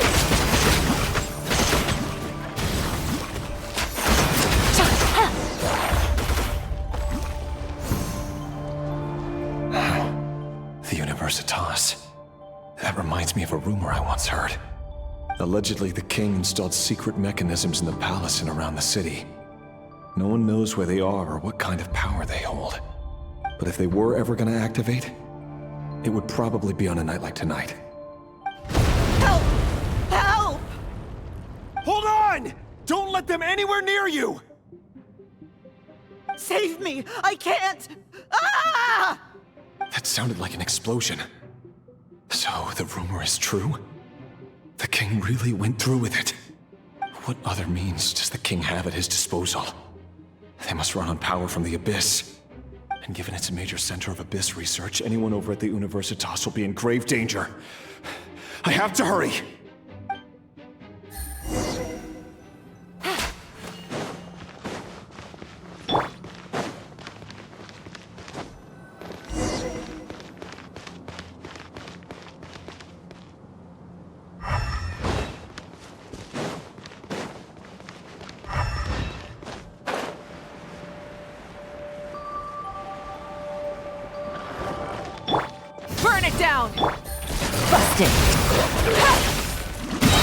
Things are about to get dicey.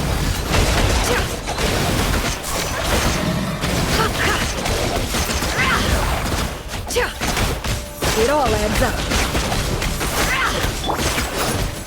Gotcha. Light it up.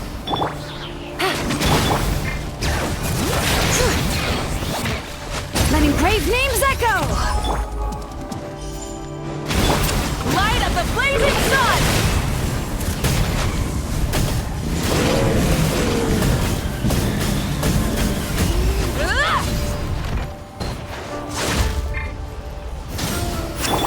Here comes the catch.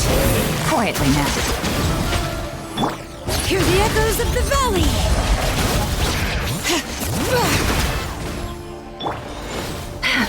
No more lies. The deception ends here. Can't hide the truth. It all falls into place. What a joke!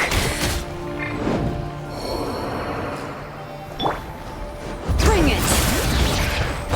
Letting grave names echo!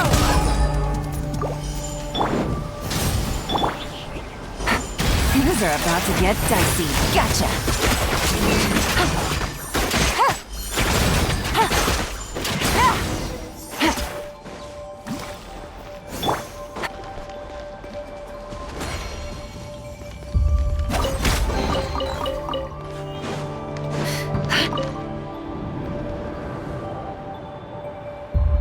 Monsters! At the Universitas Magistrorum? Why now? Oh no! They're coming! It's no use. The table won't hold out much longer. The weapons. Where are the weapons? Of course. All the lab equipment was upgraded after the inspection last week, but the new weapons haven't been allocated yet. I'm done for. Is anyone there? I need help! Ah!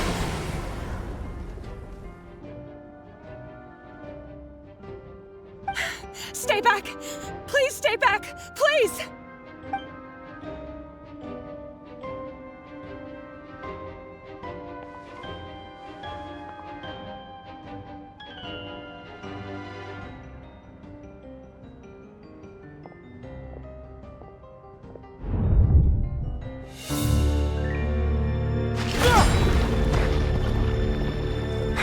What's that?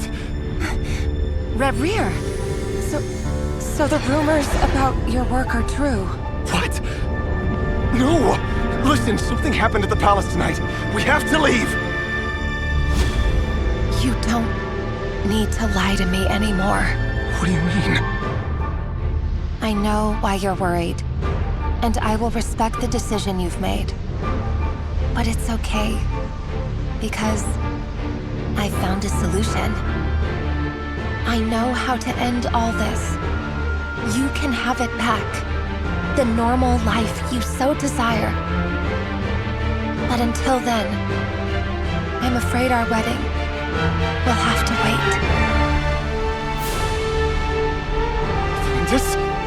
No, don't do it! Cylindus! Cylindus!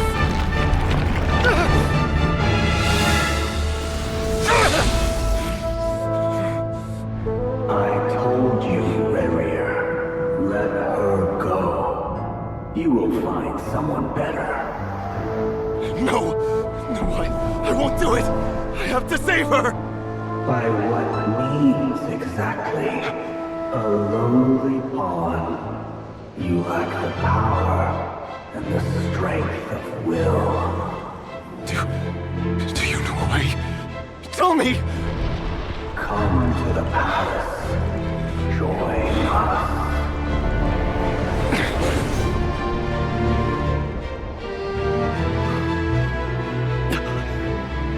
Rerir, thank goodness we...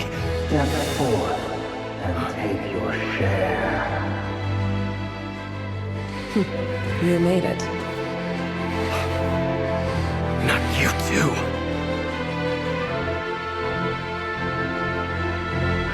Hatred or grief, despair, desire. We all have our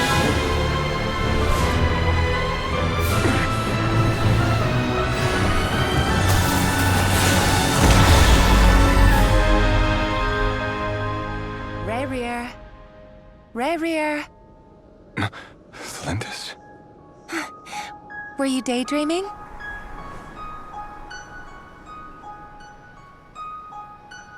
You still remember, Rerir? That question you asked me a couple of weeks ago? Oh. You mean the proposal? Yeah. I'm wondering, where do you think would be a good place to discuss it? Maybe in the garden? Or were you thinking a fancy restaurant?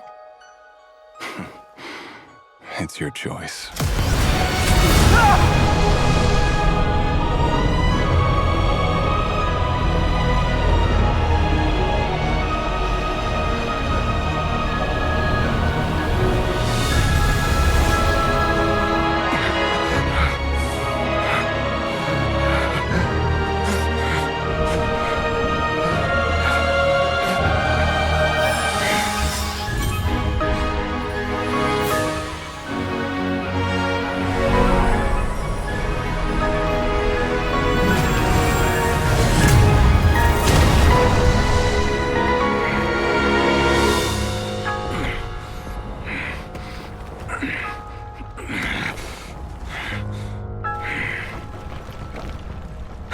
find you.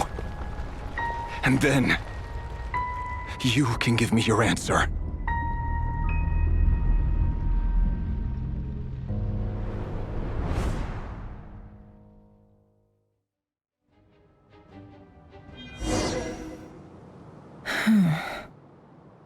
So that's how the Raker of Solnari was born. A monster created by circumstance is a monster all the same. Viewing other people's thoughts for too long can get uncomfortable. Right now, I'm feeling a strong sense of loathing. In a nutshell, the story of Conria is what happens when the truth falls by the wayside.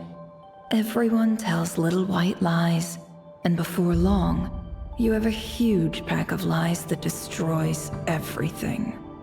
Phew. Time to get back. His past is filled with sorrow, but the tale of any fallen civilization is one of endless tragedy. Cruel as it may be, that was Conria's fate.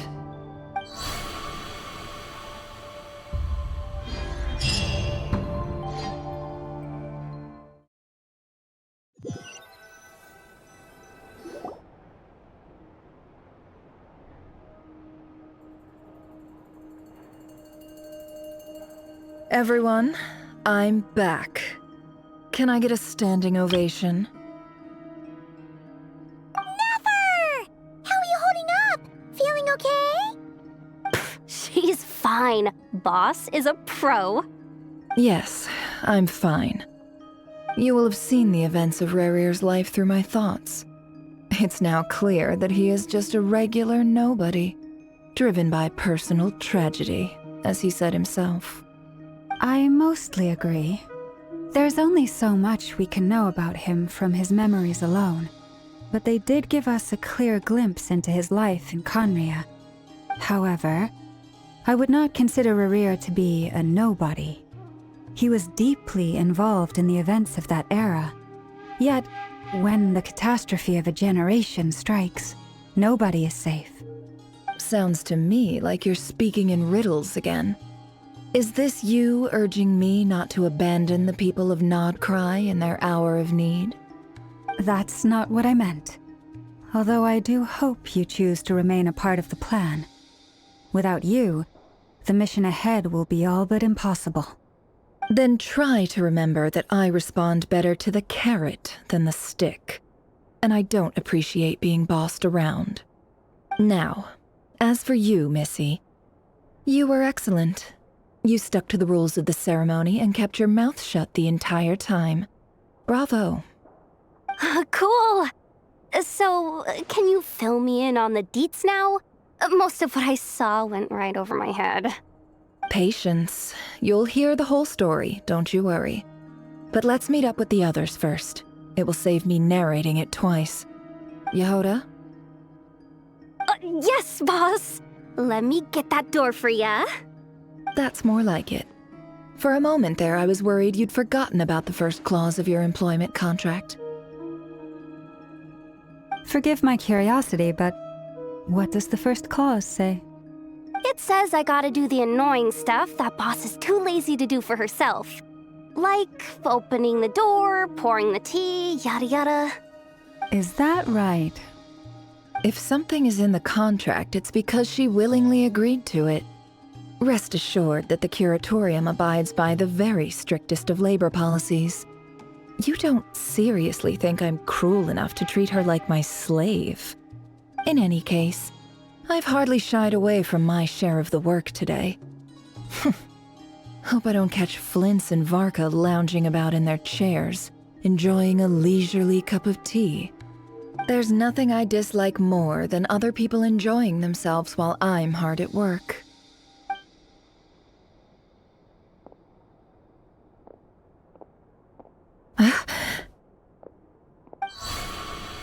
Oh no.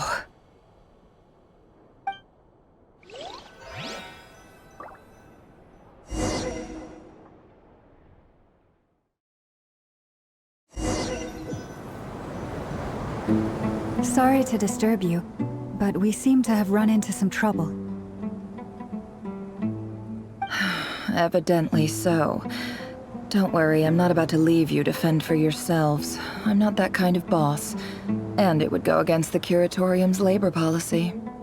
I'm sorry. What did you hear me say? I wasn't talking about labor policy. Wait. How long have I been standing here? Not long. You just appeared by the door a moment ago.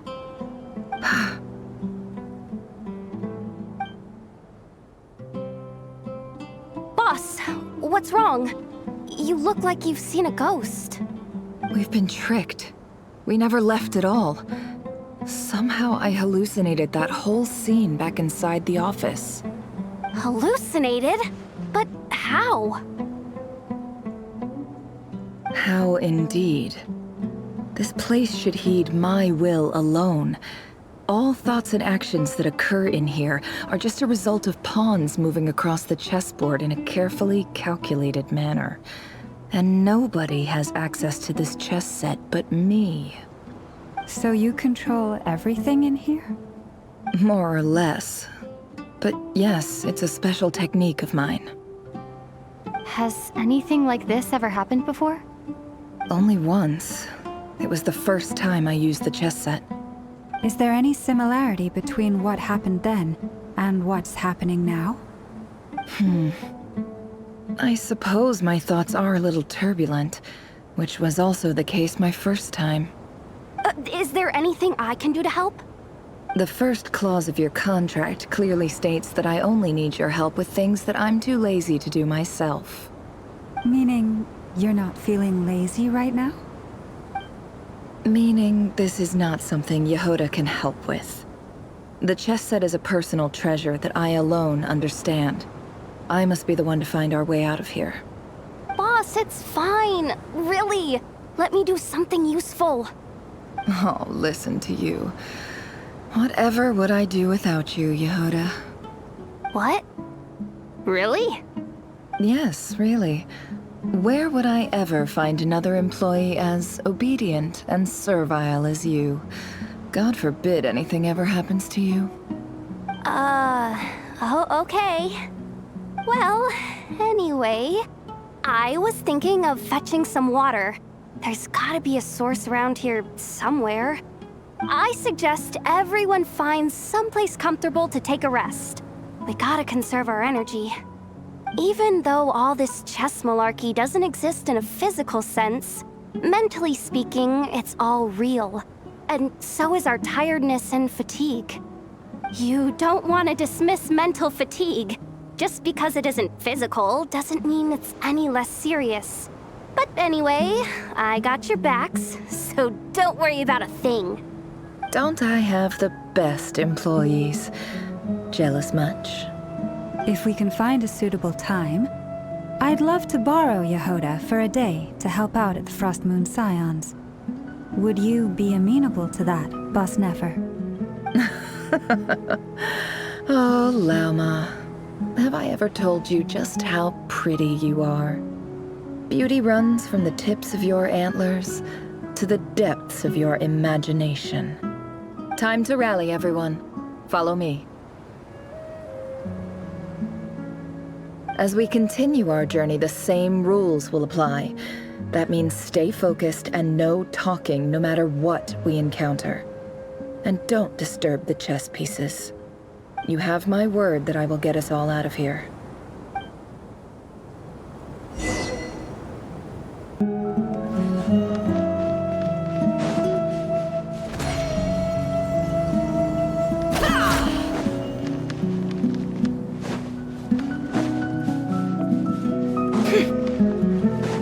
This place looks familiar.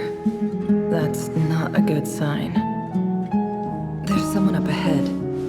Time for a little chat.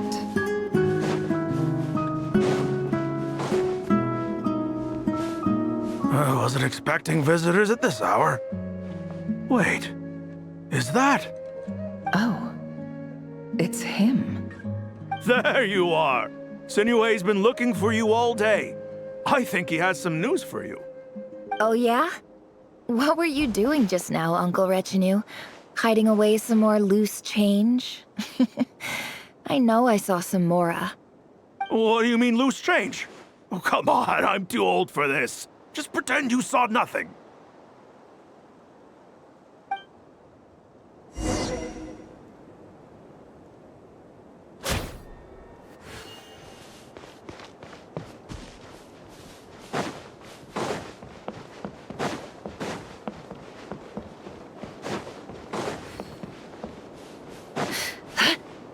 Hey, kid. Mind telling me what Sinnohe's been up to recently? I'm trying to get in his good books and I need a way in. Get in his good books? Why? What do you want with my dad, Uncle Apepi? I've written a new song. I was hoping to showcase it at the next festival, but I'll need his approval. A new song, huh?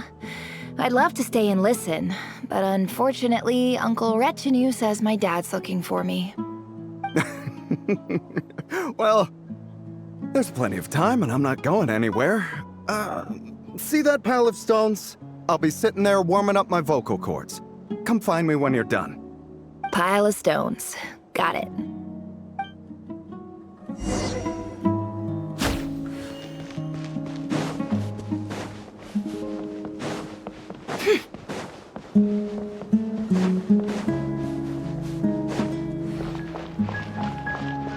Hi, Dad. Uncle Retinue said you were looking for me. Ah, there's my little princess. If you'd gotten back just a little sooner, you could have shared the spoils of war with me. Spoils of war? Who were you fighting against, Dad? It was just a figure of speech. The aftermath of a sandstorm is no time to be waging war. I was talking about our war against thirst. I went out to fix our water supply problem, and now I'm back. Which means... We have a well again! That's right. I found a new one and brought back as much water as I could carry. It should last us for a good while. If it wasn't for these blasted sandstorms, our wells wouldn't be caving in. You wouldn't be spending all your time out searching for new water sources. As the chief of our tribe, I'm supposed to be leading us out of hardship and poverty, onto better things. You know how prosperous our ancestors were. I've told you all the stories. And look at us now, squeezed into these hovels. No one would choose this, if it wasn't for the endless wars over the years. But things are looking up. I started working with some folks from the academia a few months back. They gave me some contacts in return for my assistance in the desert. So you're the academia's helper now? Special ambassador, they call it. Think of it as a partnership. It's nothing bad, okay? We've been isolated here in the desert for too long. Seeking opportunities elsewhere is the best thing for us, and the fastest way to progress. So, do you get anything good out of being a special ambassador? Of course. My luck's improving all the time. One day, I swear I'm gonna lead us out of this place. We'll find somewhere new. Somewhere better.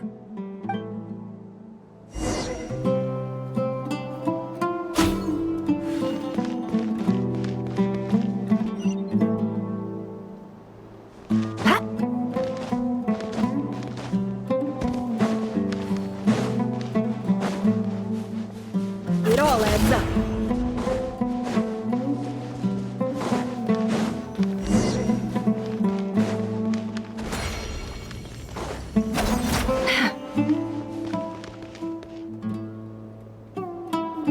That's our well, and you know it. You stole from us. Well, you've gone from chief to thief, and now you have to face the consequences. Did you really think you could take our water without permission and get away with it? You're either brave, stupid, or both. And that special ambassador act? Yeah, nice try. We spoke to the academia. They said it was all news to them. You're a liar and a cheat!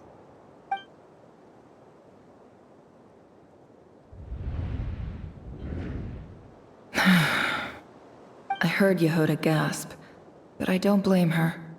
Most people are terrified by the sight of blood. Corpses strewn across the ground. The wounds are clearly from scimitars and daggers. The desert dwellers' weapons of choice. There's a handwritten note on the ground. Let's see what it says.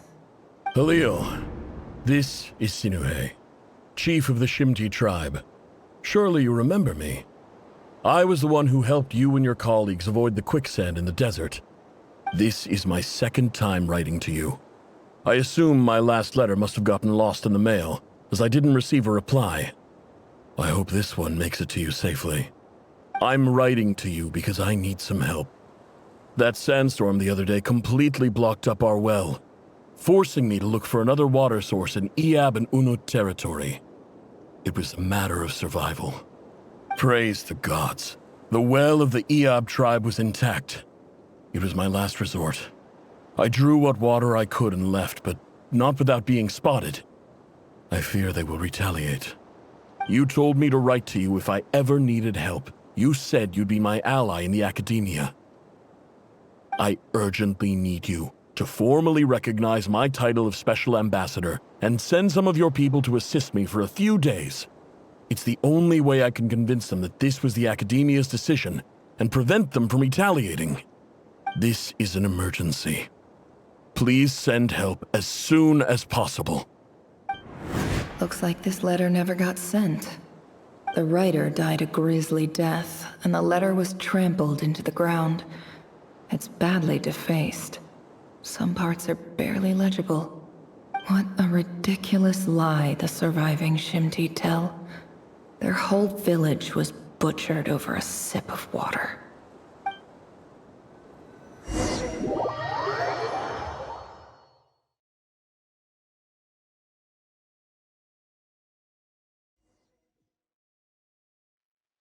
Ah, officer. Welcome. Welcome to our humble village. I thought you would at least have the courtesy to provide some respectable libations. This is the finest wine Aru village has to offer. I promise.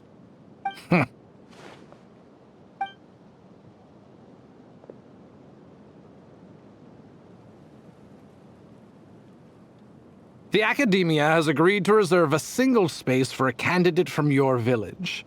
But I remain skeptical of this entire endeavor. I highly doubt anyone in this desert possesses serious academic potential. Please, have faith. If not in us, then in our god. The child we found shows great promise. I beg you, take her away from this place. Give her a chance.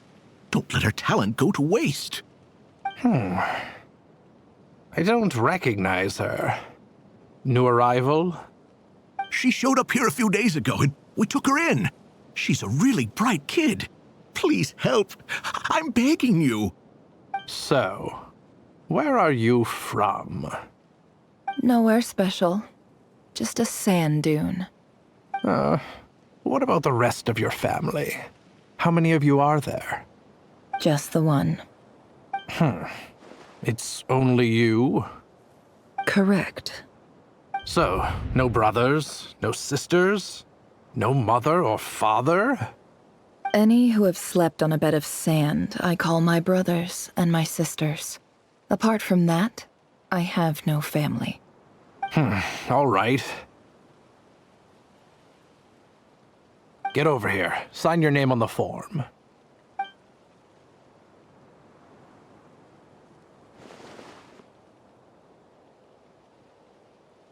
Nefer? You're rather fair-skinned for a desert dweller.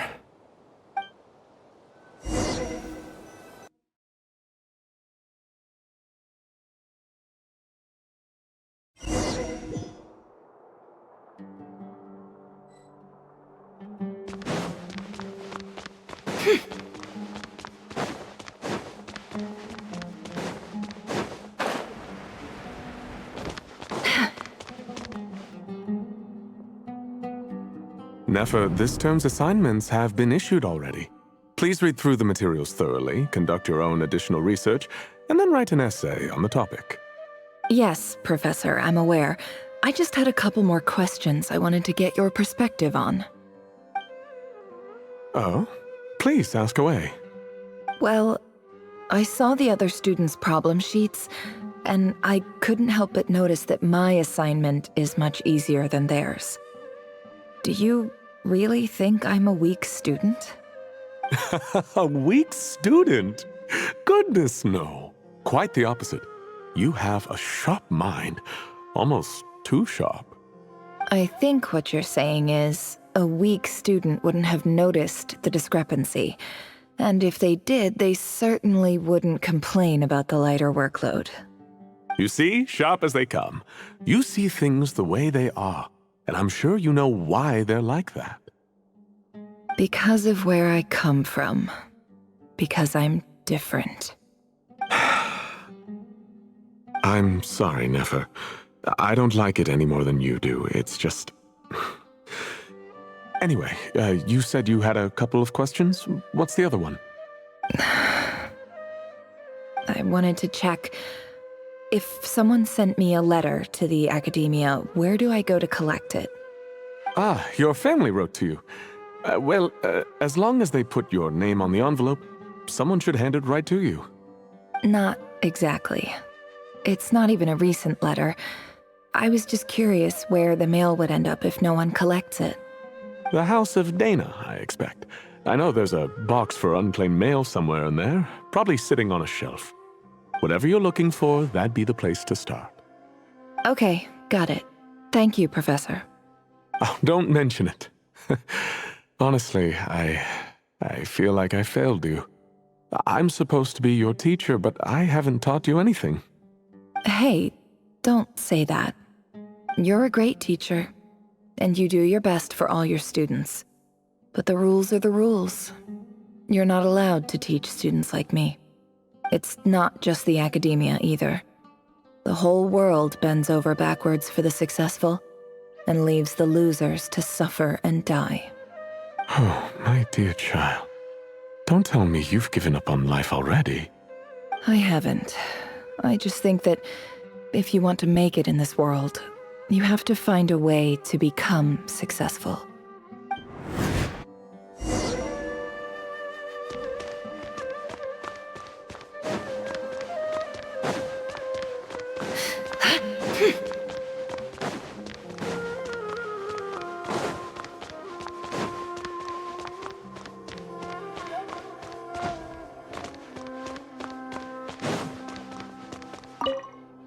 This must be it.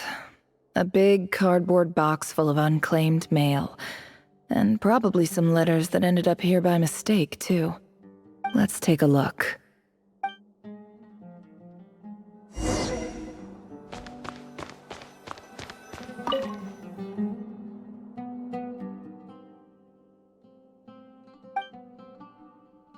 A dilapidation survey from Port Ormos.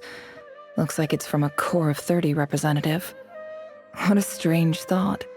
A bunch of mercs losing sleep over rundown buildings. This one was never even opened. I guess the recipient didn't care what the Core of 30 had to say about anything. Who was it addressed to? I don't recognize the name, but it must have been a Kasharawar professor. This one is addressed to the Immorta Sage. The title is Changes Observed in Satyavada Life Symptoms. Why do all these letters read like full-blown dissertations? Guided by the incense, we became lost somewhere in the forest.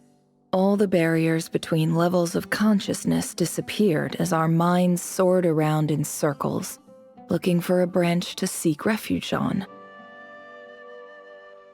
In clinical terms, these symptoms fit the description of incense poisoning. The Immorta Darshan strictly prohibits the use of hallucinogenic substances, but I believe there are still people getting away with it. For example, my neighbor who always breaks out into song and dance after using incense. This seems like something the academia would want to know about. Why wasn't it collected? Wait, What's this written on the back? It's so small. The note says, "The sender authored this letter while under the influence of mushrooms. I would send it back, but no return address was provided. Stamped by the Grand Conservator of the House of Dana."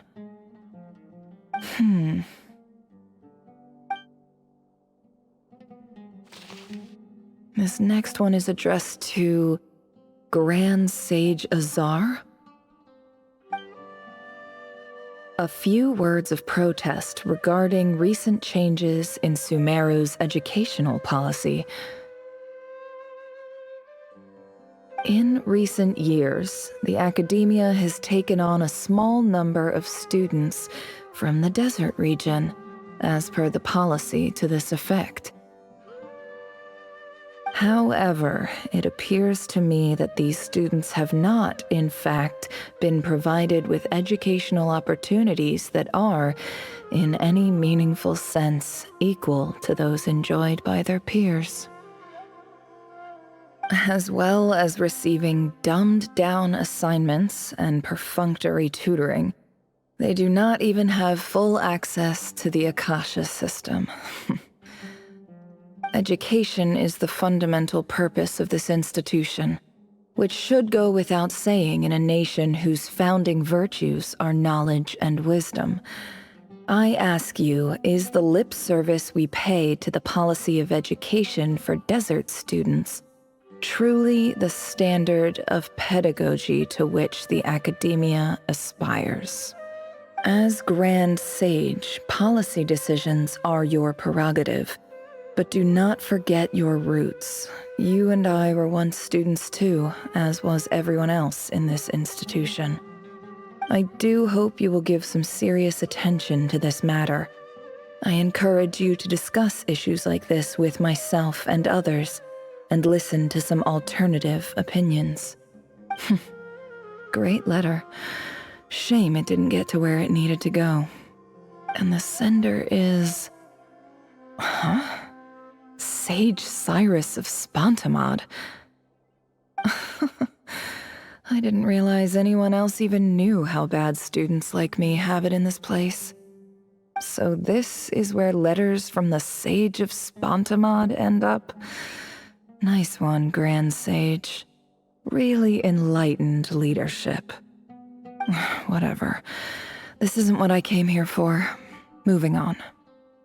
I'm not exactly holding out hope that a letter sent from the desert would even make it here. But if it did, where else would it end up if not in this box? I can't believe how much discarded mail there is. Must have been years since someone last went through it all. And this is just one box. The whole House of Dana is boxes on shelves. I don't believe for 1 second that any human being has sat down and read through all the documents in this place. Who has that much free time on their hands? Wait, could this be it?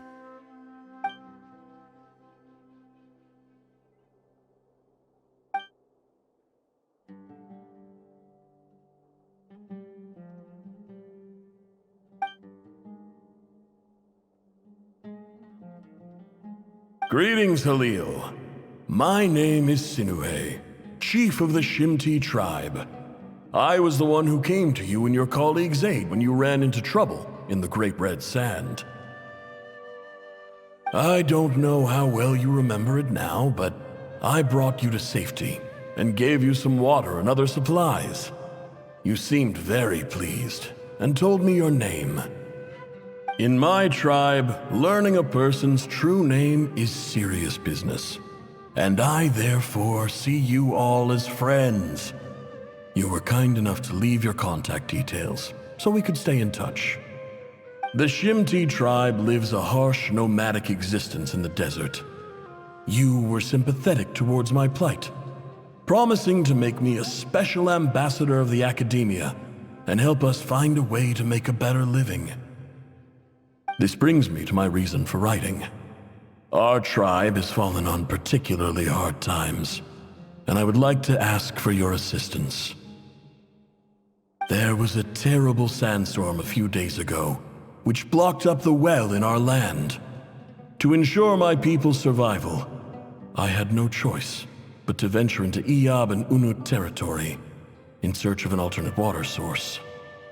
The Iyab and Unut are descended from the Thamudians, while we trace our ancestry to Tulatala. We worship the Lord of Flowers and have had relatively good relations with our fellow tribes up until now. I found a well belonging to the Iyab tribe.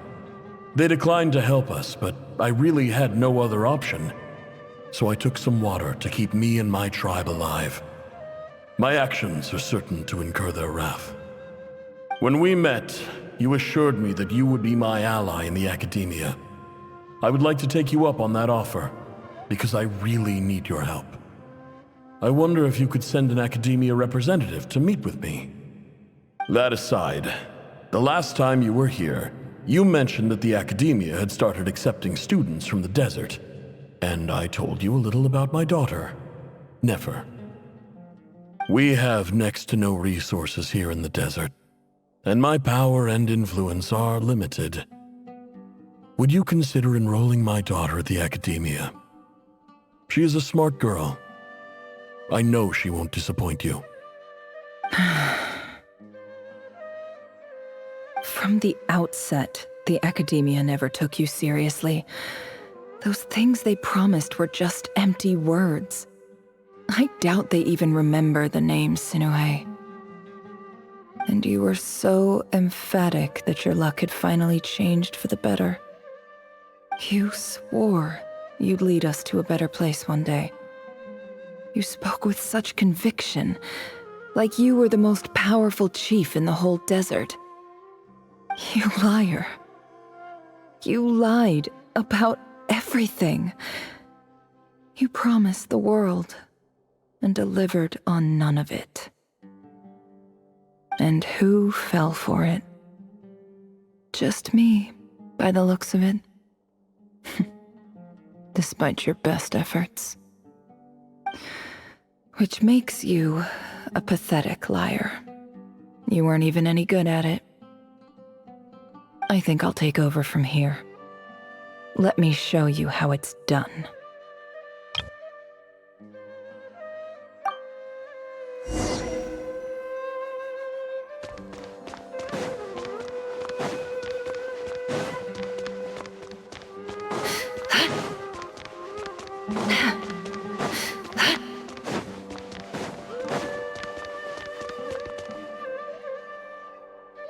I just came to say goodbye.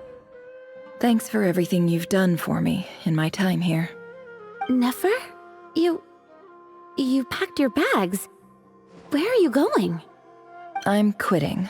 Something's come up in my hometown. Gonna head back and deal with it. Huh? But this was a hard-won opportunity for you.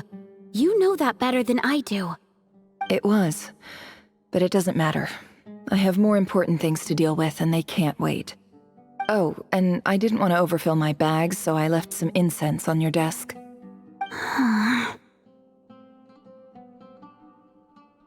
What's wrong? I thought you liked incense. Although, I did read somewhere in the House of Dana that it has hallucinogenic effects. Don't use it all at once, all right? Isn't this the stuff you brought from your hometown? You're just letting me have it? But you said it's a rare and valuable commodity. Yeah, about that. I lied. It's not rare at all. There's this bunch of ruins near my hometown that are practically overgrown with this plant. It's not worth much. Keep it, it's fine. But Nefer... All right, that's all from me. You take care.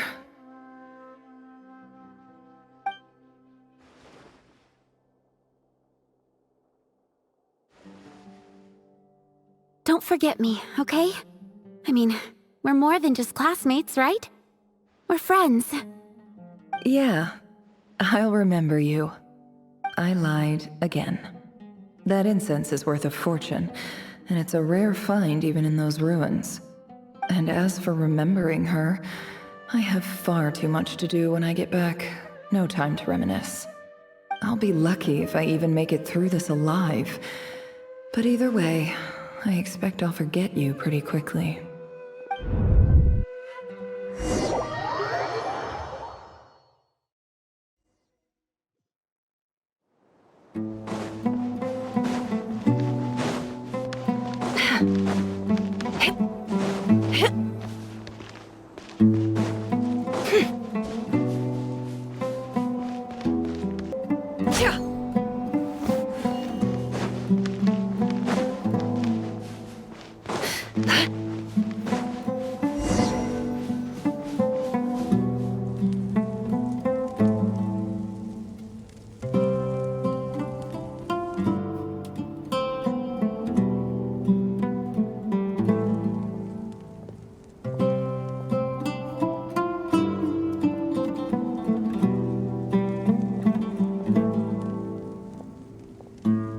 It's a pleasure to meet you, Mr. Arif. So, what does the Academia want? Since they've sent their special ambassador, I assume there's a big business deal to be made. If not, I'd be very disappointed. Please, sir, lower your blade. You're lucky I'm the one they sent. Not all special ambassadors share my admiration for the Iab people. The ever-shifting balance of power in the desert reduced the once great civilizations of this region to rubble and sand. But the story of the Iab has a very different trajectory. Others grew weak, but you grew strong, beginning in obscurity and moving to prosperity. You're the only ones who defied the trend. Huh. So, you do know who you're dealing with? This well is the perfect symbol of your strength, is it not? It used to belong to the Unut, but it looks like you have control over it now. You're not wrong. But I'm sure you didn't come all this way just to flatter us. Of course not. I came to bring you some very good news. Some information that recently came to light, which might just be your ticket to freedom. Records uncovered by the Vahumana Darshan show that a certain well currently under Iab control is built on top of some ancient ruins. These ruins are of great archaeological interest to the Academia. I checked the map carefully on my way over here, and I'm confident that this is the well in question. The Academia is offering 50 million mora in return for excavation rights. 50 million? No, wait. If these ruins are as important as you say, 50 million's a little low, don't you think? Don't get greedy, Iab. We know far more than you think. We know that you seized this well by force. Wasn't that the first step in your rise to power? To drive away the Unut and steal their water supply? So what if it was?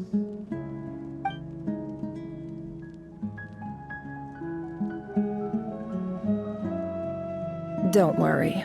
As unscrupulous as it was, it's something we're willing to overlook. The Academia is only interested in dealing with the de facto power holders in the region. I hope I am making myself clear. And I hope your words are the truth. If I find out the Academia is trying to play me, I'll hunt down every one of your people and make you watch as I cut their heads off one by one. I assure you, Chief, that would not be in your long-term interests. You don't want to make an enemy of the Academia. You see how I'm dressed, don't you? I appreciate that you've never been to the rainforest, but surely even you recognize an ambassador's attire when you see it. And what does a barbarian like you have to lose anyway? You really think the Sumeru Academia would bother to come all this way just to lie to you? We have more important things to worry about. All right, I take your point. The Academia is the highest authority in the land. I'm sure you're trustworthy people. In that case, we have a deal. We will sell you the excavation rights. I'd like to thank you, Ambassador. This is good news indeed. Excellent news. In fact, it calls for a celebration. Would you do us the honor of staying a while and enjoying some Eab hospitality? Gladly. I am partial to wine myself, and I trust you are as well. So let's indulge in a few drinks together, in celebration of this momentous occasion.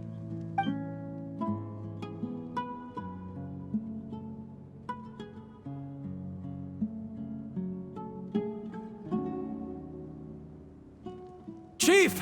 Chief, it's an emergency! It's the Unut. They've taken the well. What? Well, don't just stand there. Take it back. Yes, Chief. I have every confidence in the Eab's military superiority, and yet... Well, what is it? The Unut's response was alarmingly fast. The day after we reach a deal, they seize the well. This can't be a coincidence. Perhaps there is a traitor in your midst. I don't think so. I am obliged to remind you, Chief, that the Academia will only deal with the de facto power holders. If you cannot regain control over the well, I'm afraid you won't see a single mora of that 50 million. No! Please, Ambassador, just give me some time. I swear the Unut will not get away with this. That well is ours, and so is the mora. Glad to hear it. I will wait here for an update. If there is a traitor, I will find them. In the meantime, make yourself at home. I'll report back as soon as I have an update. Much obliged. Wow. All it took was a few words and I've got him wrapped around my finger. What an amazing feeling. So, in summary, Ambassador, the Academia would rather negotiate with our tribe instead of the Eab, yes? The Eab are ruthless murderers who don't listen to reason. And now they have the gall to interfere in our research projects in the desert region. So let me ask you, Chief. If you were the Academia, what would you do? Kill them all, of course. Precisely. The Academia does not tolerate those who stand in our way.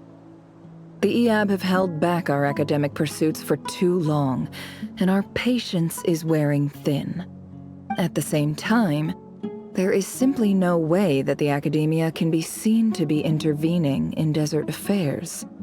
I'm sure you understand where I'm coming from. We have our own rules out here. If the rainforest dwellers raised arms against a desert tribe, it'd start a bloody war. Right. We can't confront them ourselves, but we can support their enemies. The Unut have always had strained relations with the Eab, which makes you our natural allies. Natural allies. Weren't the Eab your allies once? You were quick to send them after us to protect your interests back when we stole that water. And now look at you. You're at each other's throats. Let me be clear. The Academia wishes to collaborate with the legally recognized rulers of the desert in this matter. We are asking for excavation rights to that well, and our offer is 50 million mora. Say no more. I believe we have an understanding. Good. Then I suggest you get to work. Get us access to that well, and the mora's yours. You see, Dad? Lying is easy when you know how. People will believe anything.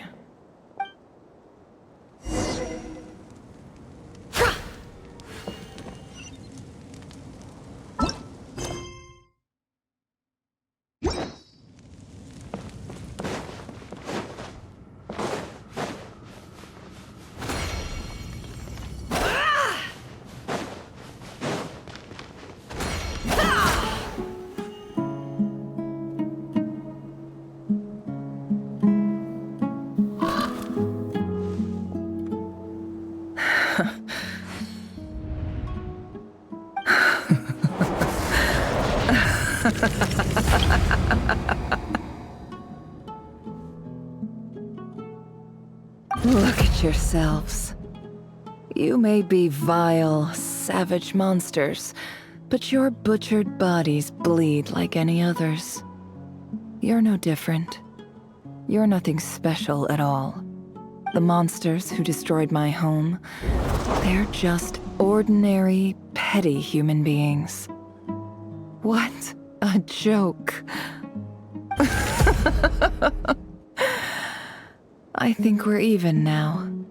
Maybe I've even done the desert a favor.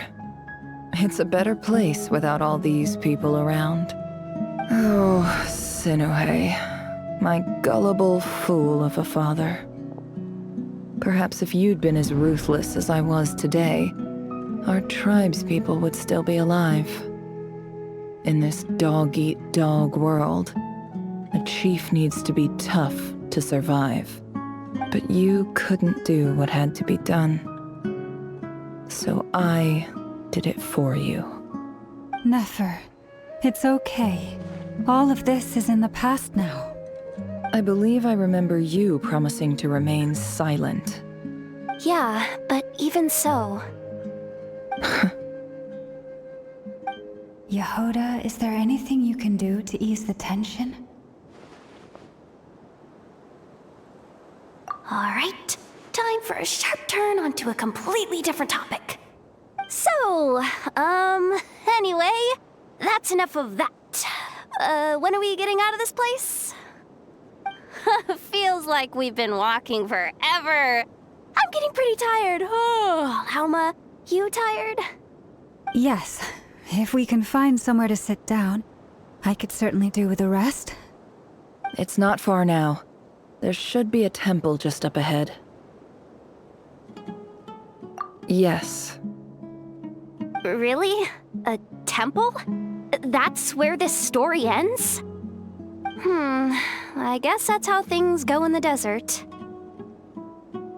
Desert dwellers can never escape their destiny. Or so everyone says.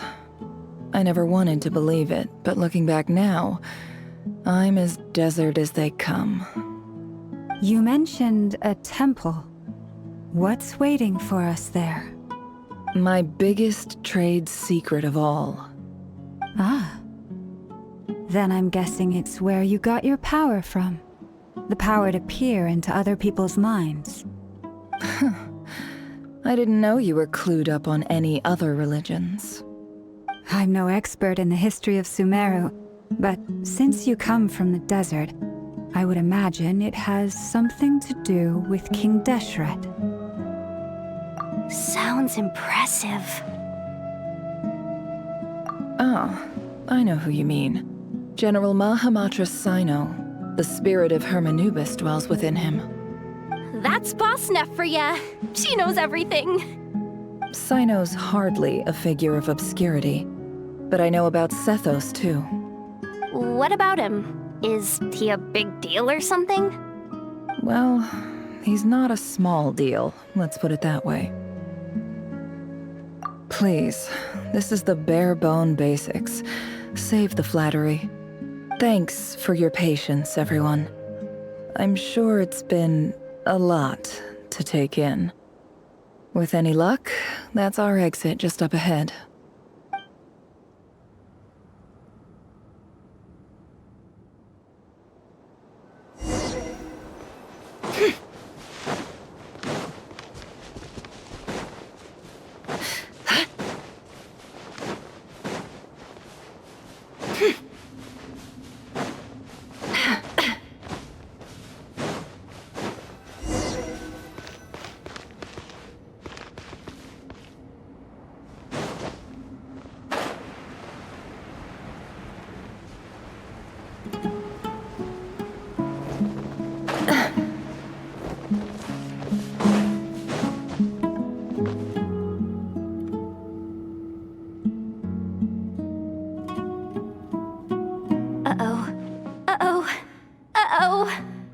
I'm totally out of my depth here.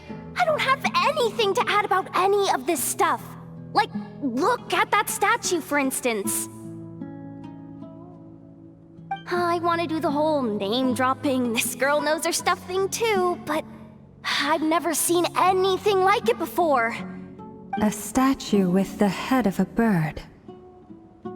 That's Thoth, the Ibis King, one of the 7 pillars of King Deshret. The legends say that he, the Crocodile King, and the Goat King were the 3 retainers of King Deshret. Let's take a look.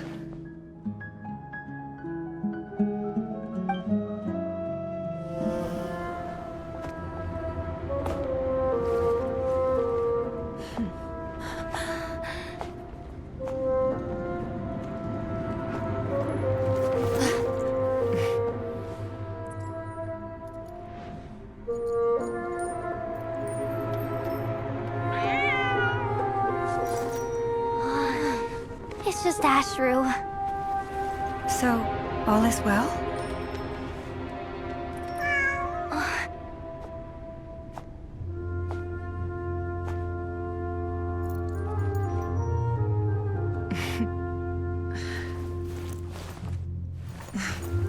Typically speaking, at this point, the world disintegrates.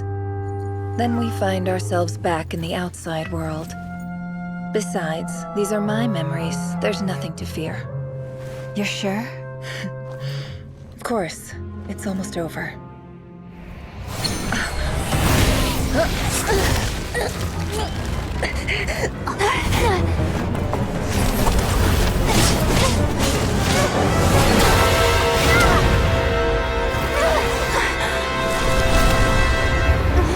Nefer! Hey! Hold on!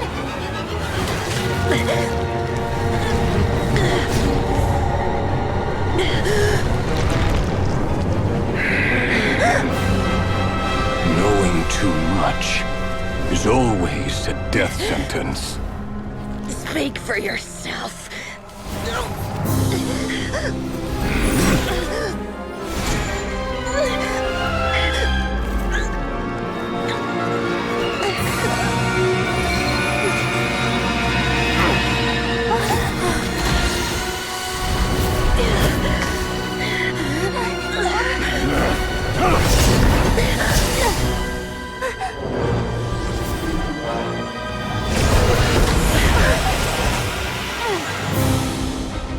How repulsive.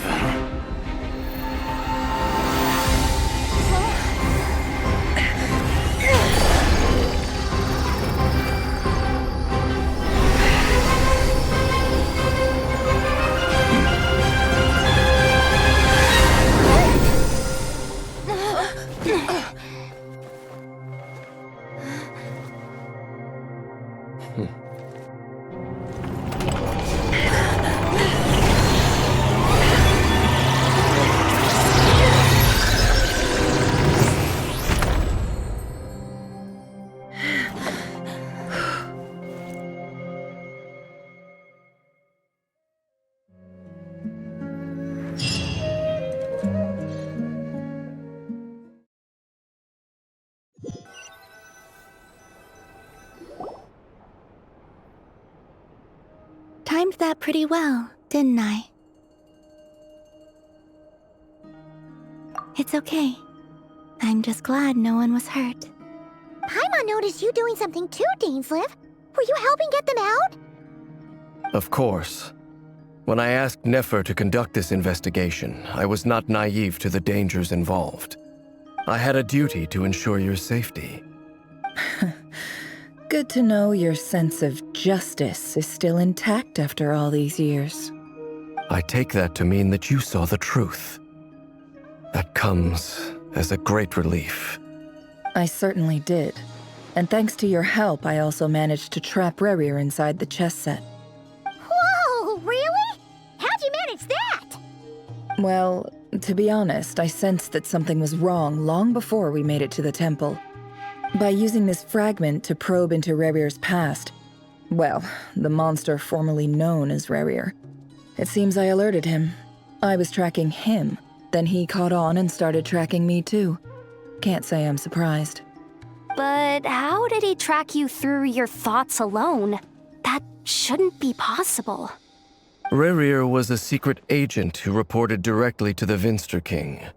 He is an expert at finding a trail and hunting down his pursuers. No wonder. He infiltrated the chess set, read my thoughts, and built a new virtual chess set inside of it. That's why we weren't able to leave at first. Speaking of your chess set, it's quite a remarkable item. Would I be right in thinking you have some connection to King Deshret? You overestimate me. I only have a connection with one of his underlings, the Ibis King. You all saw how this came to be. A long time ago, the Eab massacred my tribe, the Shimti, in our home village. A few years later, I enrolled in the academia, where some new information came to light. The Unut and the Eab fought a bitter battle over the rights to a well, all for the sake of a non-existent 50 million mora. The Eab ultimately won that confrontation, but their victory came at the cost of almost every warrior in the tribe. The final blow to the Eab came at the victory feast, when an Unut assassin beheaded their chief right before my eyes. The remaining Eab fled and have been scattered to the winds ever since. Having gotten my revenge, I returned to my hometown, where to my surprise, the nearby temple was still standing. There it was, seemingly immune to the relentless hostility of the desert, while my tribal home lay in ruins. As I stood there gazing at the temple, I noticed a cat just outside. This cat, as it turned out, was home to the spirit of the Ibis King. He led me to a gate deep inside the temple, and there he made a deal with me. This chess set is my gift from the Ibis King. The chessboard within is made to the same specifications as the one in the mausoleum of King Deshret, and represents his power of piercing analysis. With this chessboard in its container, I gained a certain ability to perceive hidden secrets. Now, you could conclude that the Ibis King simply wanted to give the people of this world the power to seek the truth, but I don't believe that's the full story. Every god plays favorites. Their hearts are as fickle as any human's, full of secrets, perversions, egotistical tendencies. But precious few gods are willing to admit this. It is the same with all powerful forces, including fate itself. Their gaze falls preferentially upon a select few.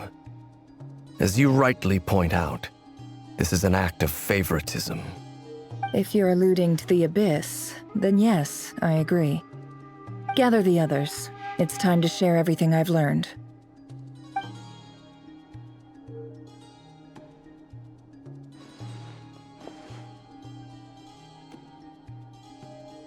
Thank you all for being here. As promised, I did some further investigating into the Rerir of Solnari's background. I am pleased to report that the investigation has been most fruitful indeed. The Rerir of Solnari, real name Rerir, was once a Khanrian subject who served the Vinster King. I will now share the important details of his story. Please save any questions or comments for the end.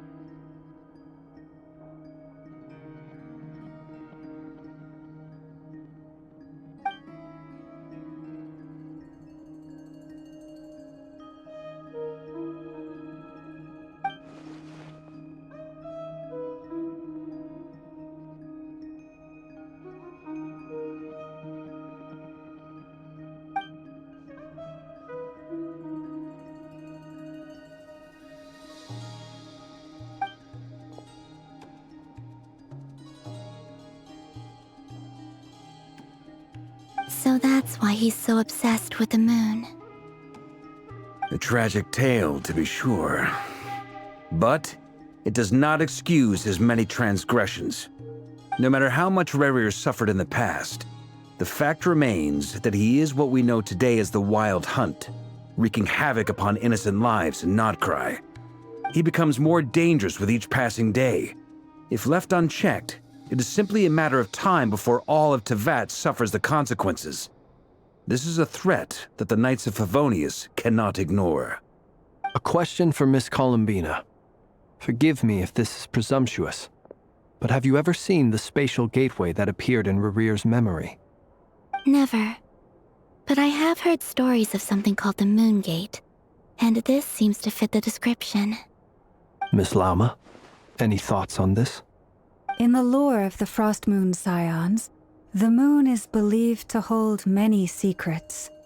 Some sources speak of ancient knowledge, others of a gateway to the unknown. The term Moon Gate is one I have heard before, but as is the case with all of our legends, there are no records of any first-hand witnesses. We cannot know whether it truly exists. Then back to Miss Columbina. As a moon goddess yourself, do you have some idea of where the Moon Gate leads to? Not at this stage, sorry. I do hold the power of the Frost Moon, and my strength is recovering well. I can sense that the gate would open at my command, but... But there's more to the power of the Frost Moon than that? Yes. A moon goddess has the right to open the Moon Gate, since it is a path to the moon. But as Nefer mentioned, holding open a spatial gateway takes a huge amount of power. And right now, I need to conserve my energy to fight the Rerir of Solnari. I'm afraid this is one mystery we may have to leave unsolved for now. I agree. Better to save your strength. But if you'll humor me for a moment, I have a bold conjecture of my own regarding the world beyond the gateway. I highly suspect that neither Tholindis nor Rerir made it through unscathed. The evidence pointing to this is the fact that the Rerir of Solnari exists in the form of countless fragments. With the abyssal power he wields, no ordinary foe can touch him, let alone tear him to shreds. And yet, the wild hunt proliferates wherever his scattered fragments lie, drawing hordes of monsters to many different locations across the land. So your theory is that Rerir was physically torn to shreds by some powerful force? Hence, why the Wild Hunt is a distributed phenomenon, rather than a unified one? Makes sense to me. Explains why the Wild Hunt is so pervasive, and why he's been trying to piece himself back together. He was whole to begin with, and he wants to be whole again. Without the power of the Abyss on his side, he almost certainly would have perished the moment he was torn apart. But the Abyss, much like a curse, has kept him alive. I could not agree more. The power of the Abyss is most surely a curse. It is a compelling explanation, and one that accords with my present understanding of Abyss creatures. Whether the life form in question is primitive or advanced, if a curse has extended its lifespan unnaturally, it will continue to survive in spite of everything. This raises some interesting questions. I will run some experiments and see if there is any validity to my suspicions. That being said, regardless of whether my research bears fruit, I would like to thank Miss Nefer for conducting such a thorough investigation. Already, it has greatly enriched my understanding of the entity we face. My pleasure, Mr. Albedo. I too hope that the information I have shared today proves useful as we look to formulate the next stage of our plan. Hey! What is it, Dainsleif? You look really upset! It's just... when I think of the man I once knew as Rerir, I struggle to understand why things had to turn out like this. The two of you used to be friends, didn't you? I don't know if these words will bring any comfort, but my heart goes out to you. Mine too. We can never know all the hows and whys of the way things are. The moon and stars are full of untold secrets and lies, and the skies are host to many more mysteries than these alone. Yet, none of that can begin to compare with the complexity of human life. Those are the first comforting words I've heard in a long time. Thank you both. Well, I think this is a good place to end today's meeting. I'm sure Nefer needs some time to recover. She's been through an awful lot today. That's very thoughtful of you, Lauma. Of course. Sounds good to me. Take some time to rest and digest before we reconvene to nail down a plan.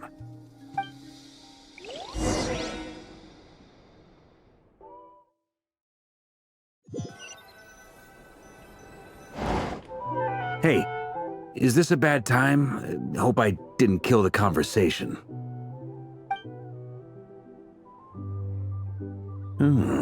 Nice room. Oh, I'm not coming in, though. Why not? It's just a hotel room. If it's all the same, I'll just stay out here. I might not look the part, but I'm technically a knight. Barging into people's private quarters isn't the kind of thing we do.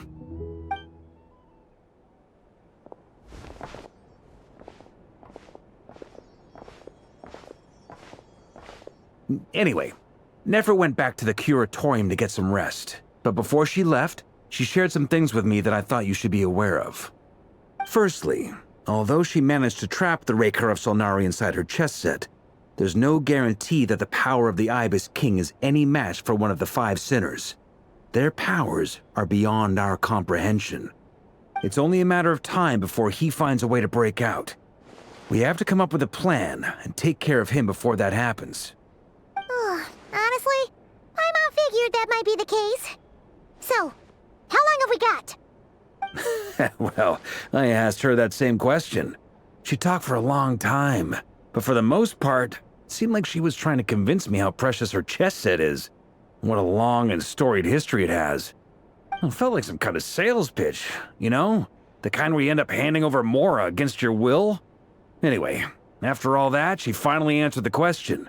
2 days, at most. 2 days? Holy moly!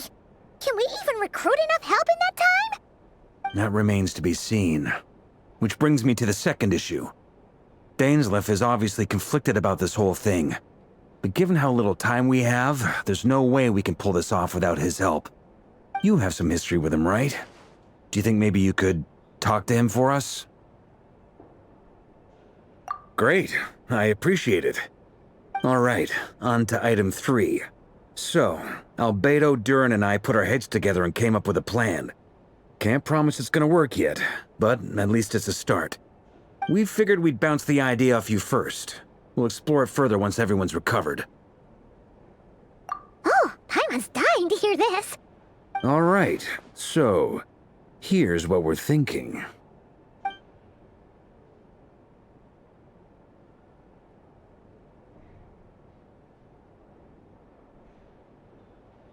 We felt a little uneasy about roping you into this. I mean, firstly, you're not locals, and secondly, none of us are your boss.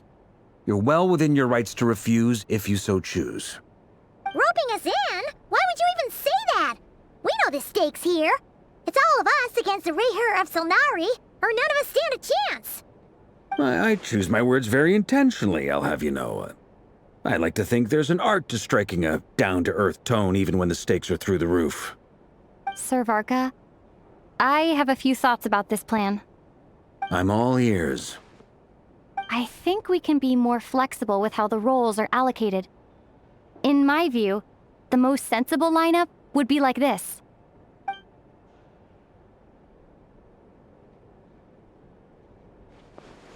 I see your point, yeah. But if that's how we're going to approach this, you'd better make sure you're ready. To be clear, I don't doubt your abilities. Far from it. I just want to make sure. Are you really willing to take all this on? I want to do everything within my power. The Rerir of Solnari is a truly fearsome opponent, and if I do my part, it'll greatly reduce the risk for everyone else involved. Well, that tracks with what I've heard. Jean's mentioned in her letters that you're so diligent it's almost abnormal.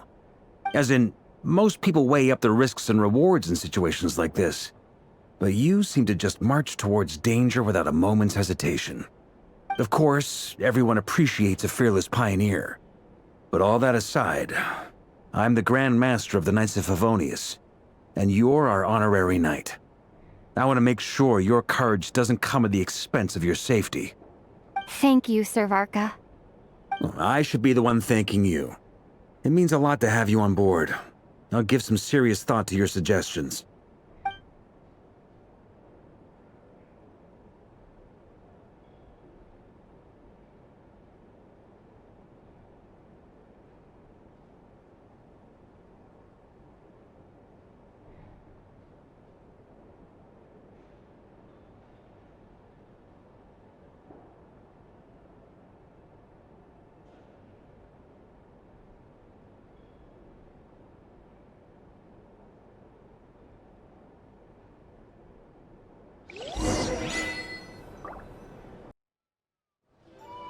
Take it easy. This is a thorough plan, but I do have one last question before we take action. How can we be sure that our enemy won't leave the designated area? Great question.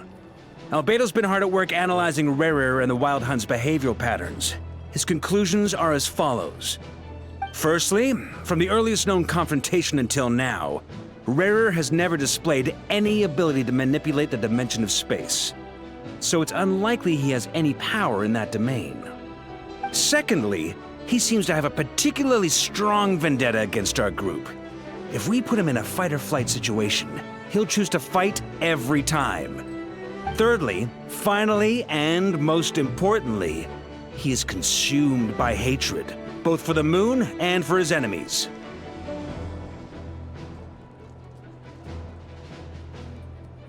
Turns out, we tick both of those boxes. We have a reincarnated moon in our ranks, and a spy who accessed his private memories without permission. He'll be baying for blood, not looking to escape. As someone who's had their fair share of interactions with the Wild Hunt, those all seem like valid observations to me. Understood. Then I will defer to the verdict of the group. Well, everyone, that's the plan in full detail. Albedo and Durin are carrying out their part as we speak. Plan approved. Scheduling. Okay, any firepower you need, I got you covered. Let's light this baby up. The Frost Moon Scions are behind you as well. And the rest of you?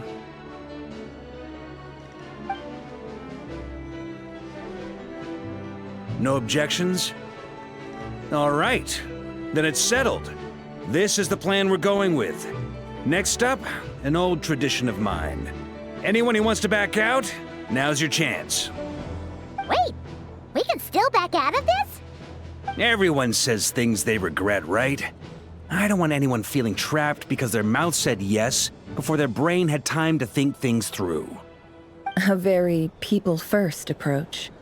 I hear that's common practice in the Knights of Favonius. Heh. Who'd you hear it from? D-Luke? Shh. We don't use people's real names at work. This contact will be known only as Owl, please and thank you. This plan can only work if everyone does their part. Flint's and I will absolutely support it. We shall indeed. You'll be glad you accepted our help. Also, you are the last person I expected to see here, Miss Dory.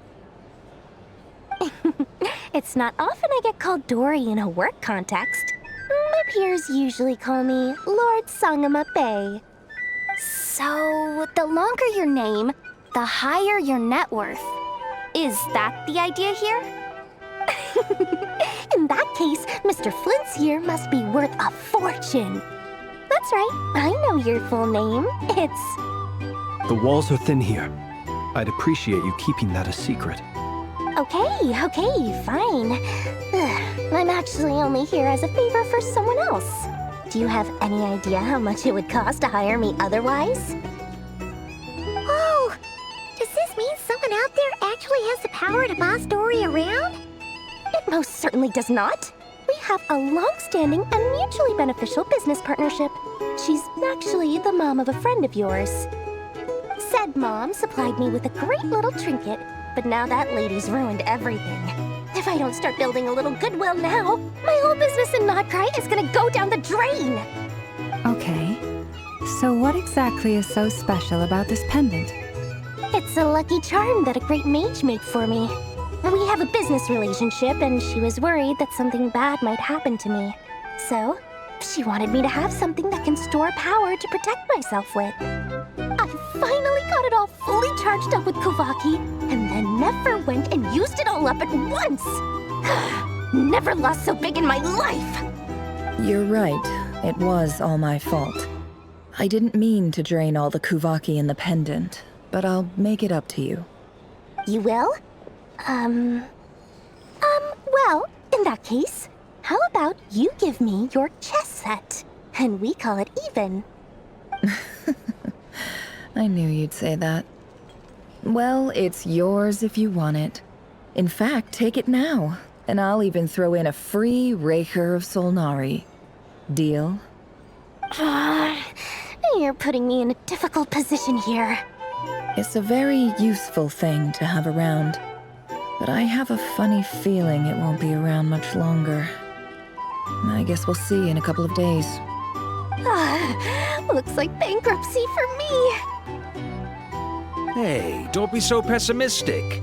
See this through and you never know. You might find a new business opportunity on the other side.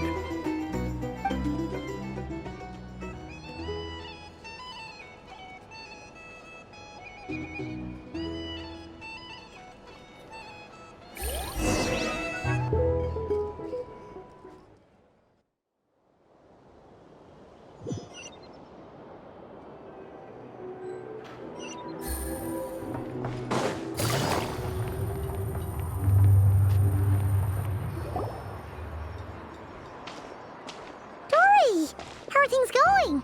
Feeling ready? Oh, I was born ready. We only have 2 days. You think Lord Sangamabe would let an opportunity like this slip by? Don't forget, when something's in high demand, the people with the goods on hand get to charge the highest price of all, even higher than the sellers taking advance orders. Ta-da! See? It's right here! Ah, it's so pretty! Did you make it? No, I have a supplier. We go way back, so he made me a very attractive offer. Aha! No wonder you were talking about lucky charms at the meeting. You've been getting Kave to make them for you. That's not the full story. It actually started a while back as a project between me and the Dendro Archon. Mage Alice once warned me that this world won't stay safe forever. There may come a day when everyone faces a great crisis. I passed this on to the Dendro Archon, and she secretly brought together a research team made up of Sumeru's top scholars to invent a technology that could keep people safe. I won't go into the details because it's all very complicated, but if you want to know more, you can ask the Dendro Archon about it sometime. Anyway, point being, it was the Dendro Archon who asked Kave to build this little contraption. As one of the top Kasharawar talents, he was the obvious choice. Took him long enough. He stressed over it for ages. Must have gone through at least a dozen designs before producing a final product. But that's Kave for you. Marak delivered it to me a couple of days ago, along with a letter from Kave. Could I ask why I'm sending this technology to you? And what's your proposed use case? Has it been approved by the relevant authorities? So nosy. My fault for sending him the research permit to begin with.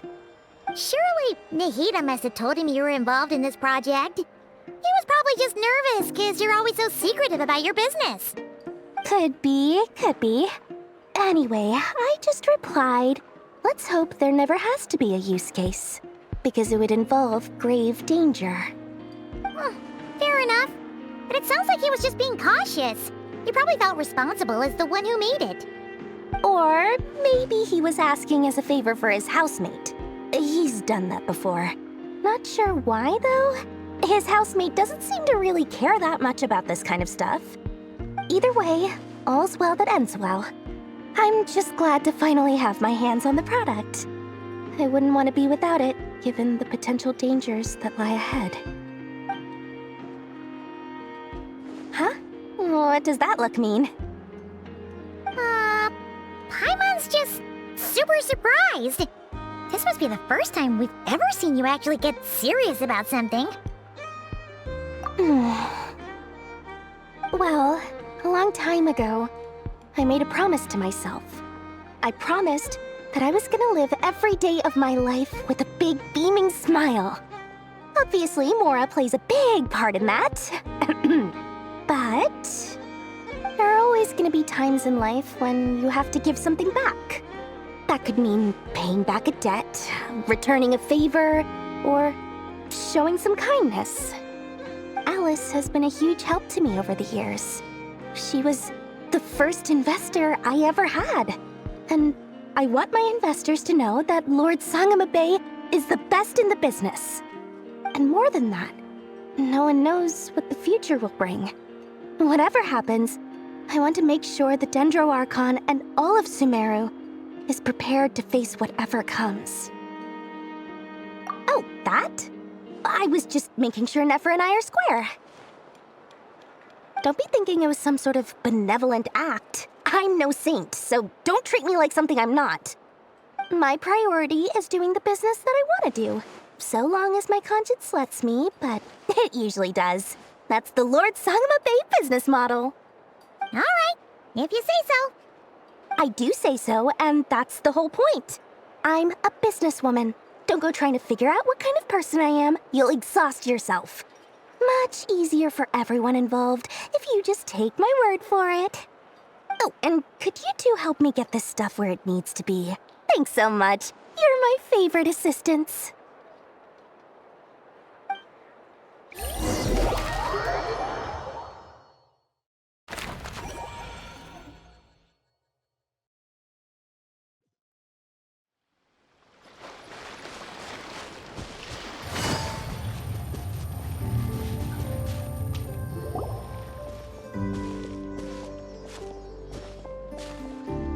Traveler, Paimon, it's good to see you. Everything going smoothly over here? Sort of. As you're probably aware, Varka, Durin, and I captured some abyssal creatures from the Wild Hunt. Per the plan, we dissected and analyzed some samples of these creatures. The process went very smoothly. The findings, however, come with some troubling implications. What? You can actually dissect the Wild Hunt? That depends on your definition of Wild Hunt and dissection. Harmless, lifeless. These words are accurate descriptions. The Wild Hunt is an interesting phenomenon. In and of itself, it doesn't seem to possess anything akin to a human personality. But taken as a collective, the medium through which the Wild Hunt is summoned does appear to have a soul. Master griped a lot about the wise Horoptatyr, and seemed somewhat fascinated with the Faust Elegy. But she barely mentioned Rerir at all. I don't think that was because of his lower social standing, though. Anyway, it's a pity. I should like to hear her thoughts on the nature of the lifeform he has become today. It's a strange mix. The furious energy of an abyssal being channeled through a fractured physical existence. A consequence of being torn apart by an unknown power. Perhaps the only explanation for his survival in this state is that he sacrificed a degree of individuality in exchange for a continued existence. Oh, sorry. Once I get talking about interesting research, I have a tendency to go on indefinitely. Back to our research findings. Essentially, they confirm my hypothesis. Rerir's corpse is completely contaminated by the Abyss, and the effects are irreversible. You could think of this as Rerir in mutated form. But in my view, even that would be inaccurate. In reality, his whole being has been consumed by the Abyss. In other words, he is now nothing more than a manifestation of abyssal power. Unfortunately, at present, we have no means of completely eradicating abyssal power. Hence, we cannot fundamentally destroy the Rerir of Solnari either. Oh, that's terrible news! So, that's it? We can't defeat him? Not even if we get the power of the Three Moons? Miss Columbina's situation is a difficult one. She can never achieve wholeness when the world does not accept her presence. It's as if her creator banished her to a place she can never be accepted. It means she spends most of her energy just on her own survival. Given the circumstances, it's only natural to despair. But we must see this plan through to the end. Time to kick off the backup plan. Oh, Paimon almost forgot! This is for you. Dory asked us to bring it. Ah, how wonderful. Well, thank you for making the trip. Durin and I will be heading off shortly. I'm sorry I won't be there to protect you in person this time. Please be careful. All right then. Stay safe.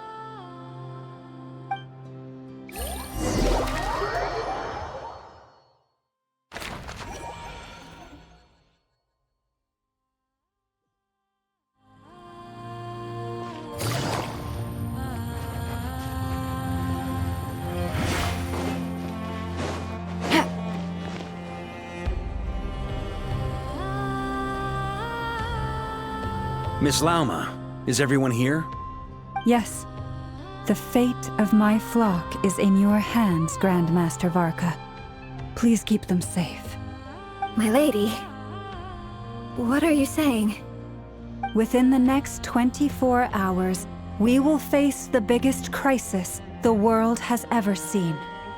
This is not a burden that we deserve to bear, but I believe that we reap what we sow in this life. So I intend to act. I must do what I think is right. For me, that means fighting for the future of Krai. This gentleman is the Grand Master of the Knights of Favonius, Varka, Knight of Boreas. In my absence, please follow his lead. Hey, everyone. Guess I should introduce myself. Well, to start with, I know my way around a battlefield. Biggest strengths are honesty and hard-workingness. Anyway, point is, I don't intend to let Lauma down. I'm gonna do everything in my power to keep every last one of you safe and sound.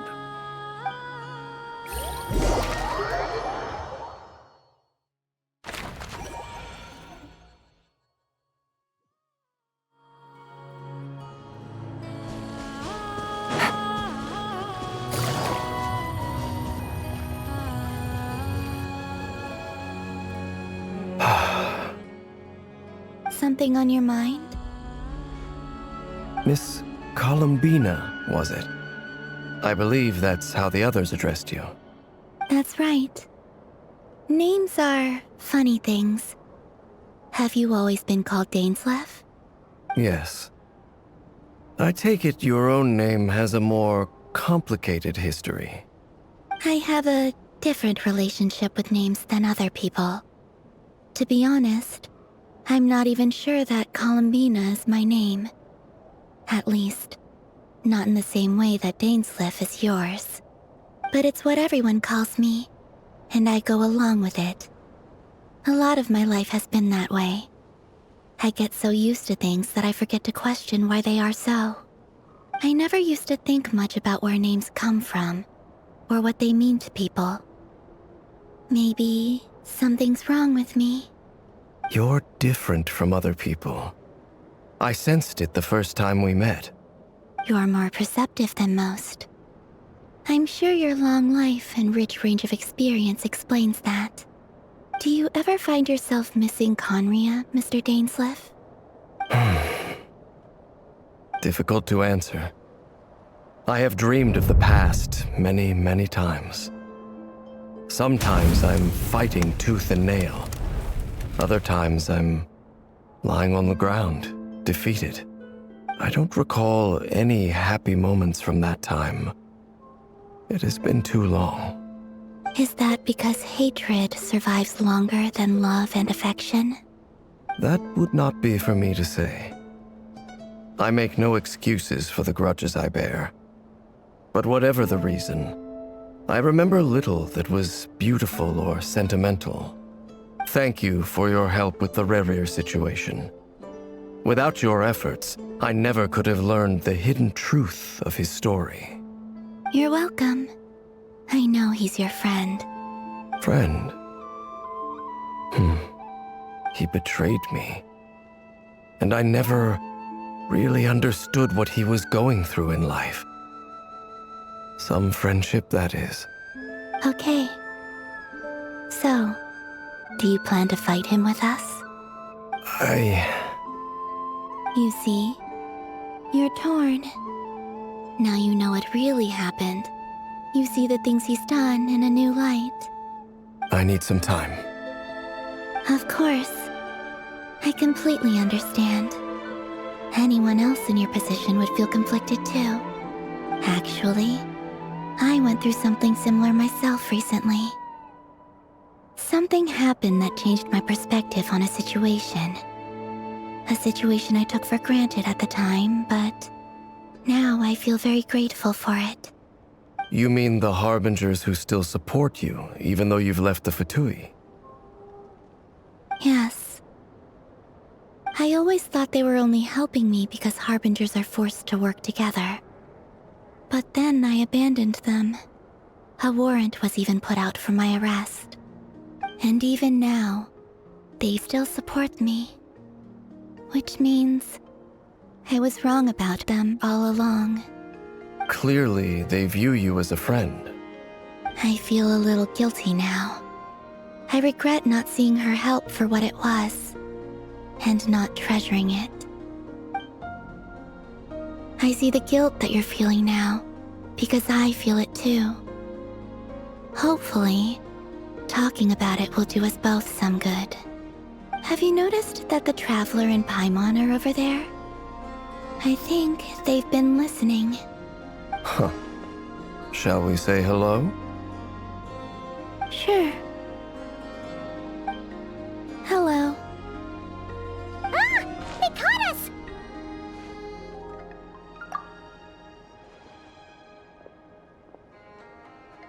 I apologize for making you worry. No doubt you wish to know where I stand on the plan to take down the Rerir of Solnari. I'm afraid I need a little time, but I will seriously consider joining you. You will? Oh, thank you so much! Everyone will be so grateful to hear that! They needn't be. This was something that I was going to have to face up to eventually. That doesn't matter to them. They're grateful to you regardless. You can't control their gratitude, so just accept it. And then, have a think about whether you're willing to join us.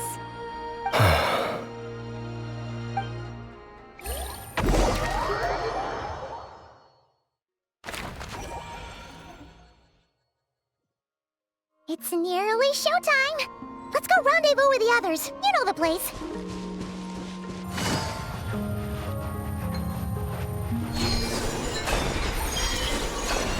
Take it easy.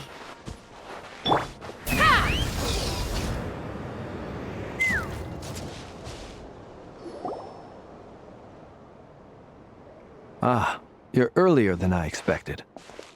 Hey, Flint's! Been waiting here long? Not too long.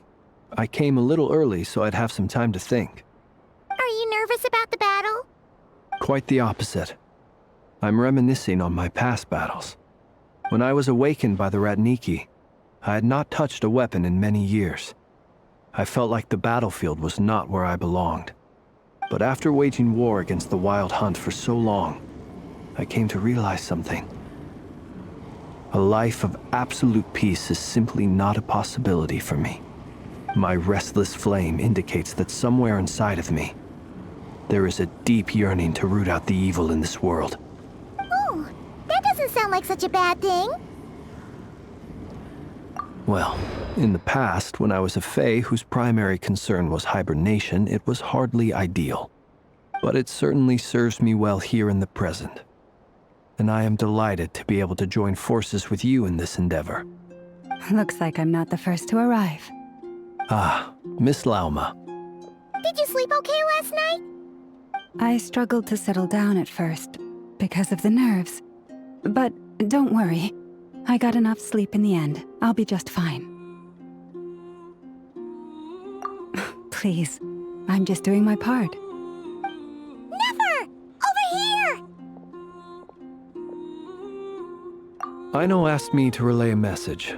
She said Nefer will be on high alert and keep a close watch over all secondary districts where defense is required, providing support as necessary. Meanwhile, Aino herself will provide range support to us directly, using her latest invention. Excellent. My thanks to all involved. The chess set's looking a little unstable. It won't hold him much longer. We should be prepared to engage at a moment's notice. No sense sitting around waiting. Let's make the first move while we still have the option. I agree. Paimon, find a safe hiding place. Got it! Be careful, Traveler! I will.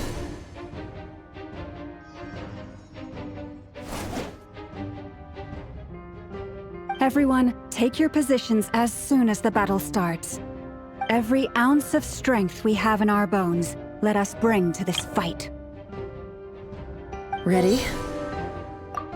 Let's go. I've seen all your futile ploys before. You have become the authors of your own demise. I wouldn't be so sure about that. You are merely a moment of sport before I tear down the moon.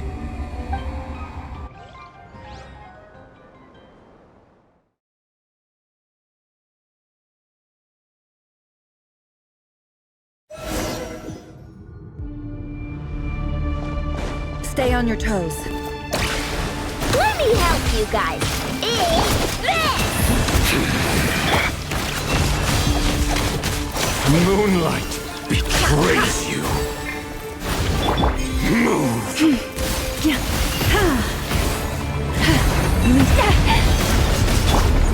Be silent. Close your eyes. Observe. Keep your distance. It all Moonlight. Futile. How unfortunate. Can't hide the truth. Hunt him down. The mystery unravels. Pathetic. By the frost moon of old. Forest, protect us.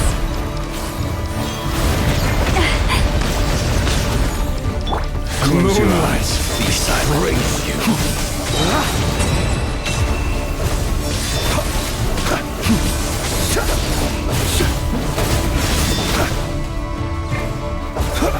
Move. The moonlight.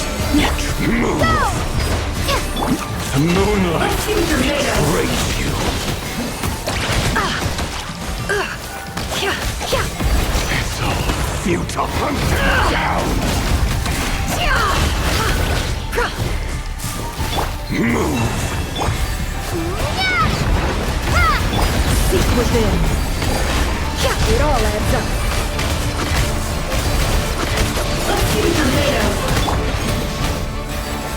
For the everlasting Moonlight betrays you. Hunt him down. Close your eyes. Fear the dark.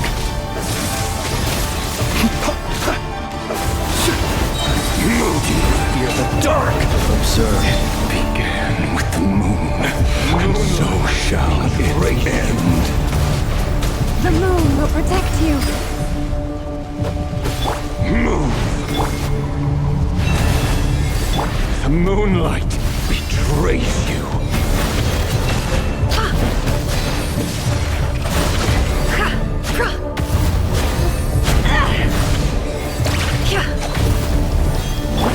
Close your eyes. Be silent. Steady now. Do you see now?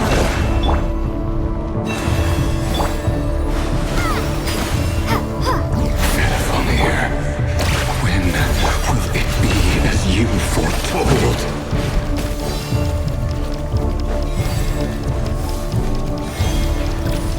The moonlight betrays you.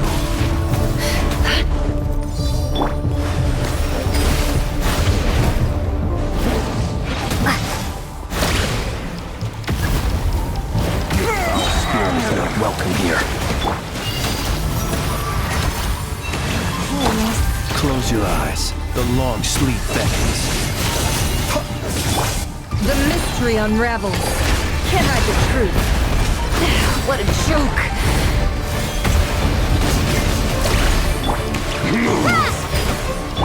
Leave this place. No more lies. Moonlight betrays you. By the frostmoon of old, branches a song.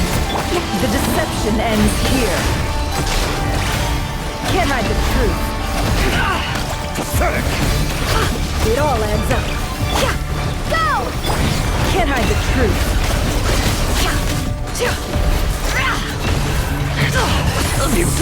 The mystery unravels. Lush as the moonlight.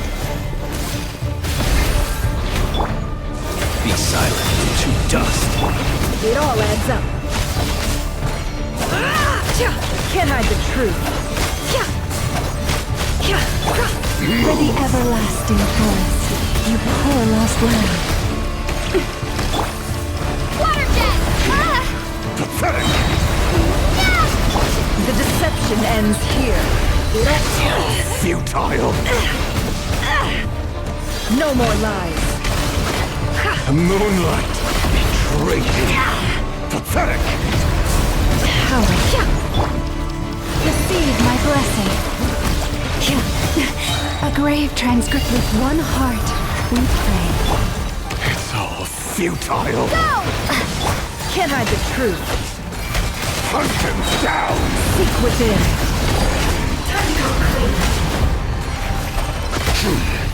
Your little game of heroics is over. Move. Who wants to go first? Move.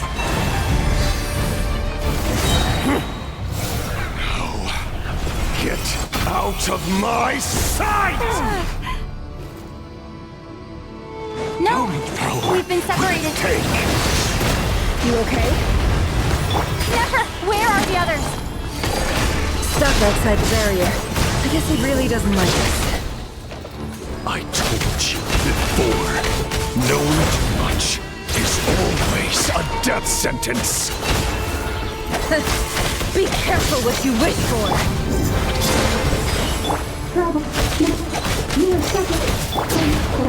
Lauma! Can you hear me? Silence. But at least I know they're still there. I need to focus.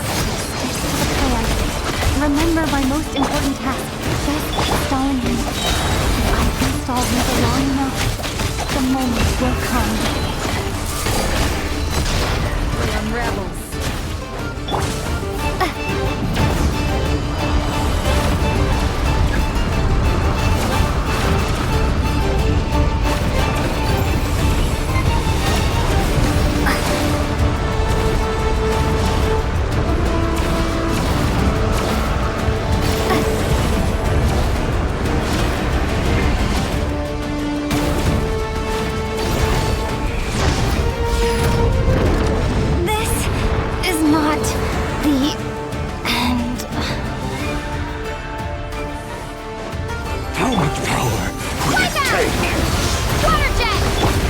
Within.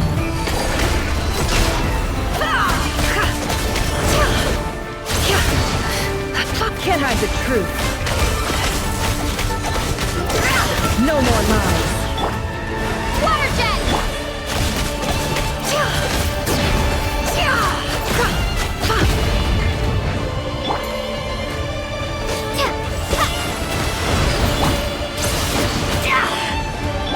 Bombs away! It all adds up. The mystery unravels. No more lies. Absurd. Go!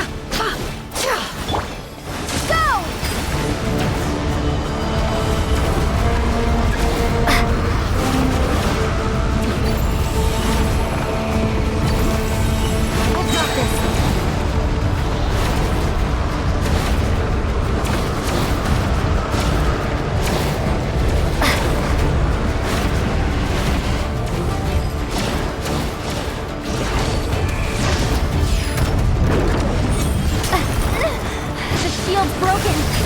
keep this up. Don't push your luck.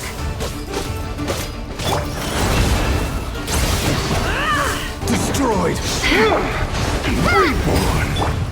Can't hide the truth.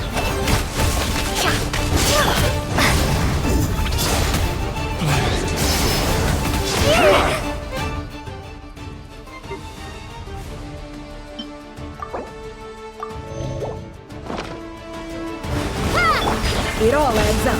Found power! Take! Seek within.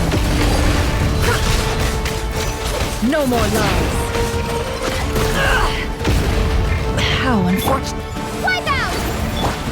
It all adds up. Time to go clean. The mystery unravels.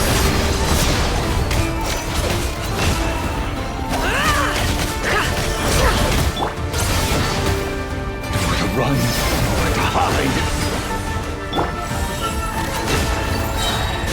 The deception ends here.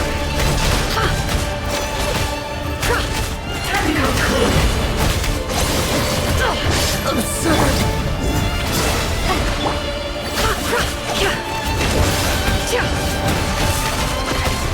Can't hide the truth. The mystery unravels. Destroyed and reborn.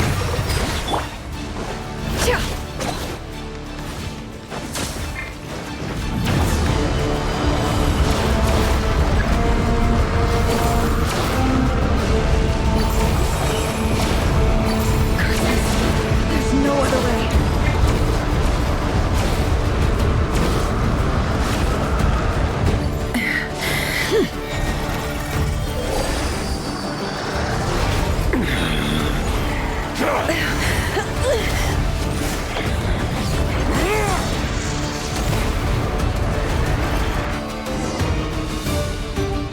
The only way to defeat Rerir is to borrow his own power. That means Columbina will have to disappear while you two bear the brunt of his attacks. You have to hold on. Find a way to keep him focused on killing the two of you.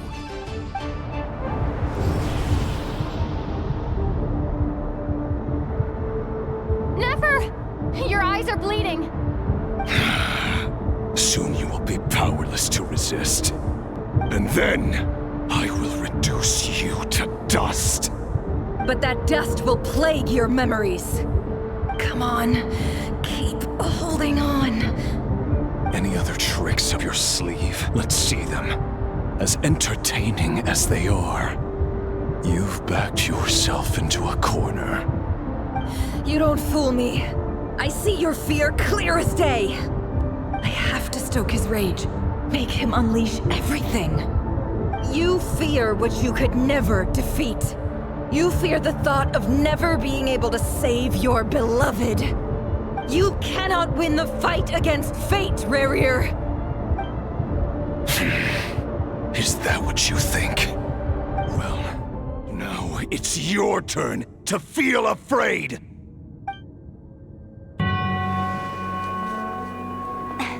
You fear the sound of your own name? Is it us you hate? Or is it what you've become? Let's see what becomes of you!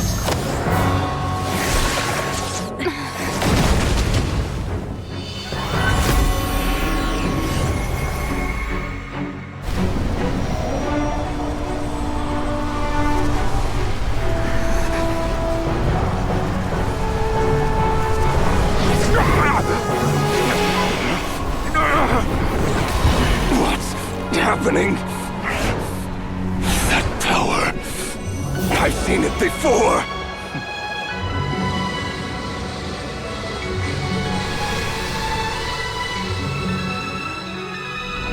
His power is on another level. We'll need to use an alchemical array to convert his power into a usable form. Then quickly channel it into Columbina, rendering her powerful enough to compete with him. I'll join you. I can help.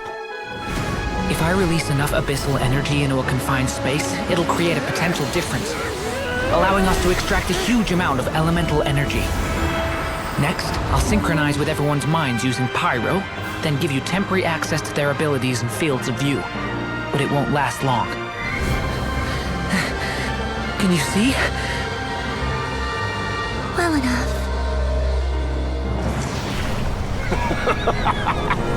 So, we have a student of Gold Rhine-Daughter in our midst. How about that?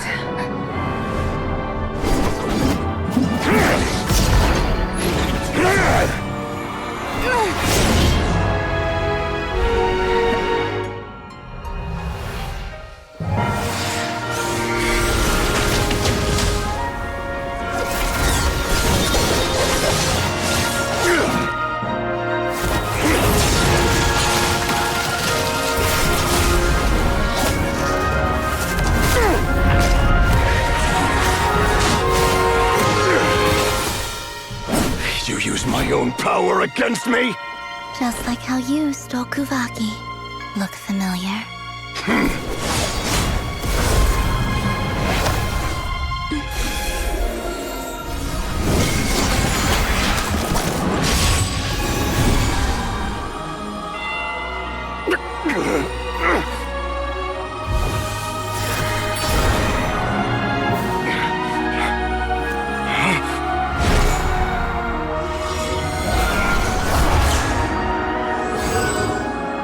Don't you realize? You don't have the power to hold that gate open! I don't, but someone else does.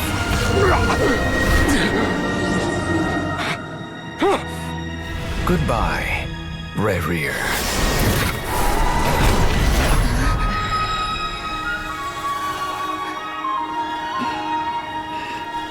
We won.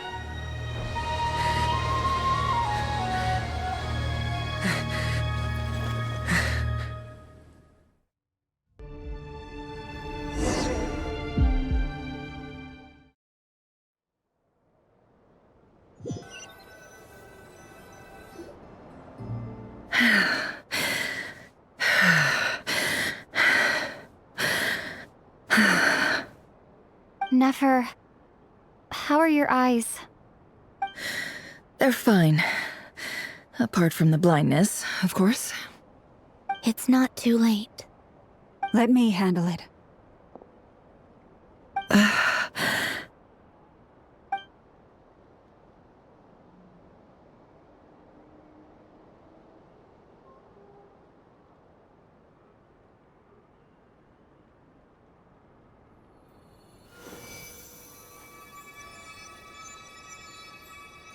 Miss Nefer, it's not like you to lose your composure.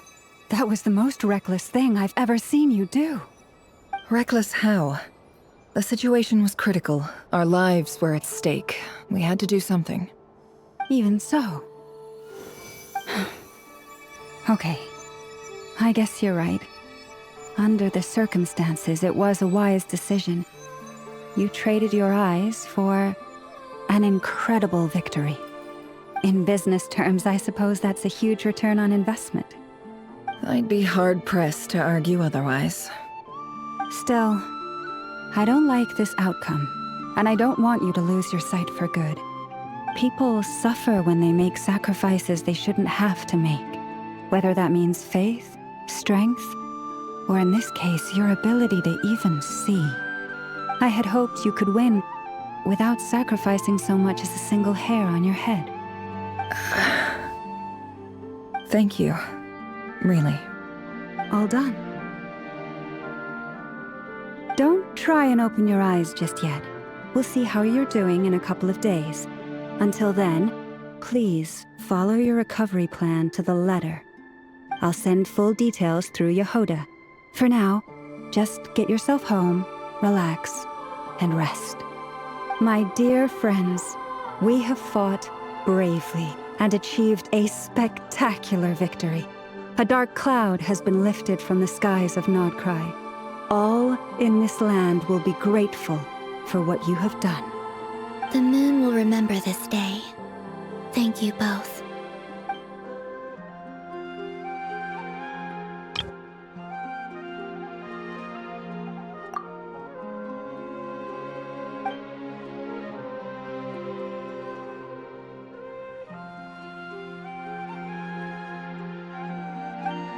There's something I want to let you know.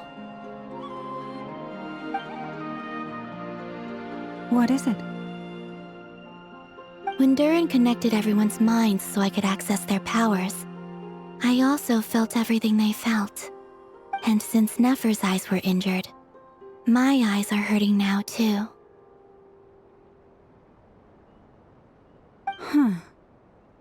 Hold on. Let me try. I only feel the pain. There's no actual damage. I just thought I should tell you. You're right. There's no damage. That's a relief. But I must say, I'm surprised to hear the Kutar share something like this with me. In the past, you never used to open up about yourself. Things are a little different now from how they were. I'm learning to share how I truly feel with my friends. Friends? You have no idea how glad I am to hear that.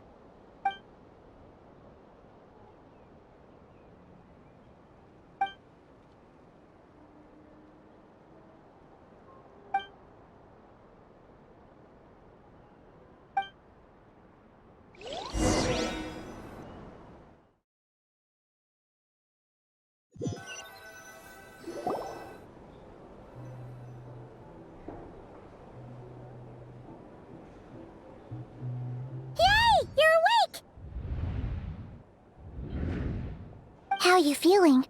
Any aches and pains? Did you sleep well? I'm doing all right, Paimon. No need to worry about me. Phew! Well, that's good. Paimon's been sitting on the edge of the bed worrying about you for ages. You slept a whole day and night. Poor Paimon had to eat all by her lonesome. Glad to hear you didn't starve. How was the food? Well, it wasn't the same without you there to share it. Honestly, Paimon just can't relax when you're not your usual self. She couldn't enjoy the food and settle down to sleep. Well, I'm back to normal now. Oh yeah, and Albedo swung by earlier. He said to tell you to head to the tavern when you woke up. Varka and the others are organizing a victory feast and they want to celebrate with you. He also dropped off some medical supplies, but you seem fit as a fiddle, so guess you won't be needing those. If you're feeling up to it, let's head over now. Wouldn't want to keep them waiting.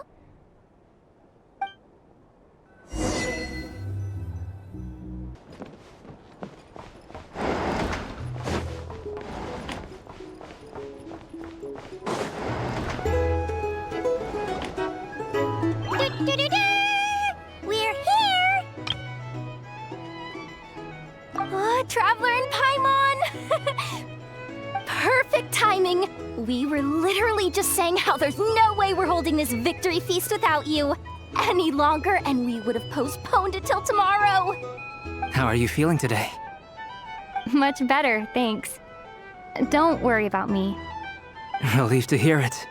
If that changes, just let me know. Happy to check you over at any time.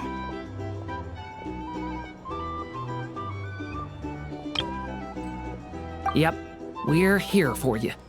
Anything you need, just let us know. Oh wait, where's Nefer? How are her eyes doing? Nefer's right over there. I'm sure she'd love to catch up with you.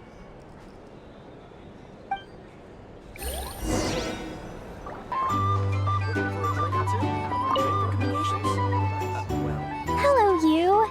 Recovered from the battle? Come on, what do you mean? Of course I'm gonna ask. I care about my friend's well-being. And we are friends, aren't we? Get yourself a drink. You've more than earned it. In fact, today, your drinks are on me. Lord Sangama Base got you covered. Wow, really? What about Paimon? Has she earned it too? Has she? Please? Well, you haven't been through quite as much as the Traveler, but... what the heck, sure. Yay! Wow! Drinks on Dory! What a historic day. Hey, keep your voice down, or everyone else is gonna want in too. Have you heard anything I've been saying recently? Doing business in Krai has been an absolute nightmare. If I'm buying for everyone, oh... Okay. Paimon will speak more quietly. Jeez. That's more like it. Don't you forget, Lord Song of the Bay doesn't just go around buying drinks for anyone and everyone.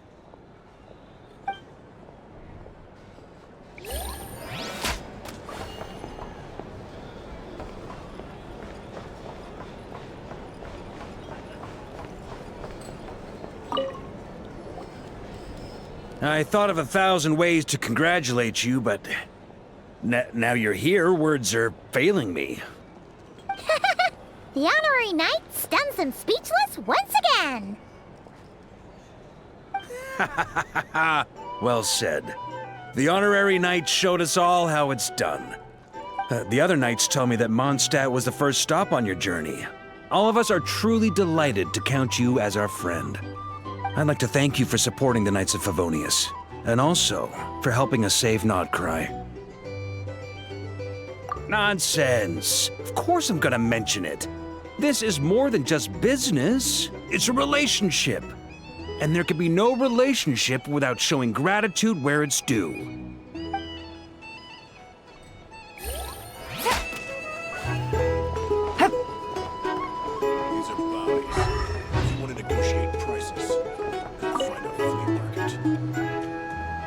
I see you've recovered?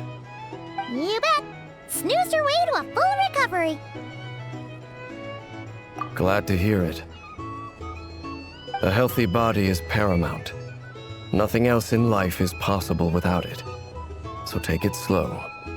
You can't afford an injury. Paimon too! You really saved the day when you swooped in to open that gateway. I came to accept that although Rerir was my friend in the past, here and now, he was an enemy that must be defeated. Though I will never fully understand what happened between us, I could not let this crisis deepen any further. We fought a very necessary battle, and you played your part admirably. Yeah!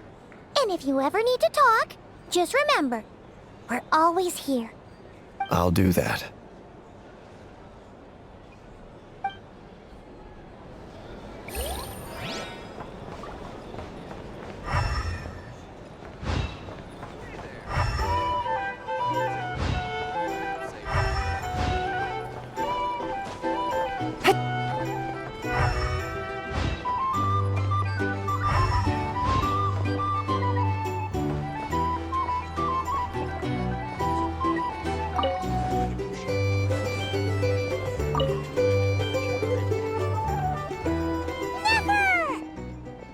Traveler, Paimon, are you recovering well?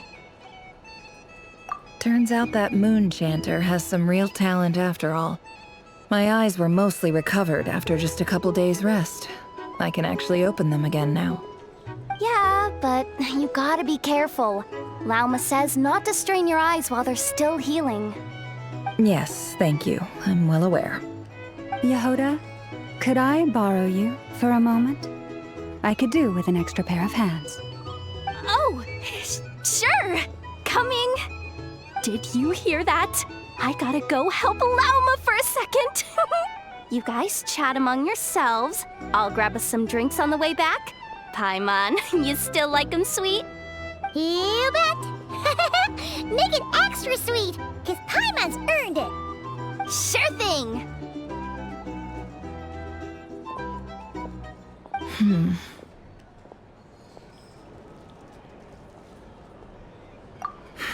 The Rerir of Solnari. Kind of a snake, don't you think?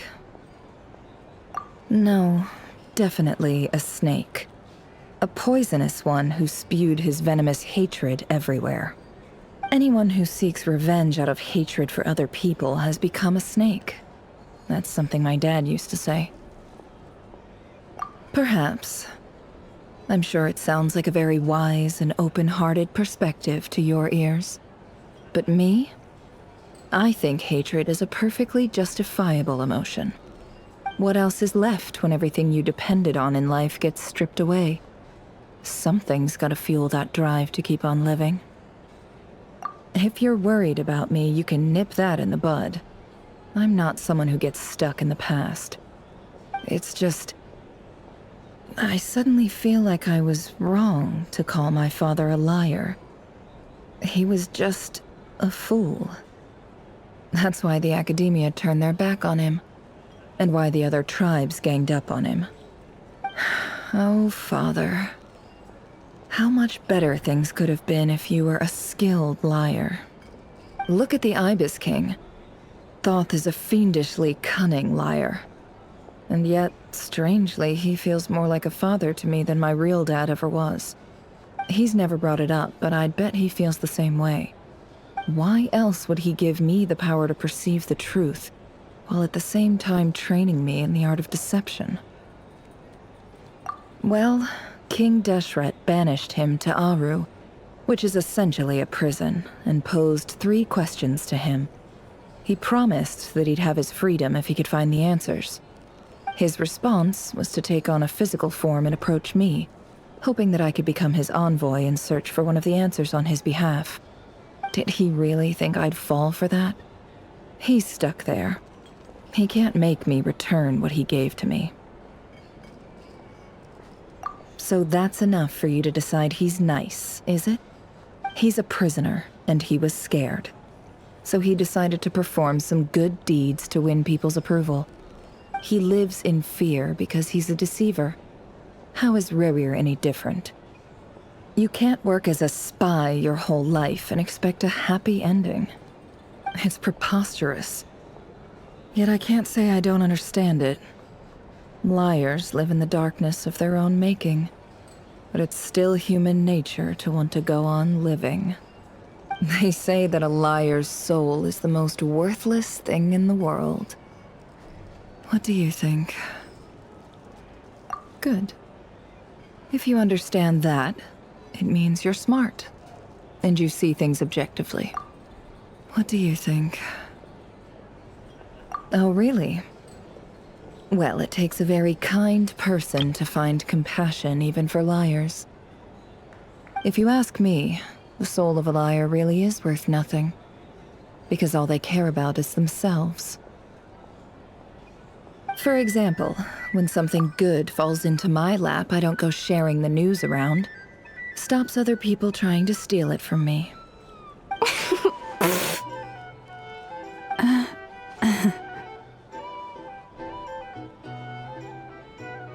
So be it. They have sharp ears. I can't keep anything from them. Oh, is that what it looks like? Well, you all know my past now, and I can't simply eliminate everyone who knows too much.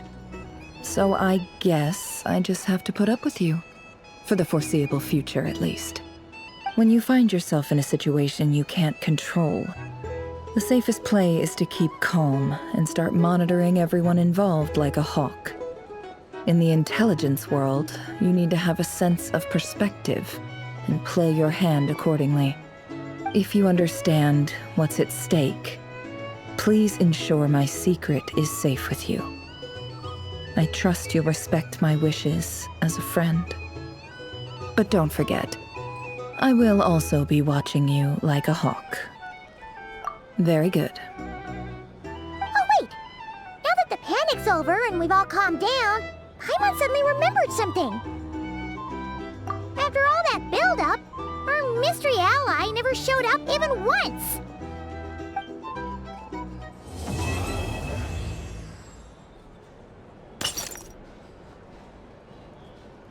Huh?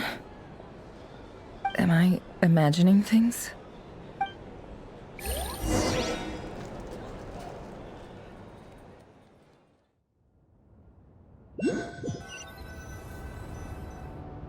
So, that close colleague who stayed behind with you? What's he been up to recently? Don't know, don't care. I get more normal human interaction from hanging out with Bosco too than him. Although, now you mention it, he hasn't bothered me in a while. I wonder if... If he's disappeared without a trace, it's the biggest gift he ever gave to the world. But I somehow doubt that's what's going on. He won't lie low forever, so we'd better stay on guard.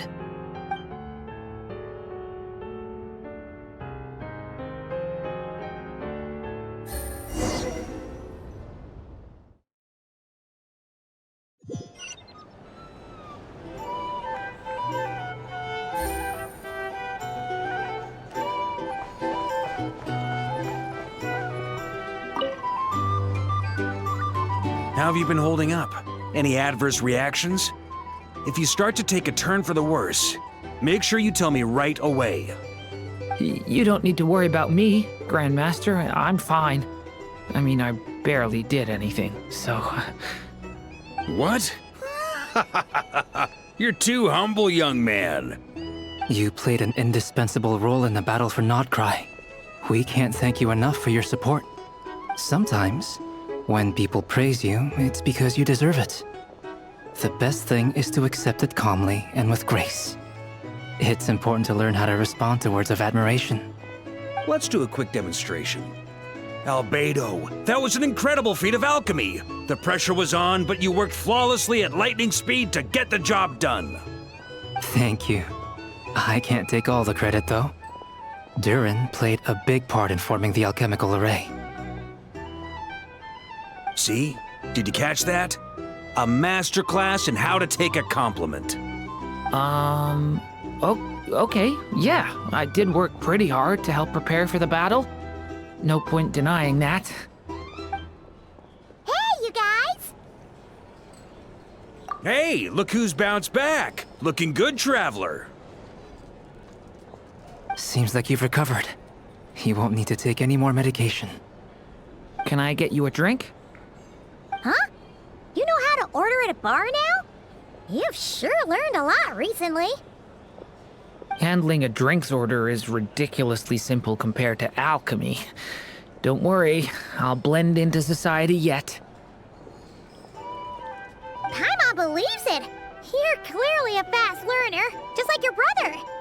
To be totally honest though, Paimon didn't quite follow all the details when you first explained the plan to us. Don't worry, that's completely understandable. Unless you're a student of alchemy, it's hard to grasp the principle and how the process works. To put it in the simplest terms, we saw how our enemy stole the power of Kuvaki. And that gave us the idea of stealing his power to turn it against him. When facing an enemy you have no hope of defeating, it's best not to engage them in battle. So, instead of looking for a way to overpower him, we decided to help Columbina get strong enough to at least stand up to him in a fight. For this to work, we had to analyze his modes of attack, confirm who his main target was, and make sure that he wouldn't go beyond the range of the alchemical array. For added security, we prepared a total of 4 arrays. But to mitigate the impact of the battle, we identified one location in particular as the ideal spot, which is where the confrontation took place. The alchemical array absorbed his abyssal power. Then Durin processed it to render it usable by Columbina. That power enabled her to do what would otherwise have been nigh on impossible. What surprised me was that Dainsleif actually agreed to join us. Given his history with Rerir, he had every right to sit this one out. But we're extremely grateful for the decision he made. It must have been a painful choice to make.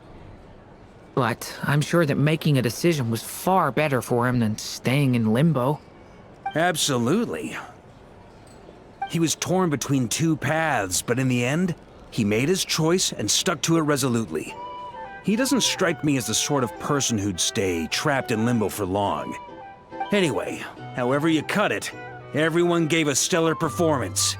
And now, it's time to kick back and celebrate.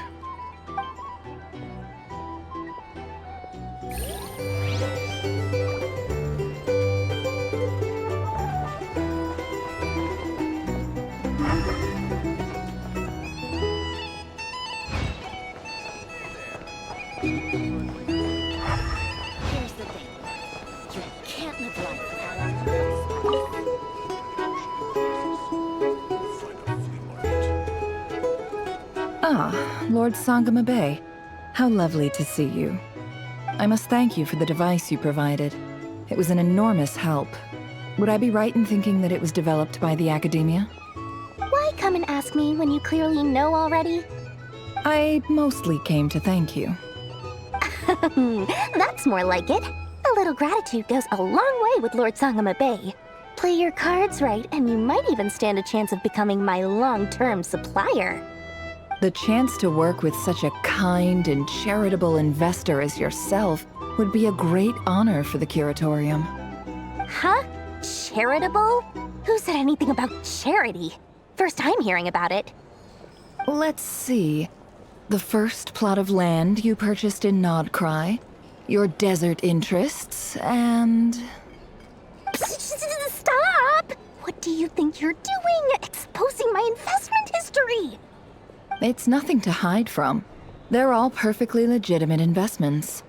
And some of the land you purchased was with the intent of building a sanctuary? Yes, I heard about that too. How did you... You're a curious case, Lord Sangamabe. You don't like people finding out about your good deeds, do you? But I'm afraid no matter how hard you try to keep things under wraps, where there's a will, there's a way. You did it for Sumeru, didn't you? It was empty land that was gonna go to waste otherwise. I figured if I built something there, it might at least get some use in an emergency. Disasters are capricious things. They strike without any warning. I've lost family to a disaster before, and I don't want to lose any friends or business partners if I can help it. My elder sister used to dream of finding a sanctuary. Somewhere with plenty of food, water, and medicine. Where everyone could live happy lives. It was something I looked into, but after discussing things with the Dendro Archon, I decided on a more effective strategy. The tech people handled the tech, and Moneybags provided the Mora. It just made the most sense. It's a pity that so few people know the truth about you. Everyone says that you view everything in terms of Mora, and all you care about is growing your own wealth. So, what's the problem with that? Everyone wants to be rich. It's human nature. So yes, I love Mora, and it's nothing to be ashamed of. But surely you have dreams of your own beyond just making Mora. You don't get it, do you? My dream is to invest in other people's dreams. And, you know, make a nice little slice for myself along the way. Just thinking about it makes me happy. That sweet, sweet sound of Mora. Thank you. For the device? And the pendant. Oh, that. I was just returning a favor. Don't worry about it. Seems like we've both been away from home for a very long time. Yeah. So long that I barely remember what my family even looked like. That would be your mother, father, and sister? Yeah, though it's been years since my sister passed away. It's not like I want to forget them, obviously, but memory can be even more ruthless than the most calculating business person. Beyond a certain point, if something isn't helping you, it just gets rid of it. My sister can't help me now. Slowly but surely, her face is fading from my mind's eye. It's become a vague impression. Not everything will fade. When loved ones pass away, the beautiful memories are the ones that last the longest. Yeah, that's true. If you ask me, that's the one silver lining in all of it. Well, that, plus, I'm sure that life is much better now than it was back then. Oh, absolutely. I have tons of Mora, a big beautiful house, business is booming, and I'm as happy as can be. You've got a lot going for you too. Boss of the Curatorium of Secrets? I'm sure there's plenty of Mora to be made in that line of work. I appreciate the vote of confidence.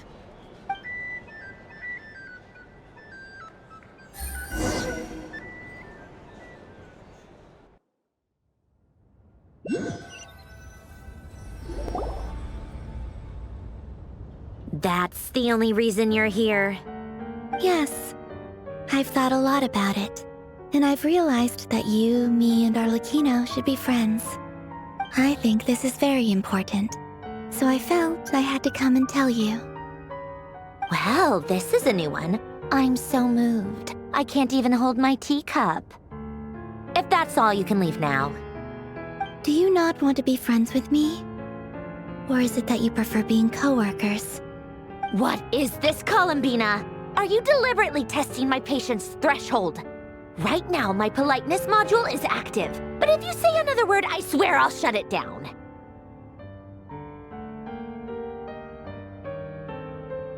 If your politeness module was active, wouldn't you say the word please at some point? Polonia, please see Lady Columbina to the door. Will you still invite me to your next tea party? What? Yes, I think you will. Bye-bye, dear Sandrone.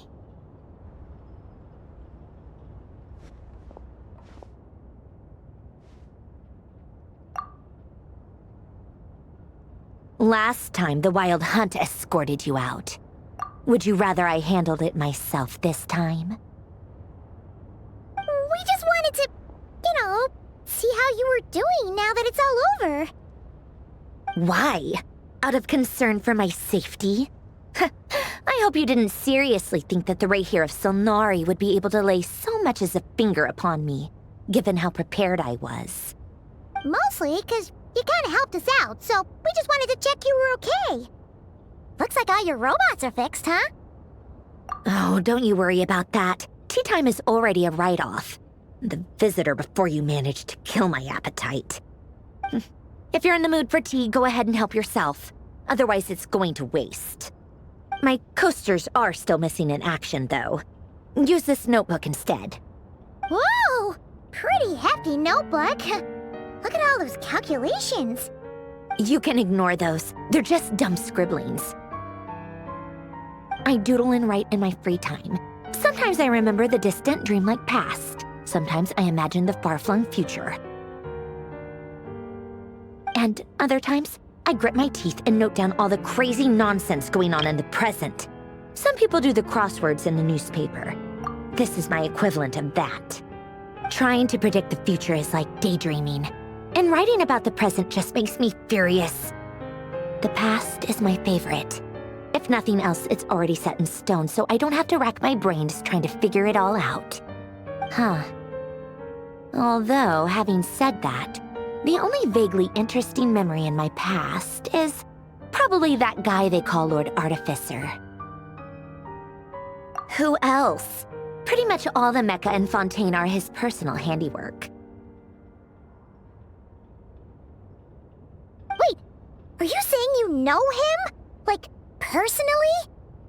As a friend? I mean, I guess we were friendly enough. Yep.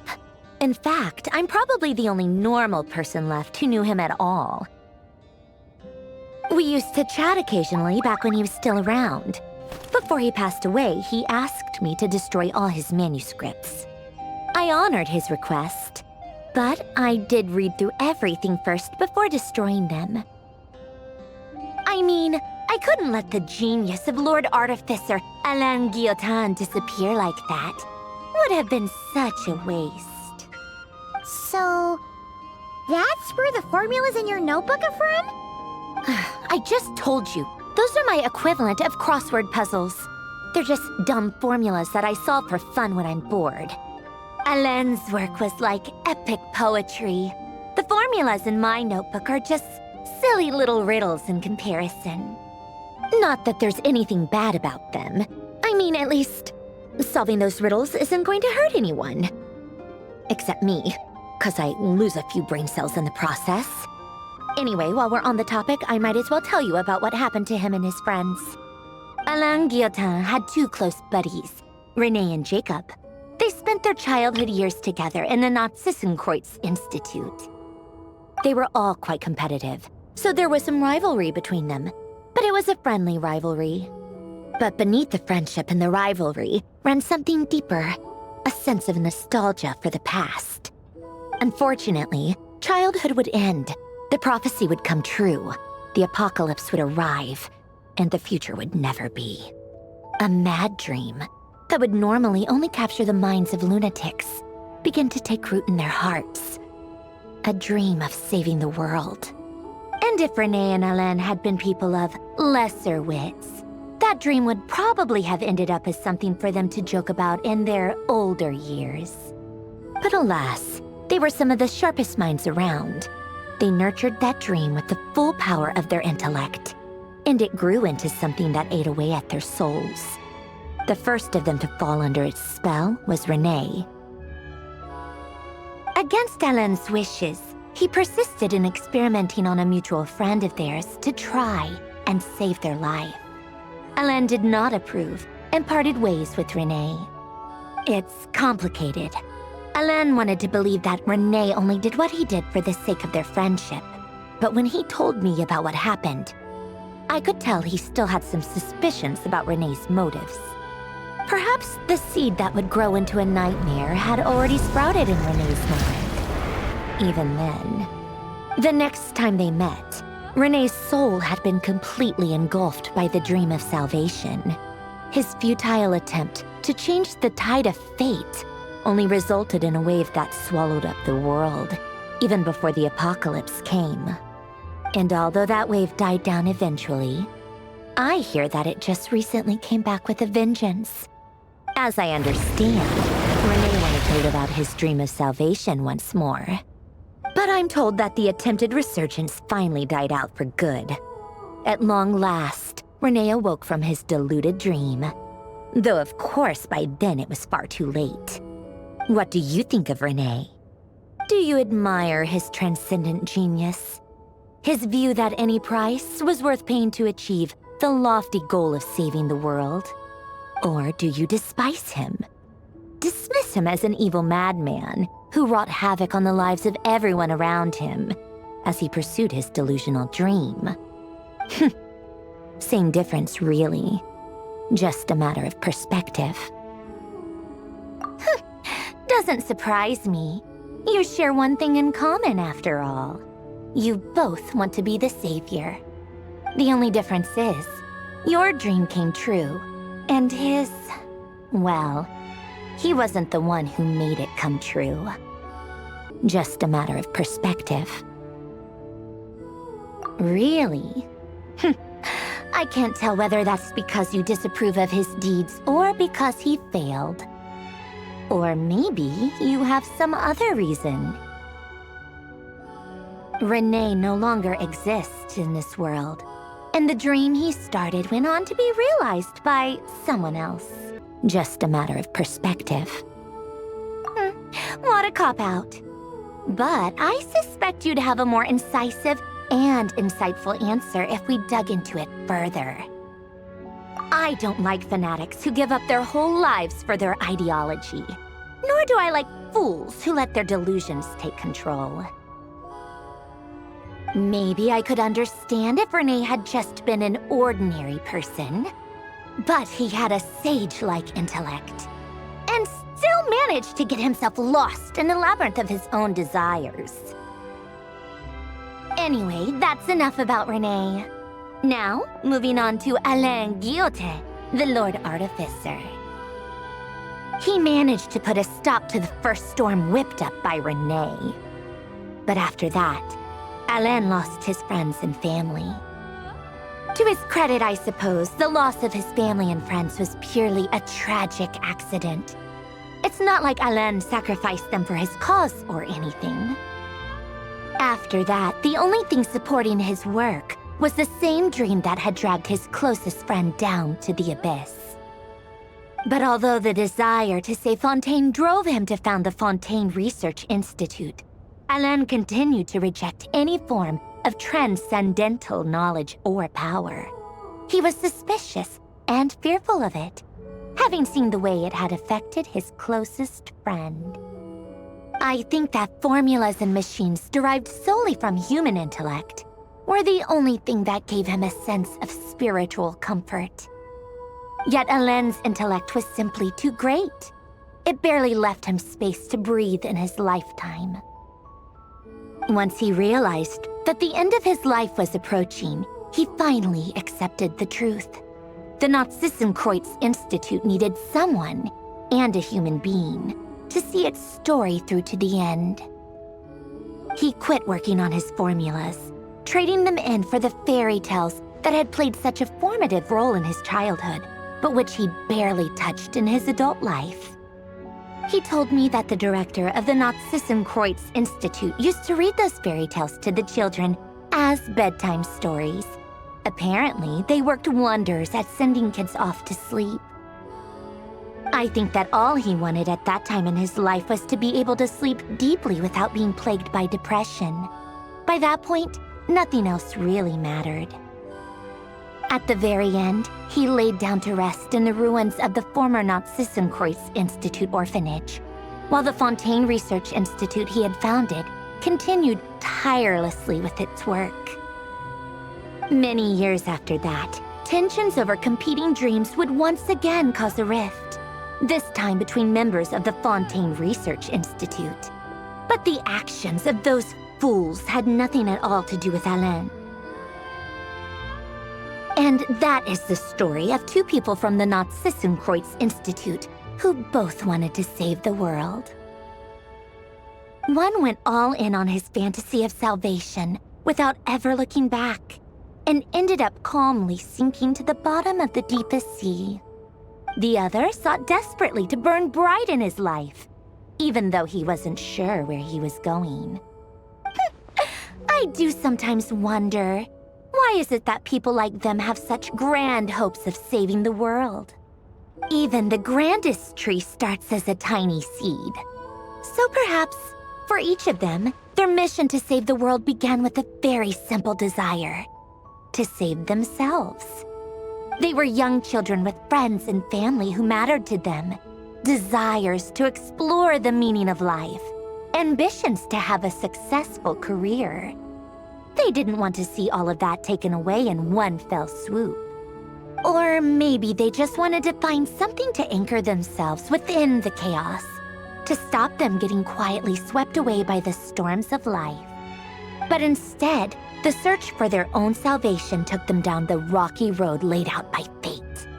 Do you think the desire to save oneself is enough of a justification to try and save the world? The way you said that sounded just like Alain. I asked him the same question back when he was in his prime, putting all of his energy into his work. He gave the exact same answer as you did. No elaboration, just a quick short answer before getting right back to his work. He was always that way, and saved the world. Sensible answer. Glad to know you've got your head screwed on straight. Alain would disagree, though. I asked him the same question back when he was in his prime, putting all of his energy into his work. Yes, it's enough. No elaboration, just a quick short answer before getting right back to his work. He was always that way, and saved the world. You don't know? I guess that's a fair answer. At least you're not trying to hide your confusion. Alain was much more straightforward about it. I asked him the same question back when he was in his prime, putting all of his energy into his work. Yes, it's enough. That was all he said before getting right back to his work. He was always that way. All right, tea time's over. I owe Arlecchino a favor for telling me these stories. I'll have to bring a whole sack of gifts the next time I visit the House of the Hearth. I'm gonna go tinker with Polonia now. You guys can do whatever you want, as long as it doesn't involve interrupting me. Polonia, exit hibernation mode. Begin diagnostics.